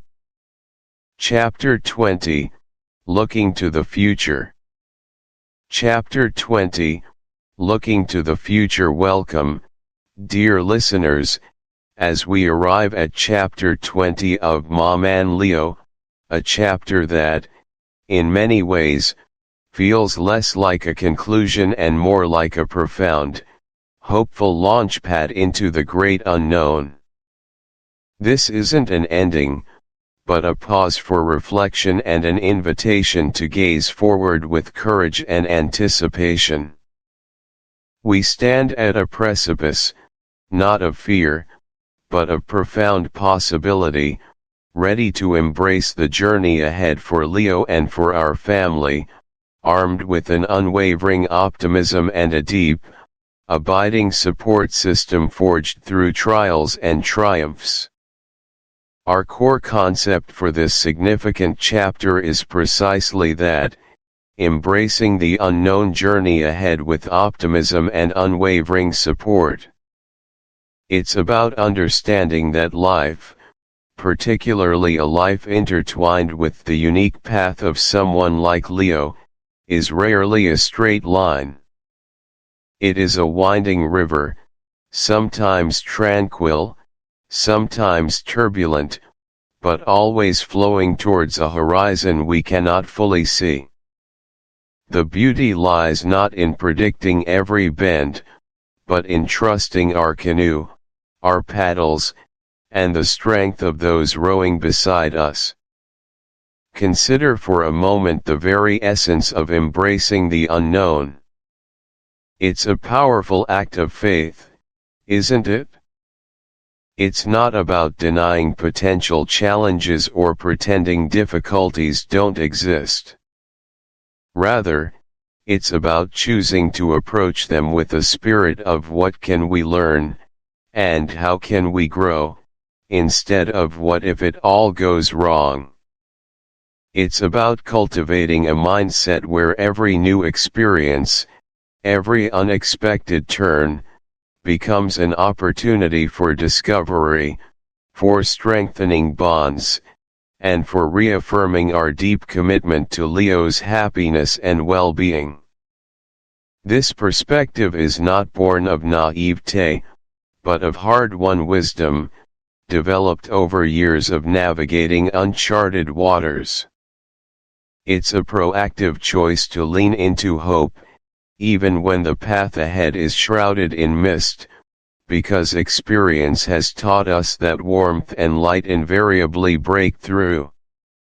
True optimism isn't blindness to difficulty, but a deep-seated conviction in one's capacity to navigate it, often refined through past successes, however small they may have seemed at the time.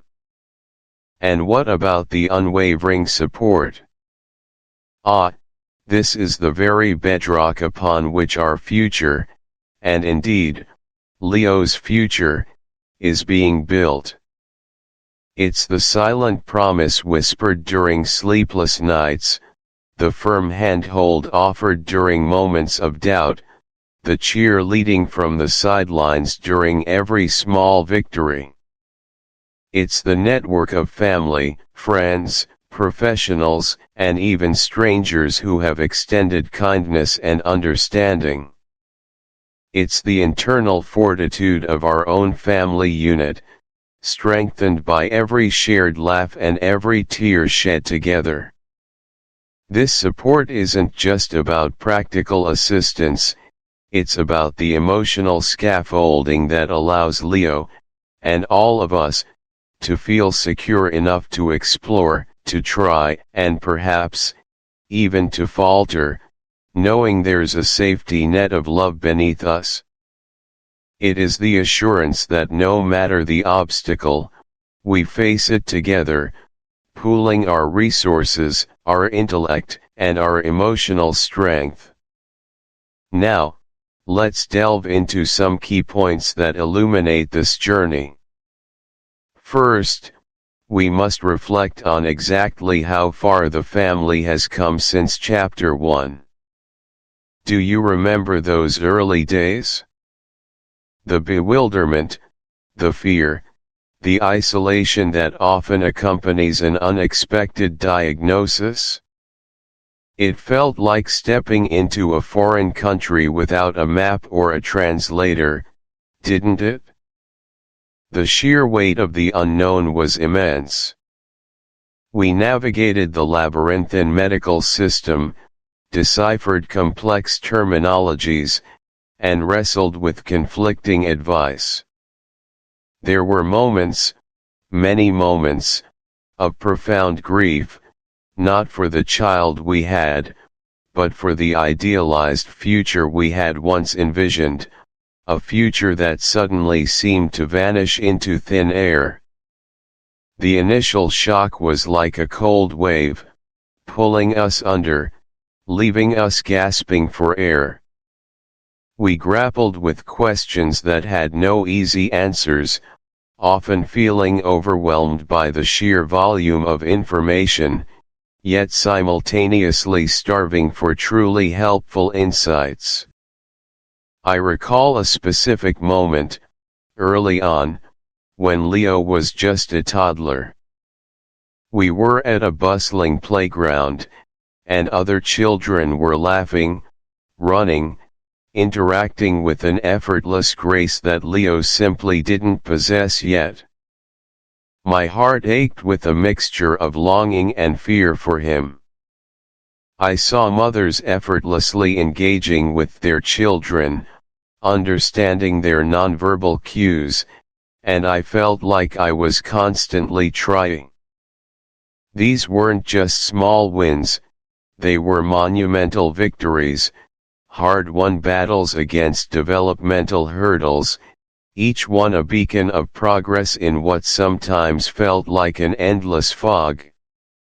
It took time, immense patience, and countless hours of therapy and intervention to chip away at those initial barriers, slowly but surely paving a clearer path.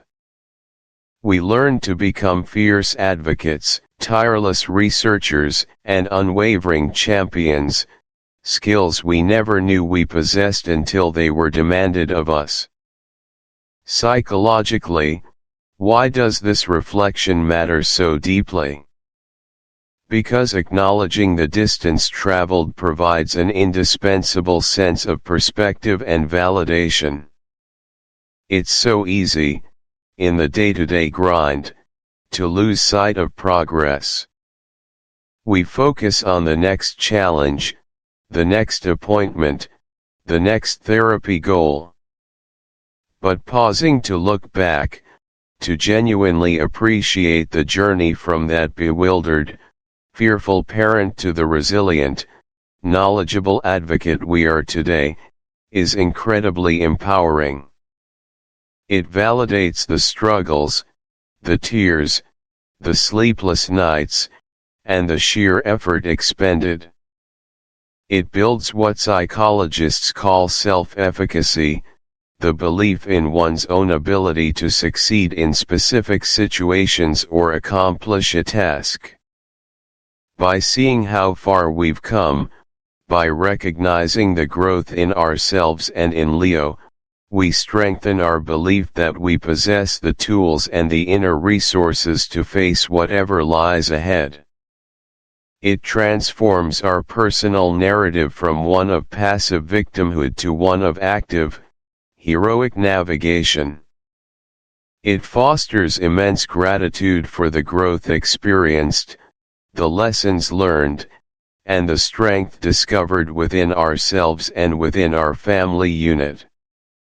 It allows us to recognize that we are not the same people we were in Chapter 1, we are stronger, wiser, and infinitely more capable, standing on a foundation of hard-earned experience and resilience.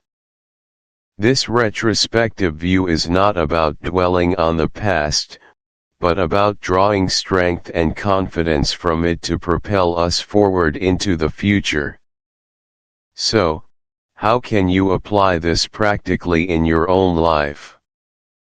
Take a moment, perhaps this very week, to actively reflect on your journey. What were your earliest fears and challenges? What milestones, however small, have you celebrated? Write them down. Create a simple timeline, not just of your child's development, but of your own growth as a parent, a caregiver, an advocate. You might be surprised at the sheer volume of triumphs you've overlooked, the mountains you've unknowingly moved. Share these reflections with your partner, with trusted friends, or even with your child, if appropriate. Frame it as a story of strength and resilience. Remember when, and now look at us. This simple act can reframe your present challenges and instill a profound sense of confidence for the future. It's about consciously rewriting your narrative from one of struggle to one of profound achievement, recognizing the hero within yourself and your family. It's an affirmation of your own extraordinary journey. Moving to our second key point, discussing honest hopes and dreams for Leo's adulthood and independence. As parents, our dreams for our children are often a tapestry woven with threads of societal expectations and personal aspirations. For Leo, this tapestry has always been uniquely colored. Our dreams for him aren't about conforming to a typical trajectory, but about carving out a life that is authentically his, rich with purpose, connection, and joy, on his own terms. It's a dream not of fitting in, but of thriving in his own wonderfully unique way. When we envision Leo's adulthood, we picture not just a job or a place to live, but a life where he feels valued, respected, and deeply connected. We hope for a vibrant community where his unique contributions are recognized and celebrated.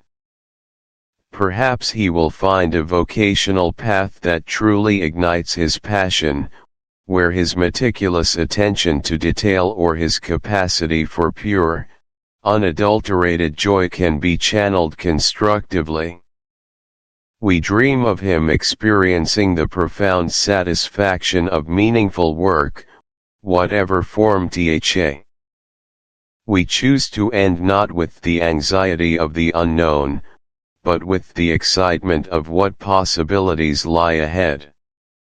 My most vivid recent memory of Leo, a memory that encapsulates this pervasive hope, is from a quiet afternoon. He was sitting by the window, meticulously arranging a collection of colorful stones he had found on a recent walk. The sun streamed in, illuminating the dust motes dancing in the air, and for a long moment, he was utterly absorbed, his brow furrowed in concentration, a faint, contented hum escaping his lips.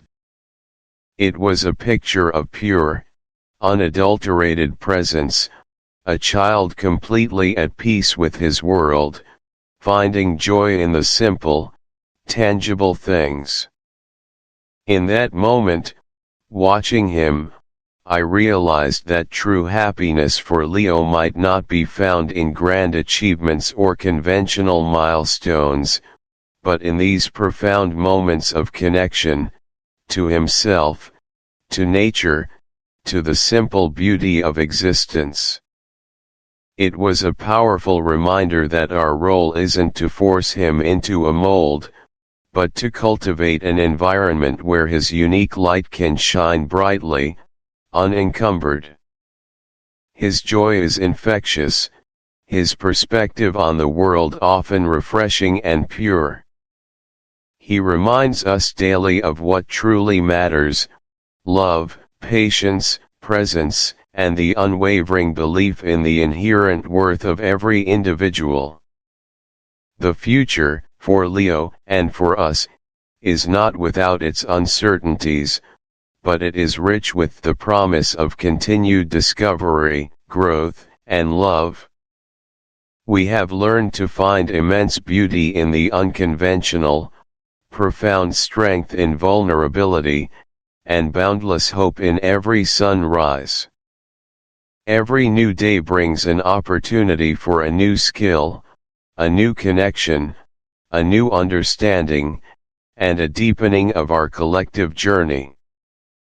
Psychologically, why is it so vital to end on a hopeful and inspiring note? Because hope is the fuel that propels us forward, especially when facing long-term challenges.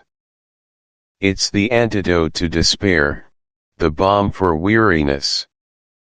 When a narrative, particularly one as personal and often challenging as Maman Leo, concludes with a strong message of optimism, it doesn't just offer emotional resonance, it provides a psychological anchor. It encourages a growth mindset, reinforcing the idea that challenges are opportunities for learning and development, rather than insurmountable obstacles. It fosters resilience by framing the future not as a threat, but as an adventure. An inspiring ending leaves a lasting positive impression, motivating listeners to apply the lessons learned, to embrace their own unique journeys with renewed vigor and belief. It confirms that the enduring power of love, connection, and perseverance can transform even the most daunting paths into journeys of profound meaning and beauty. It leaves us with the feeling that the effort is not only worthwhile, but truly transformative for everyone involved, enriching not just the individual, but the entire family and community around them. We are left with a feeling of warmth, encouragement, and a strong sense of potential, ready for whatever comes next. In summary, this chapter, looking to the future, has invited us to embrace the vast, unknown expanse ahead with a spirit of unwavering optimism and deep, enduring support. We reflected on the incredible distance we've traveled from the initial anxieties of Chapter 1 to the seasoned resilience we embody today, acknowledging the profound growth and wisdom gained. We then dared to dream, articulating honest hopes for Leo's adulthood and independence, not by conforming to predefined norms, but by envisioning a life rich with purpose, connection, and genuine happiness tailored to his unique spirit. And we've concluded, intentionally, on a note of profound hope and inspiration, understanding that the journey continues, full of infinite possibilities. As we close this particular narrative arc, remember that the story of Maman Leo, and indeed, your own story, is not one of finality, but of continuous evolution. It is a testament to the enduring power of love, the unbreakable spirit of a family, and the remarkable potential within every child. May you see. Section 4, 7-Day Action Plan. Welcome back, dear listener, to Maman Leo. We've explored profound concepts together, delving into the intricate dance of parenting, self-discovery, and connection. Now, it's time to move from understanding to implementation, from insight to action. This section is specifically designed as your personal guide, a practical roadmap for the coming week. We call it Section 4, the 7-Day Action Plan, and its core purpose is to provide you with actionable, daily steps to gently but powerfully reconnect with yourself and, by extension, with your children. Think of this plan not as a rigid set of tasks to be checked off, but as a series of invitations. Invitations to pause, to observe, to reflect, and to engage in small, deliberate acts that will ripple outwards, transforming your daily interactions and your inner landscape. We understand that life as a parent is a whirlwind of demands, unexpected turns, and endless to-do lists. That's precisely why this plan is crafted with intention and realism. Each day offers a singular, focused activity, designed to be achievable amidst the beautiful chaos of family life, yet impactful enough to initiate genuine change. Are you ready to embark on this 7-day journey with an open heart and a curious mind? This isn't about achieving perfection, it's about embracing progress, cultivating awareness, and rediscovering the joy and profound connection that lies at the heart of your family. Let's begin. Day 1. Practice mindful observation of your child without any judgment or correction. This first day's invitation might seem deceptively simple, yet its power is immense. How often do we truly see our children without filtering their actions through our expectations, our anxieties, or our need to guide and correct? Today, we invite you to shed those layers, even if just for a brief period, and simply observe. Let me share a story about a mother named Clara. Clara had a bustling household with 3 energetic children. Her days were a symphony of managing schedules, mediating squabbles, and constantly reminding, directing, and instructing. She loved her children fiercely, but lately, she felt a subtle disconnect, a nagging feeling that she was always in manager mode rather than present parent mode. For day 1 of her action plan, she chose to observe her youngest, 4-year-old Leo, during his independent playtime. She settled into an armchair in the corner of the living room, setting a timer for 15 minutes, consciously telling herself, "Just watch." No comments, no questions, no interventions. Initially, her mind raced. She saw Leo meticulously arranging a line of small toy cars, then suddenly knocking them all over with a joyous shriek. Her first instinct was to say, "Leo, don't be so rough, you just built that, or are you having fun?" but she remembered her intention. She simply watched. She noticed the intense concentration on his face as he rebuilt the line, his tongue poking out slightly. She observed the way he would pause, gaze at the cars, and then with a deep sigh, begin a new arrangement. She saw him pick up a single red car, hold it close to his ear as if listening to it, and then place it carefully at the front of the line. Clara realized, with a wave of surprise, that she had never truly seen the intricate, imaginative world Leo inhabited during his play. She had always been focused on the outcome, the mess, the potential for noise. In those 15 minutes, without judgment, she witnessed not just a child playing, but an artist at work, a storyteller weaving silent narratives, a scientist experimenting with cause and effect. The simplicity of her observation allowed her to appreciate the richness of his inner world, a world she had been inadvertently missing. Psychologically, why is this practice so profoundly important? Our brains are wired for efficiency, for pattern recognition, and for problem solving. As parents, this often translates into automatically scanning our children's behavior for things that need to be fixed, taught, or managed. We interpret their actions through the lens of developmental milestones, safety concerns, or societal expectations.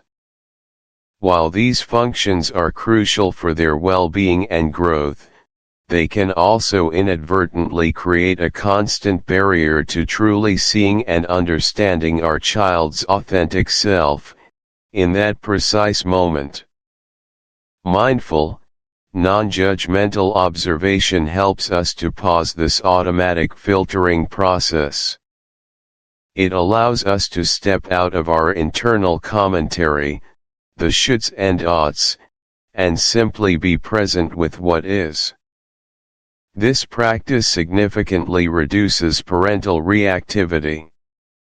When we're not constantly evaluating or correcting, we're less likely to jump in with a no or a stop that might not even be necessary.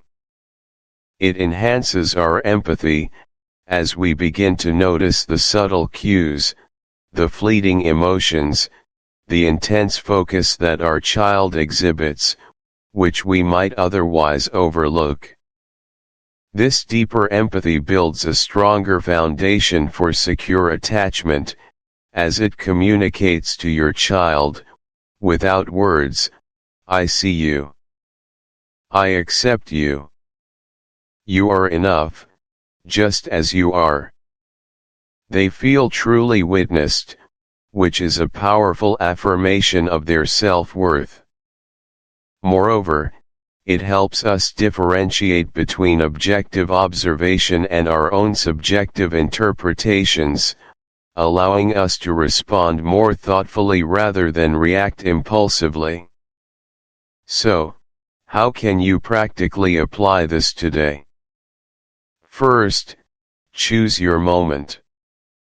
It doesn't have to be a long period, start with just 5 to 10 minutes. Perhaps during independent play, while they are eating, or even as they are engaged in a quiet activity like drawing or looking at a book. Second, set your intention. Before you begin, gently remind yourself, for these next few minutes, I will only observe. I will not comment, question, correct, or intervene, unless there is an immediate safety concern. Place your phone away, minimize distractions. Third, engage your senses. What do you see? Notice the color of their eyes, the curve of their smile, the way their fingers manipulate objects, their posture, their breathing. What do you hear? The sounds they make, their whispers, the noises of their toys, the rhythm of their movements. What do you feel? The air around you, your own breath, the chair beneath you. Ground yourself in the present moment. Fourth, notice your internal commentary.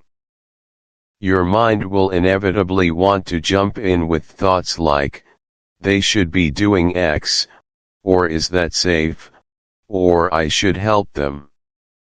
When these thoughts arise, acknowledge them without judgment, and then gently redirect your attention back to the pure observation of your child. Imagine these thoughts like clouds passing in the sky. You see them, but you don't chase after them. Finally, after your chosen time, take a moment to reflect.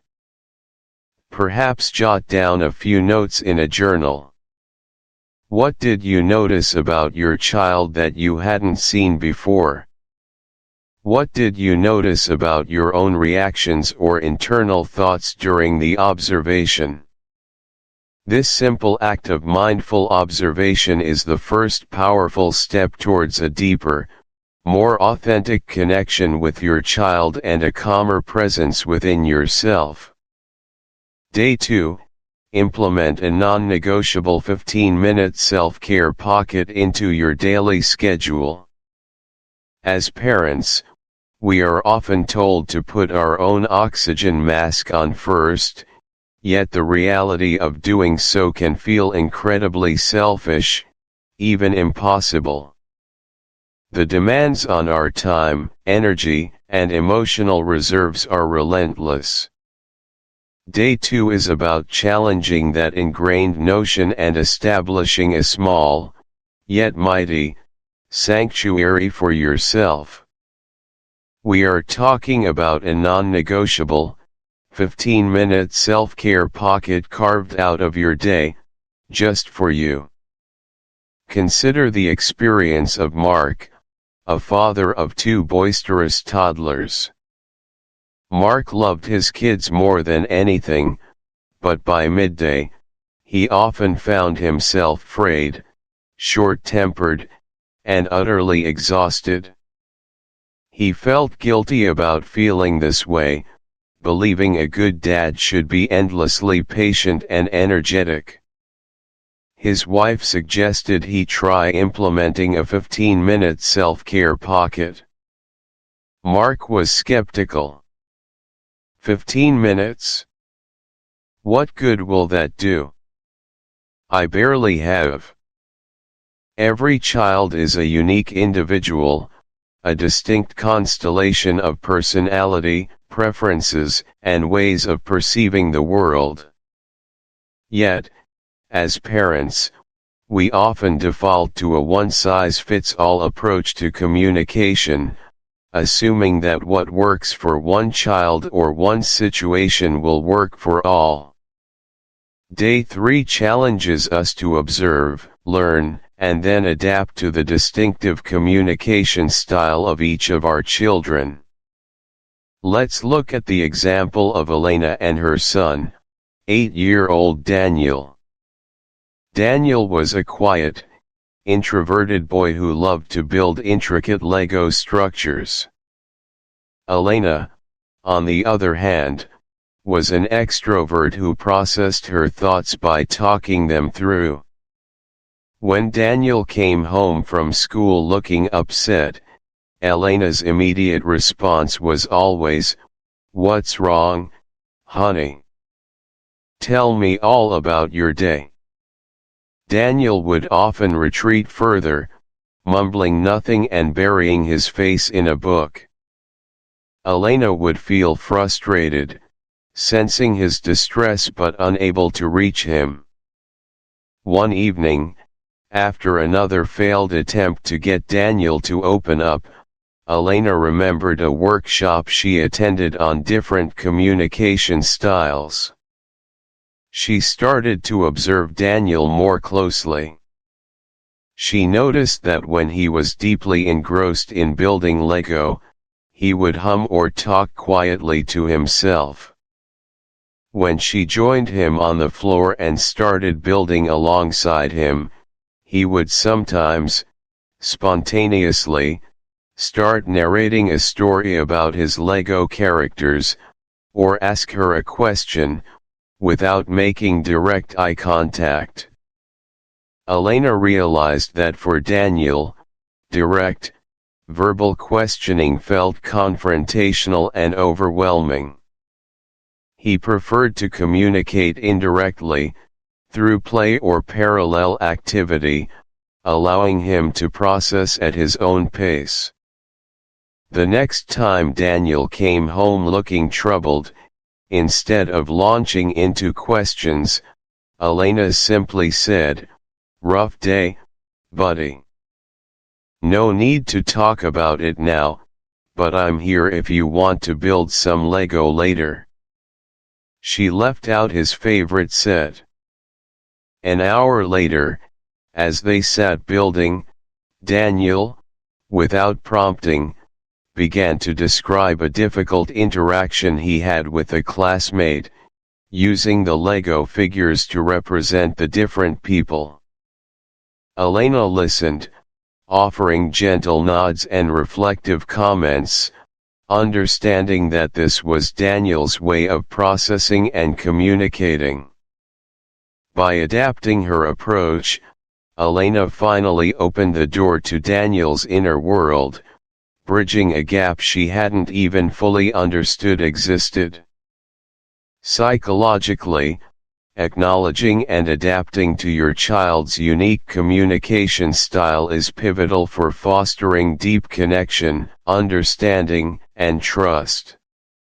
When we attempt to communicate with our children in ways that don't align with how they naturally receive and process information, we create friction and frustration for both parties. The child may feel unheard, misunderstood, or even pressured, which can lead to withdrawal or defiance.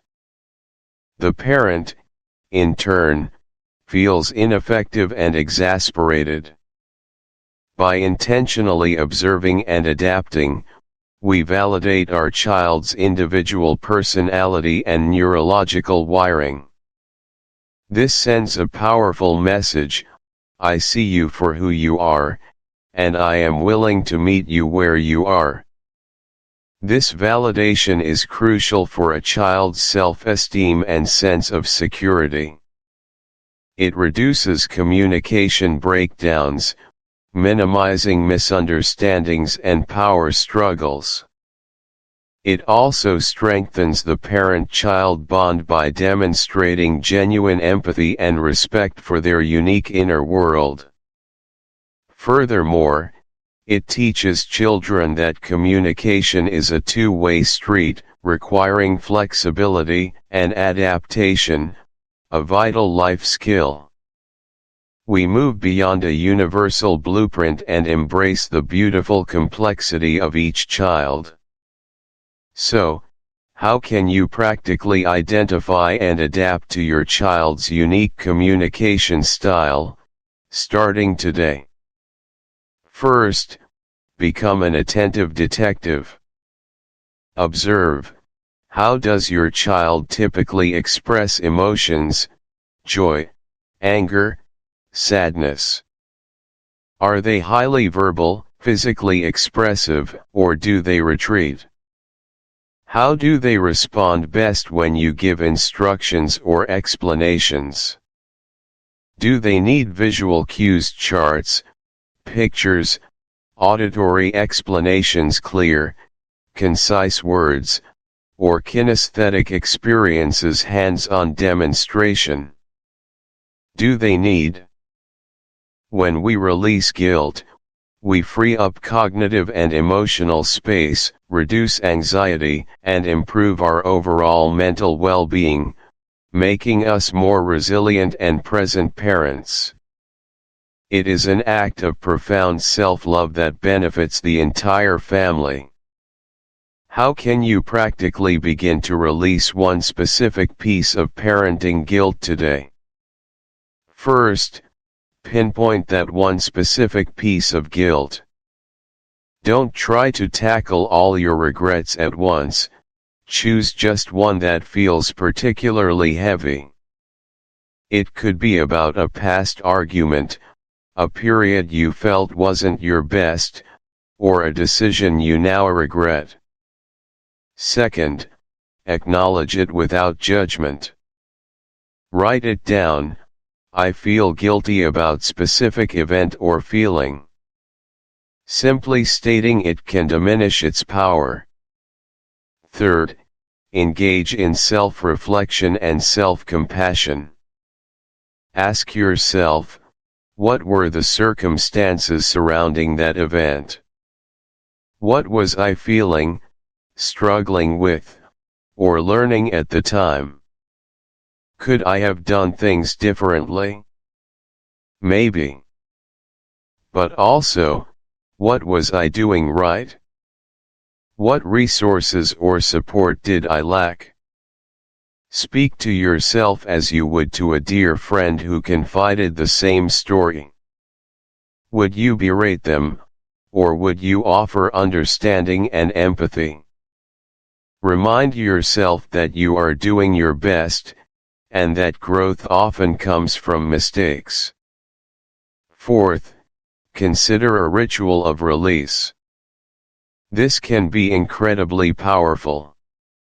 You might write a letter of apology to your child even if they are too young to understand, or if you don't intend to give it to them, the act itself is for you, or to your past self. Then, you might ceremonially tear up the letter, burn it safely, or discard it, visualizing the guilt leaving your body and mind. Another powerful method is to simply state aloud, I release this guilt. I forgive myself. I am learning and growing. Finally, understand that releasing guilt is often an ongoing process, not a one-time event. Old feelings may resurface. When they do, gently remind yourself of the work you've done, and reaffirm your commitment to present moment parenting, free from the shackles of past regret. This act of forgiveness, directed inward, is a transformative gift to yourself and to your family. Day 5. Reach out to one person to help build or strengthen your support village. Parenting, in our modern world, can often feel like an incredibly isolating journey. We are encouraged to be self-sufficient, capable of juggling endless responsibilities, often without the immediate proximity of the village that historically raised children. But no one is meant to do this alone. Day 5 is your call to action. Reach out to one person, however small the interaction, to build or strengthen your essential support village. Think of Sarah, a new mother who had recently moved to a new town. Her husband traveled frequently, and she found herself spending long days alone with her colicky baby, feeling increasingly overwhelmed and lonely. She knew she needed support, but the thought of reaching out felt daunting. Who would she even call? What would she say? She felt embarrassed to admit how much she was struggling. For day 5, she decided to make a very small step. She would text a woman she had met briefly at a local park, who also had a baby around the same age. Her text was simple, "Hi name, it was lovely meeting you at the park the other day. How are you doing? I was wondering if you ever grab coffee at that cafe nearby? No pressure at all, just thought it might be nice sometime. To Sarah's surprise, the woman responded almost immediately, expressing similar feelings of isolation and enthusiasm for the idea. They met for coffee a few days later, their babies cooing in strollers next to them, and spent an hour sharing their experiences, the sleepless nights, the joys, the frustrations.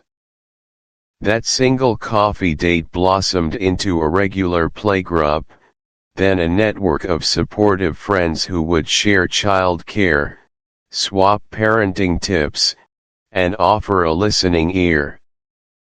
Sarah realized that her small, brave step of reaching out had unlocked a floodgate of connection and reduced the immense pressure she had felt to be everything to everyone, all by herself.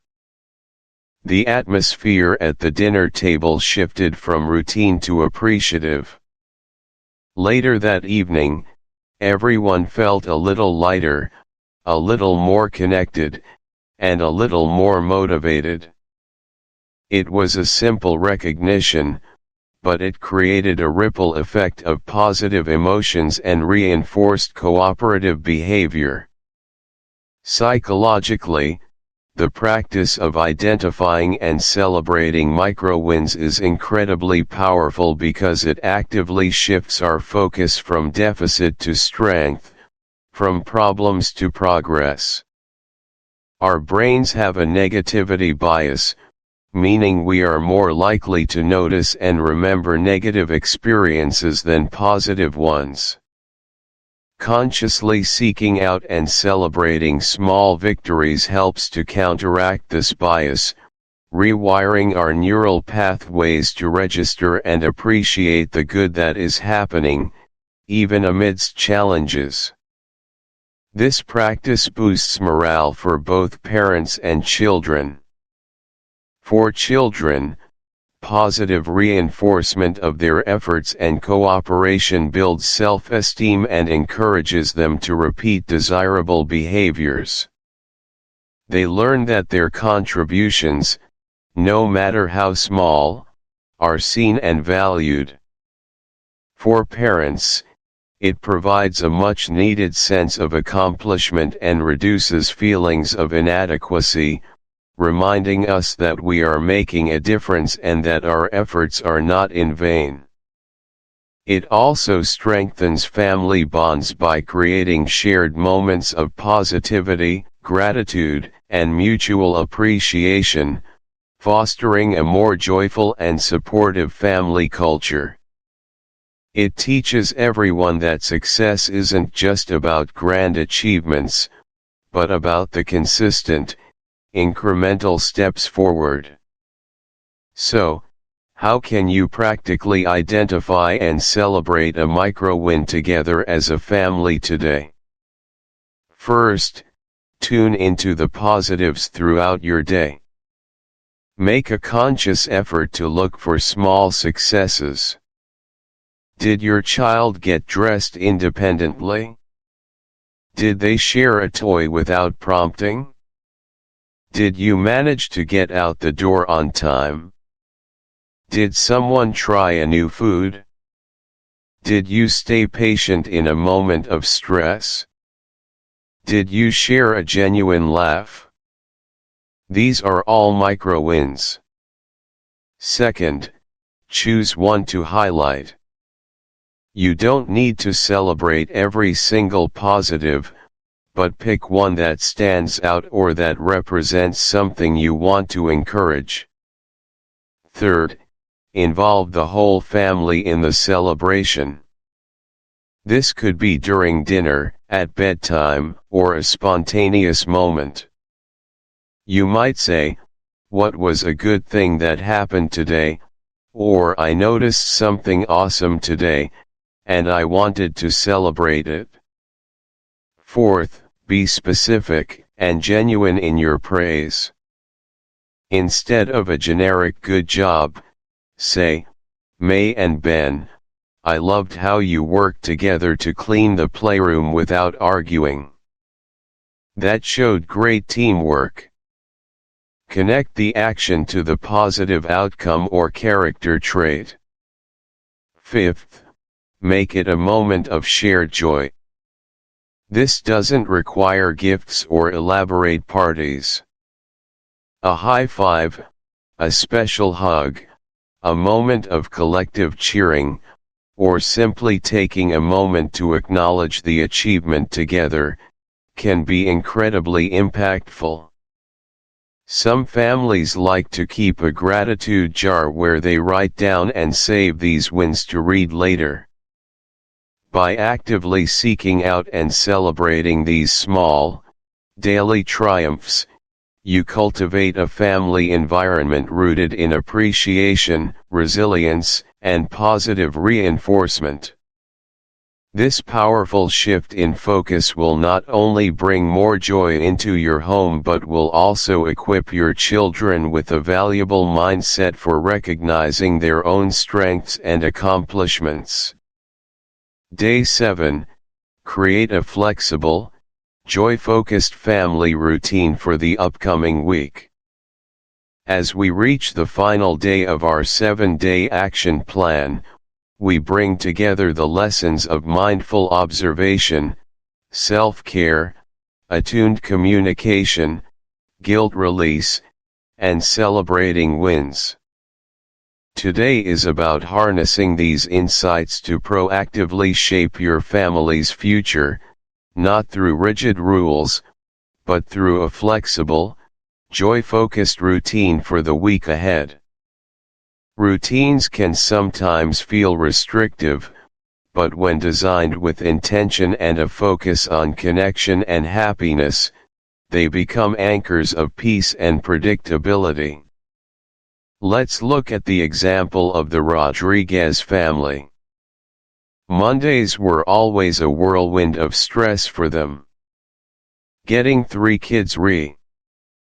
Each day offered a unique invitation, to observe mindfully, to nurture yourself, to understand more deeply, to release burdens, to seek connection, to celebrate small wins, and to intentionally shape your family's rhythm. Remember, the goal was never perfection, but intentionality and presence. You've taken significant steps this week towards a more connected, compassionate, and joyful family life.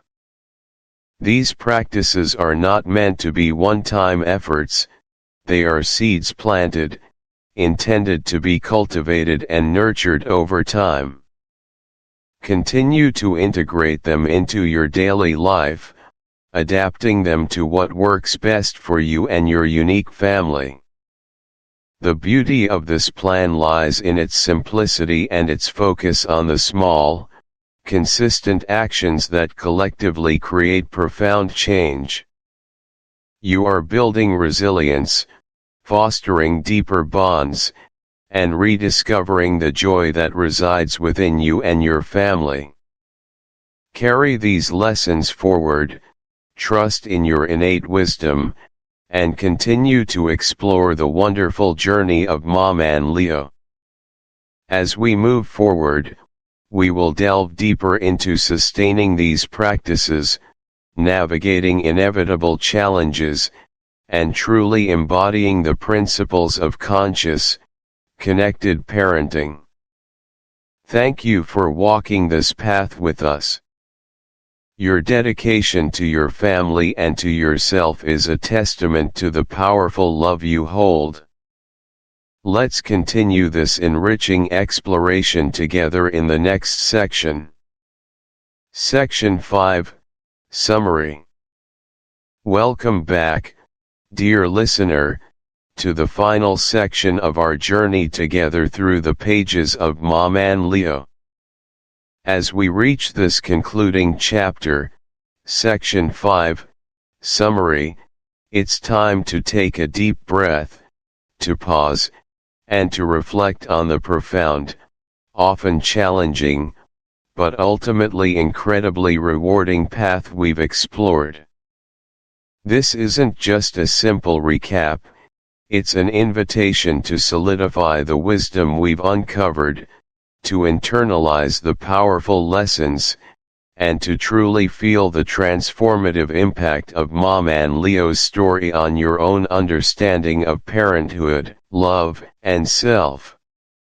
Our core mission in this final segment is to immerse ourselves once more in the foundational themes that have anchored our entire audiobook: the indomitable spirit of resilience, the boundless power of unconditional love, and the relentless pursuit of personal growth. These aren't merely abstract concepts, they are the very heartbeat of Maman Leo's narrative, the threads woven meticulously through every triumph and every tribulation, illuminating the path forward not just for her, but for all of us navigating the intricate tapestry of family life. Think about resilience, for a moment. What image does that word conjure in your mind? Perhaps a tree bending but not breaking in a storm, or a person rising after a fall.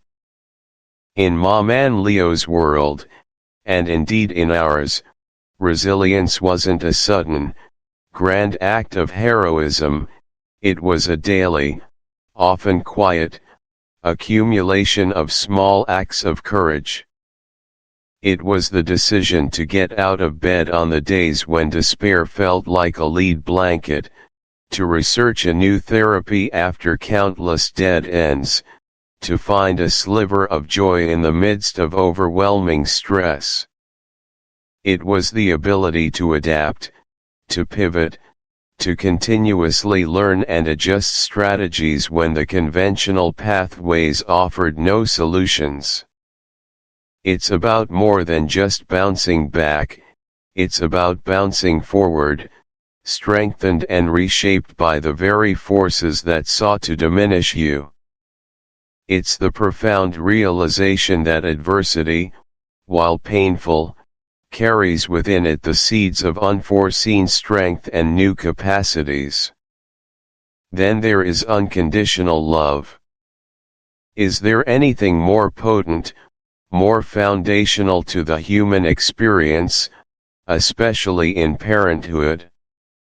Maman Leo's love for Leo wasn't born out of an expectation of what he would be, but an acceptance of who he already was, and who he was becoming, with all his unique brilliance and his specific challenges.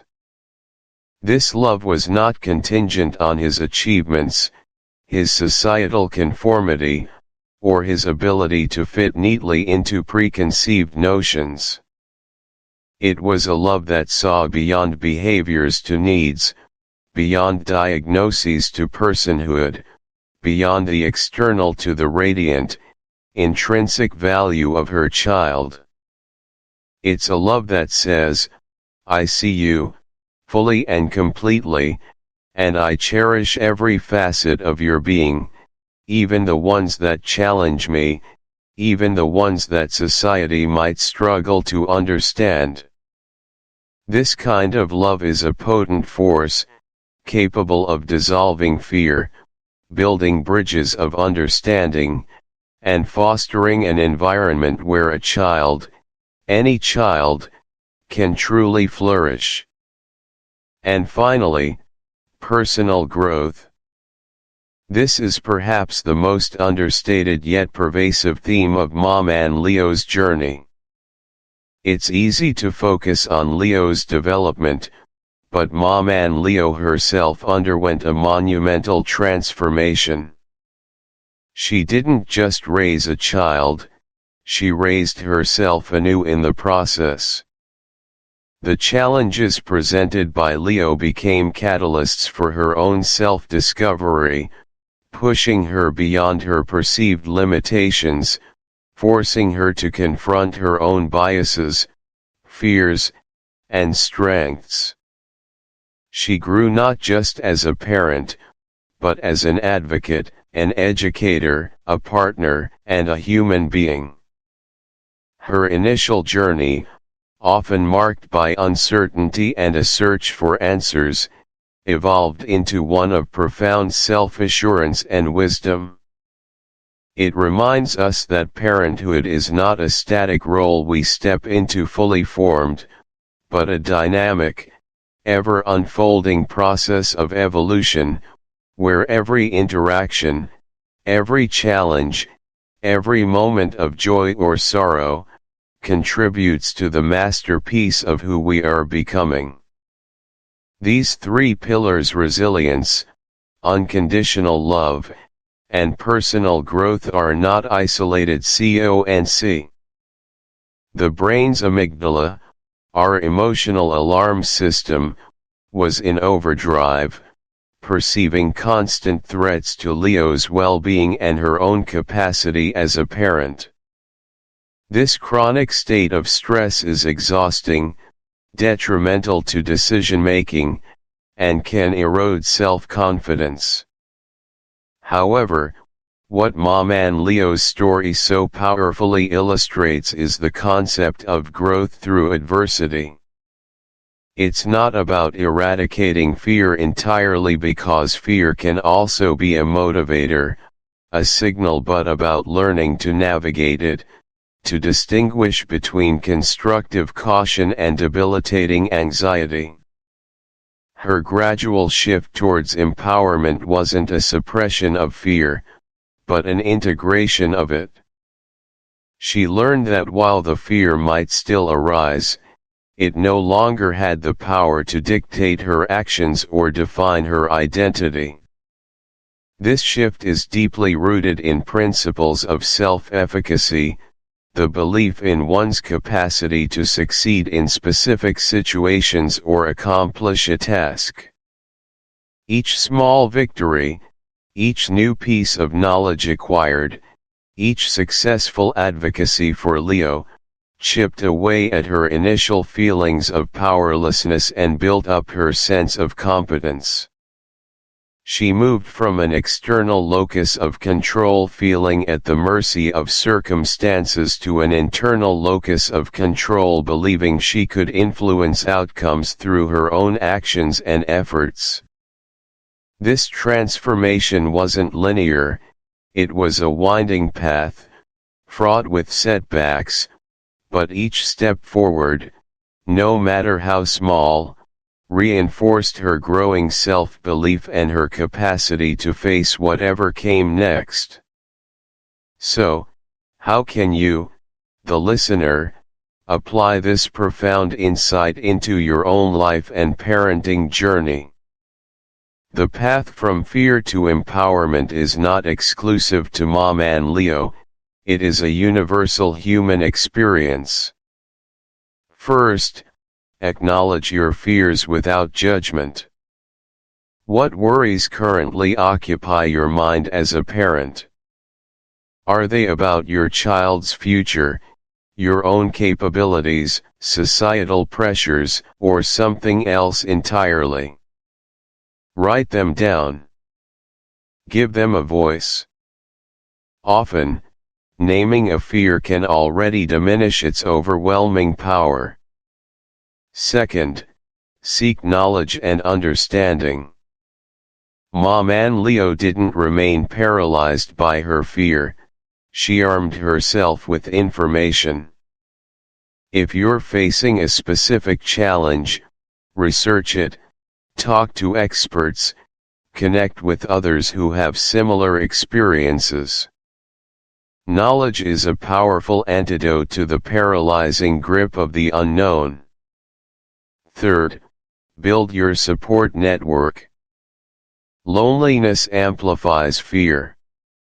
Surround yourself with people who uplift you, who offer practical help, and who validate your experiences. This could be family, friends, support groups, or trusted professionals. Fourth, celebrate small victories. Empowerment is built incrementally. Did you manage a challenging moment with patience? Did you successfully advocate for your child? Did you find a new strategy that worked, even for a day? Acknowledge these achievements. They are not insignificant, they are the bricks in your foundation of resilience. Finally, practice self-compassion. There will be days when the fear returns, when you feel overwhelmed, when you make mistakes. Be kind to yourself. You are navigating a complex, beautiful, and demanding role. Remember that transformation is a process, not a single event. Each conscious step you take to face your fears, to learn, and to connect, moves you further along the path to empowerment, just as it did for Maman Leo. You possess an innate strength, a deep well of love, and an evolving wisdom that will guide you, every step of the way. As we continue our reflection, let's now reiterate the three most important parenting lessons learned directly from the rich tapestry of Maman Leo's experience raising Leo.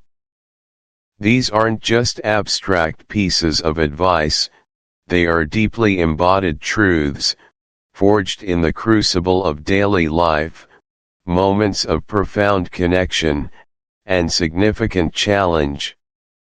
They are lessons that have universal resonance, applicable to any parent, regardless of their child's unique needs or their family's specific circumstances.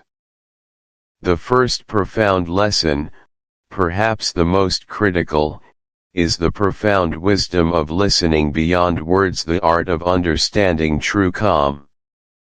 When your child behaves in a way you don't understand, instead of immediately labeling it as naughty or stubborn, ask yourself, what might my child be trying to tell me right now? What underlying need might be driving this behavior? Fourth, learn about developmental stages and individual differences. Understanding typical and atypical developmental milestones can provide a framework, but always remember that every child is an individual. What works for one might not work for another. Finally, practice reflective listening, even with verbal children. Rephrase what you think you're hearing or seeing. It looks like you're feeling very frustrated right now, or I wonder if that loud noise made you feel scared. This validates their experience and teaches them to articulate their own feelings, bridging the gap between their inner world and yours. This active, empathetic engagement will not only deepen your bond but also empower your child to feel truly seen and understood. The second crucial parenting lesson Maman Leo learned was embracing imperfection as the very foundation of authentic connection. In an era saturated with curated online images of perfect families and effortless parenting, Maman Leo's journey powerfully refutes the myth of the flawless parent. She discovered that her moments of vulnerability, her admissions of struggle, and her acceptance of good enough were not weaknesses but rather profound strengths that forged a deeper, more honest bond with Leo and her entire family. To illustrate, Maman Leo vividly recalls a particularly challenging day. Leo was having a difficult time transitioning from one activity to another, and everything felt like a battle. She had spent the entire morning trying to implement a new therapy strategy, felt utterly drained, and then, in a moment of sheer exhaustion, accidentally spilled a carefully prepared, special meal all over the kitchen floor. The day, already teetering on the edge, collapsed. Instead of her usual reaction of trying to silently clean up and present a composed front, she sat down on the kitchen floor amidst the spilled food, covered her face with her hands, and let out a frustrated groan. She felt utterly defeated, a bad mother in that moment. Leo, who had been agitated, paused. He came over, hesitantly at first, then placed his small hand on her arm. He didn't speak, but his touch was a clear gesture of comfort. In that raw, unscripted moment of shared imperfection, something shifted. Maman Leo lifted her head, her eyes red, and simply said, "Oh, Leo, Mama is so tired today. I made a mistake, and I feel very sad and frustrated." She didn't hide her emotion, she modeled it. Leo then, in his own way, brought her a small toy, a comfort item, and just sat beside her. There was no judgment, only a shared human experience of imperfection and the quiet, profound comfort of presence. It was in that moment of being fully, imperfectly human that their connection deepened beyond any perfectly executed routine or perfectly spoken word. It was a shared space of vulnerability that cemented their bond. Psychologically, embracing imperfection is vital for several reasons. It taps into the power of self-compassion, which is the cornerstone of mental well-being. When parents constantly strive for an unrealistic ideal of perfection, they create an internal environment of relentless self-criticism, which leads to burnout, anxiety, and a feeling of inadequacy.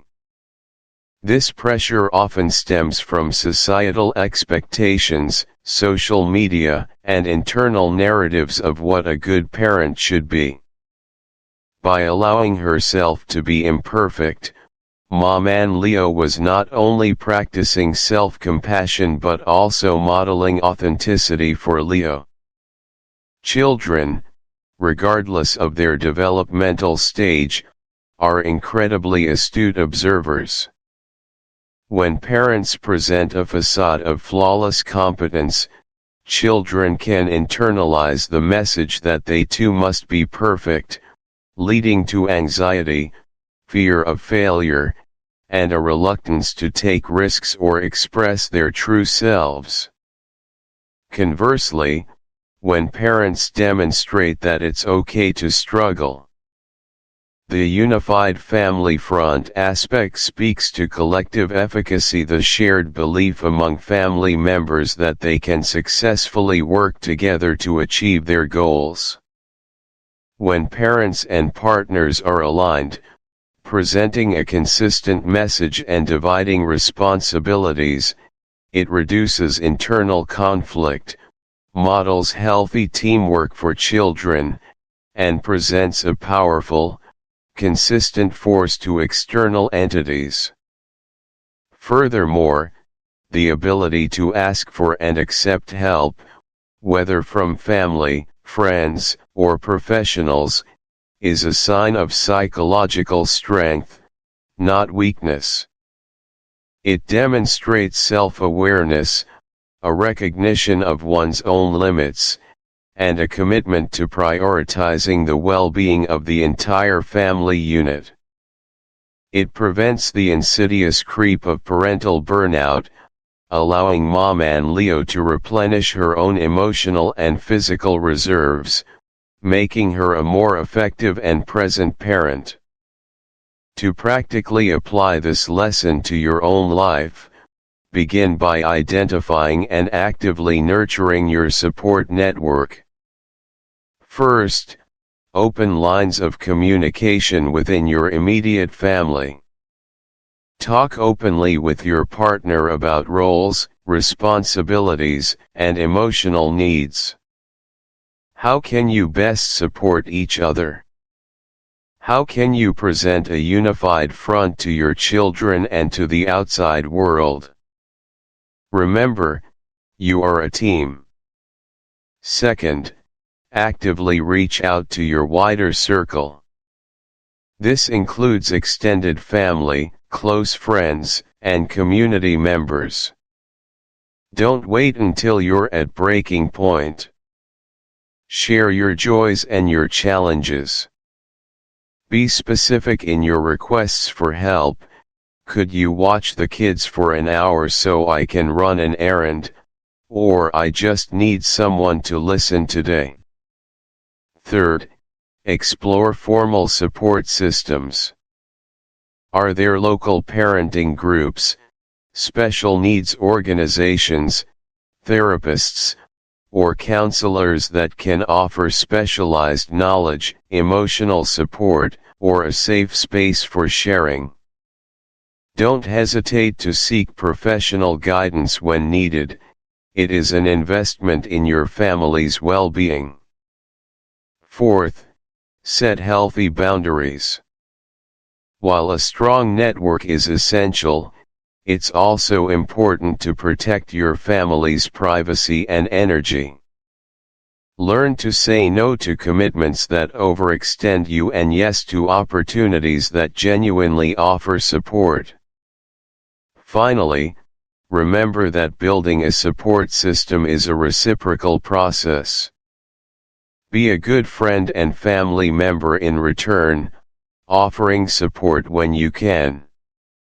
The strength of your community will not only lighten your load but will also enrich your entire family's experience, providing a sturdy safety net as you navigate life's beautiful complexities.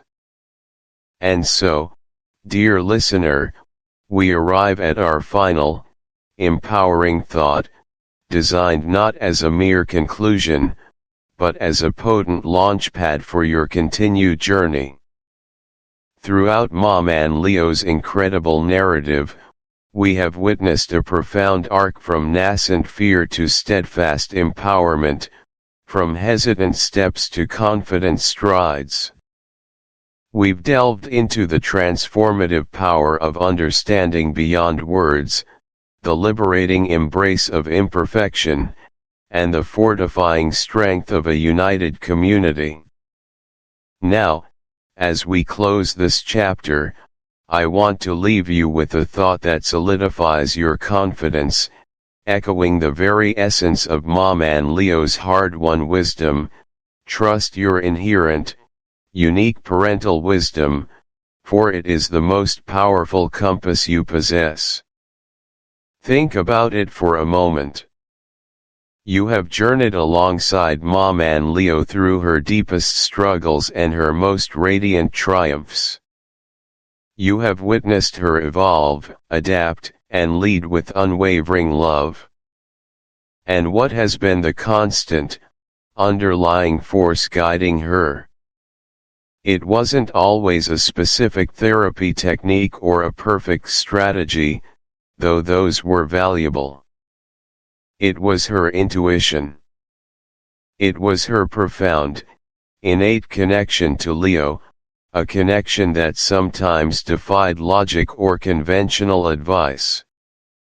It was the quiet, knowing voice within that told her to observe more closely, to love more fiercely, to forgive herself more readily. This intuition, this deep wellspring of knowledge and connection, resides within every parent. It's often overshadowed by external pressures, by the cacophony of advice, by the fear of making the wrong choice. Bulletin. Section 6, Call to Action. Welcome, dear listener, to the final section of our shared journey through the profound and often exhilarating landscape of modern parenting, guided by the principles and wisdom encapsulated within Maman Leo. We've traversed many terrains together, from understanding the core philosophies that underpin a truly nurturing environment, to dissecting practical strategies for the myriad challenges that unfold daily within our homes. We've explored the depths of connection, the power of communication, and the quiet strength found in mindful presence. Now, as our time together in this audio format draws to a close, we arrive at a pivotal moment, the call to action. This isn't merely an ending, it's a new beginning. It's the moment where the insights you've gained, the perspectives you've shifted, and the inspiration you've found, transform from passive knowledge into active engagement. For true change, for lasting impact, passive reception is but the first step. The real magic, the profound transformation, occurs when we step beyond simply listening and move into doing, into connecting, and into sharing. Isn't that what genuine growth is all about? It's about taking what resonates within us and manifesting it outwards, in our actions, in our relationships, and in our contributions to the wider world. So, what does this call to action truly entail for you, for us, for the community of parents striving for a more connected, more joyful, and more authentic parenting experience? It's about more than just remembering a technique or recalling a philosophy. It's about weaving these threads into the very fabric of your daily life, and more importantly, about extending that tapestry outwards, to embrace and uplift others. It's about moving from an individual journey to a shared expedition.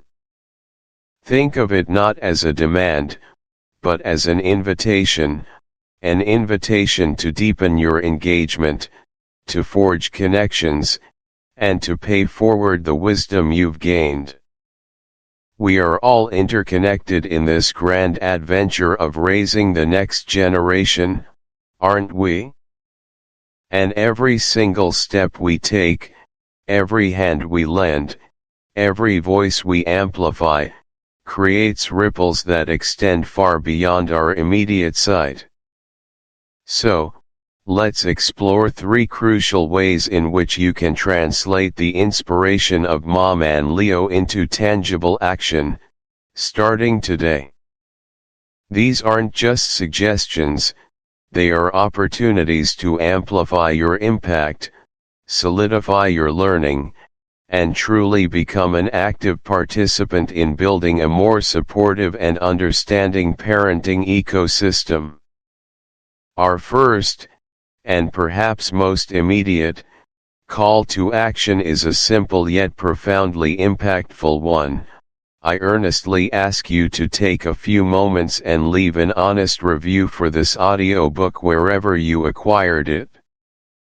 Whether it's Audible, Apple Books, Google Play, or any other platform, your voice matters, and its reverberations can be a lifeline for another parent navigating their own unique storms.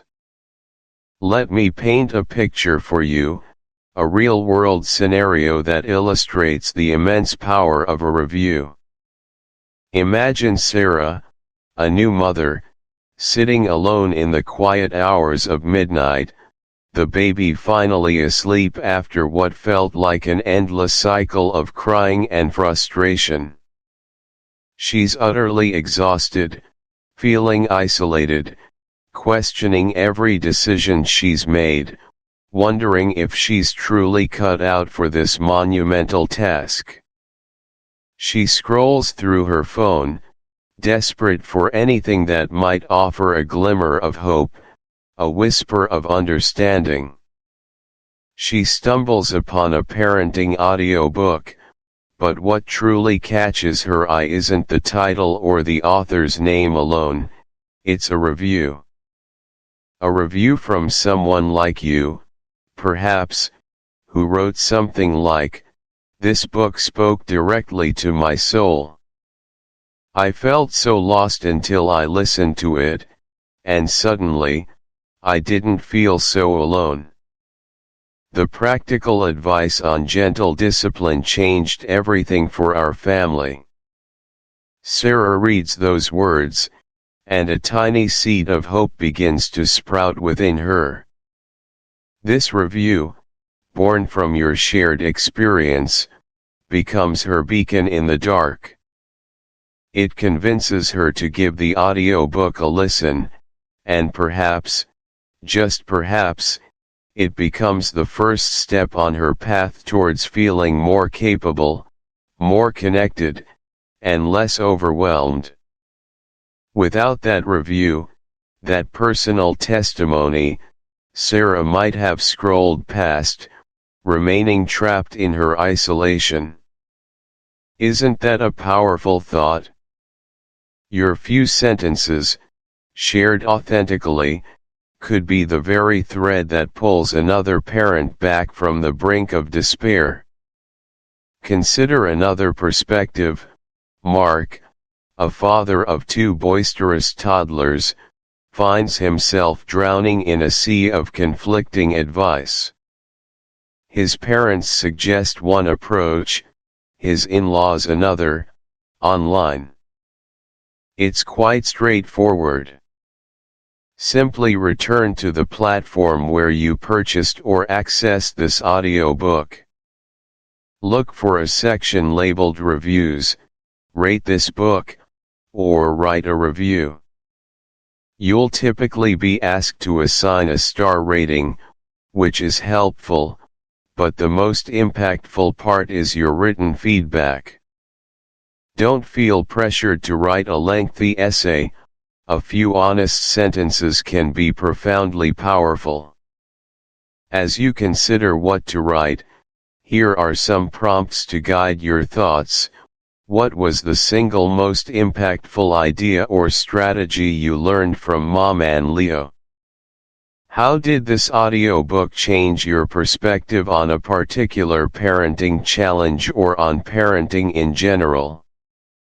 Did a specific story or example resonate deeply with you? Who would you recommend this audiobook to, and why? Perhaps a friend, a new parent, a grandparent, or someone struggling with a specific issue like tantrums or sibling rivalry. How has listening to Maman Leo made you feel differently about your parenting journey? More confident? More peaceful? More connected? Remember, authenticity is key. Your honesty, whether it's about a profound shift or a small but significant insight, is what will truly connect with other listeners. There's no need to exaggerate or invent.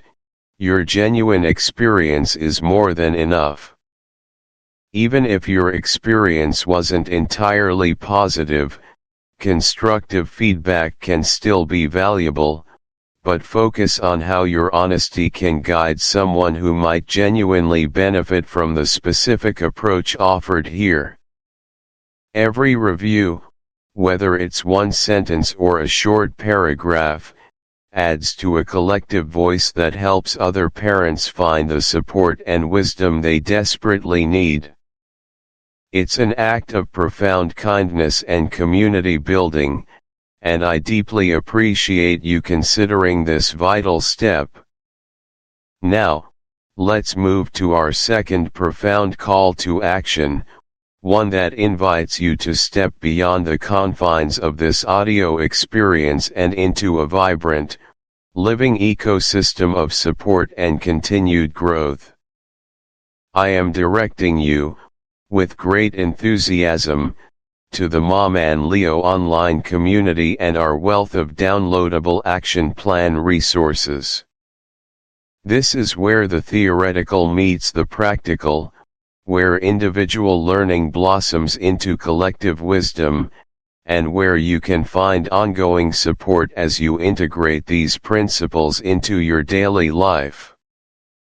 Let me share another story, one that highlights the transformative power of connection and readily available resources. Consider Emily, a bright, loving mother of a spirited 3-year-old, who found herself feeling utterly alone despite being surrounded by family. Her well-meaning relatives offered a constant stream of outdated advice, often conflicting with her own gentle instincts.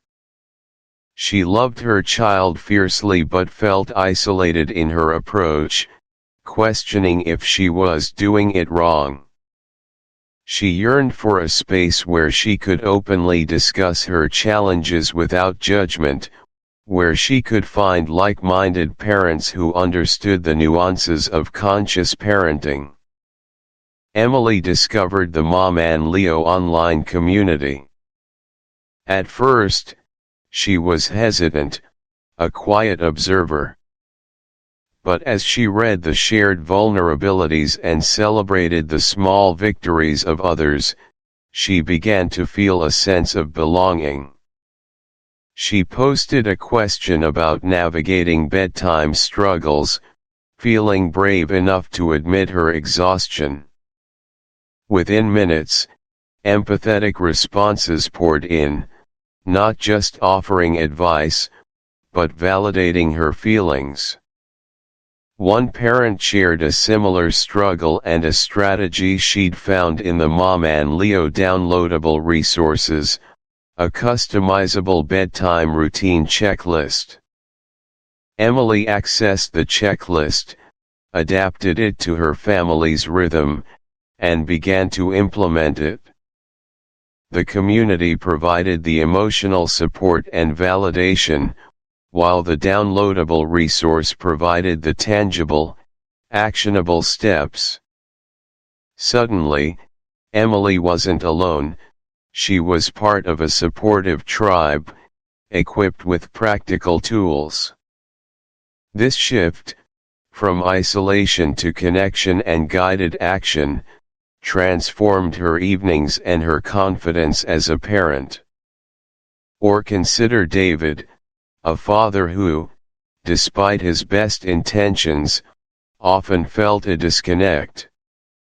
So, how do you access this invaluable resource? It's straightforward. Please visit our dedicated online hub at mamanleo.com. That's mamanleo.com.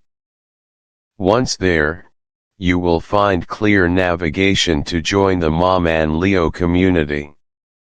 The sign-up process is simple, designed to get you connected quickly and seamlessly.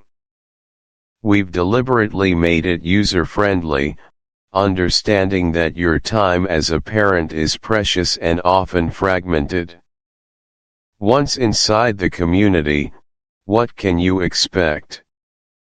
You'll discover vibrant forums organized by various parenting topics and age groups, allowing you to connect with parents facing similar developmental stages or specific challenges.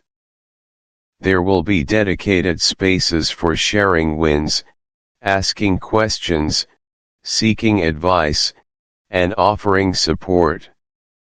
We also regularly host live Q&A sessions with parenting experts, including myself, providing direct access to guidance and deeper insights.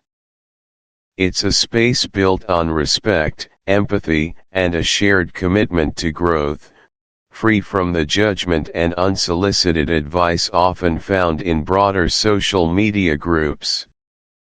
We encourage active participation, not just lurking.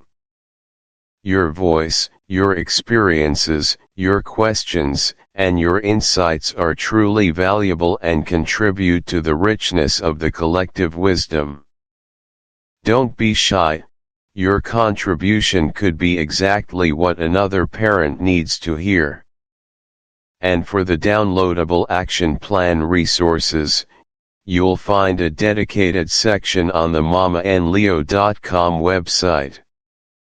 These resources are organized intuitively, covering a wide array of topics touched upon in this audiobook and beyond. You'll find checklists for establishing peaceful routines, such as bedtime rituals or morning preparations.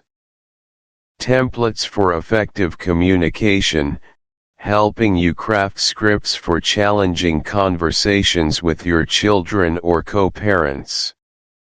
Worksheets for emotional regulation, designed for both you and your child, to identify and process big feelings. Detailed guides for navigating specific challenges, from sibling rivalry and power struggles to fostering independence and building resilience. Perhaps you need a printable reminder of the core Maman Leo principles to pin on your fridge, or a structured plan to introduce family meetings. It's all there, waiting for you to access and personalize.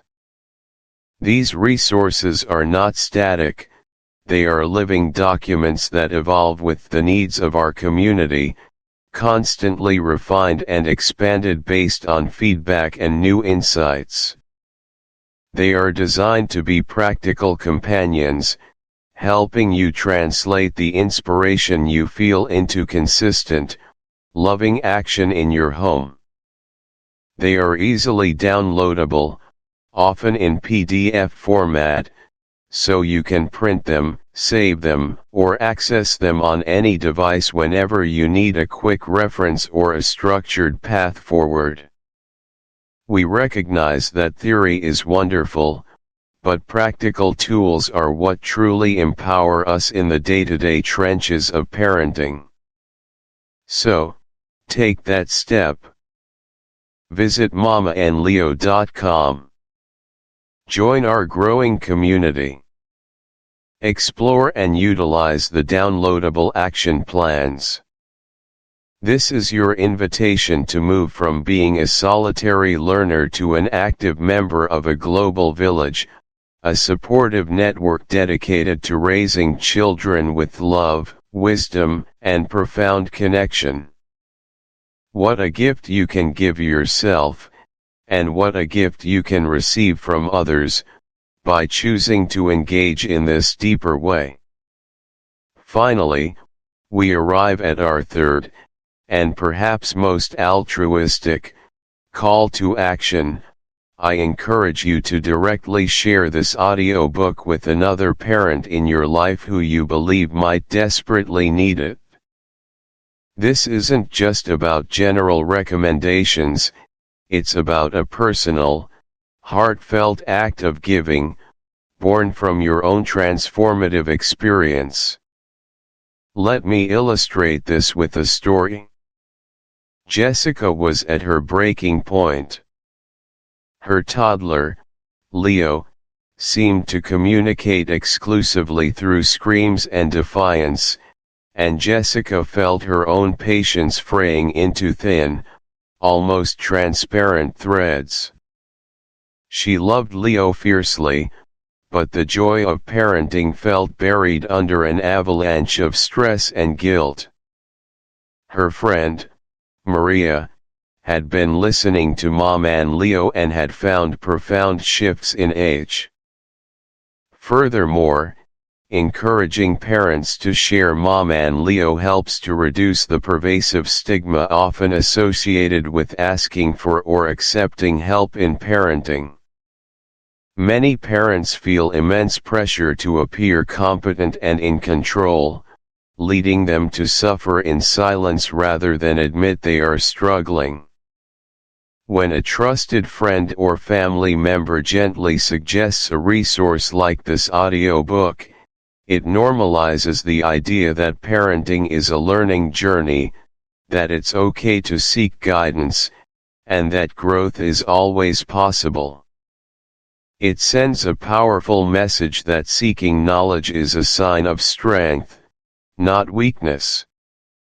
This simple act of sharing contributes to a broader cultural shift towards more open, supportive, and honest conversations about the realities of raising children. It's an active step in dismantling the myth of the perfect parent. And for you, the act of sharing reinforces your own learning and commitment to the principles discussed in Maman. To recommend something effectively, you often need to articulate why it helped you, to distill its core message. This process of explaining and advocating for the audiobook's principles strengthens your own understanding and integrates them more deeply into your worldview. It solidifies your resolve to apply these strategies in your own life, as you become a living example of their efficacy. It's a powerful cycle of learning, applying, and then sharing, which in turn deepens your own mastery. So, how can you practically apply this call to action? First, take a moment to identify a parent in your life who comes to mind, a friend, a sibling, a co-worker, a partner, or even a community member, someone you genuinely believe would benefit from the insights and strategies within Maman. It could be a new parent struggling with the overwhelming demands of infancy, a parent of a toddler navigating intense emotional outbursts, a parent with school-aged children facing new social challenges, or anyone feeling a sense of disconnect or frustration in their parenting journey. Next, consider how to approach the conversation gently and empathetically. The key here is to offer, not to impose. Your tone and approach will make all the difference. Avoid phrases that imply judgment or that they are doing something wrong. Instead, focus on your own experience and how the audiobook helped you.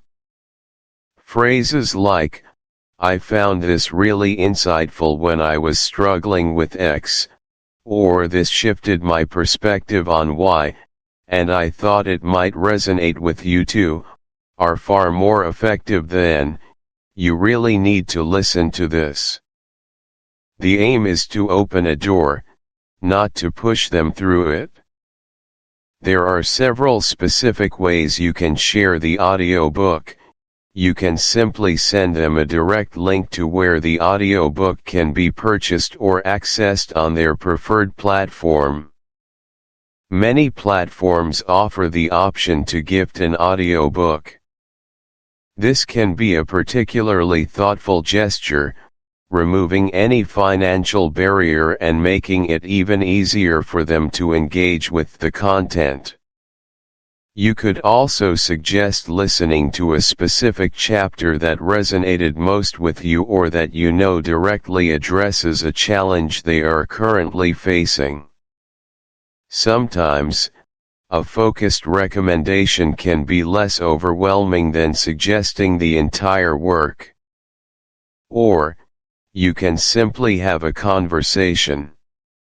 Share a specific anecdote from the audiobook, or explain a concept that deeply impacted you, and then let them know where they can find out more if they are interested. The goal is to plant a seed, to offer a possibility, and to trust that they will take the next step if and when they are ready. Remember, your role is to offer a tool, not to solve their problems for them. The power of Maman lies in its ability to empower parents to find their own solutions, guided by principles of connection and understanding.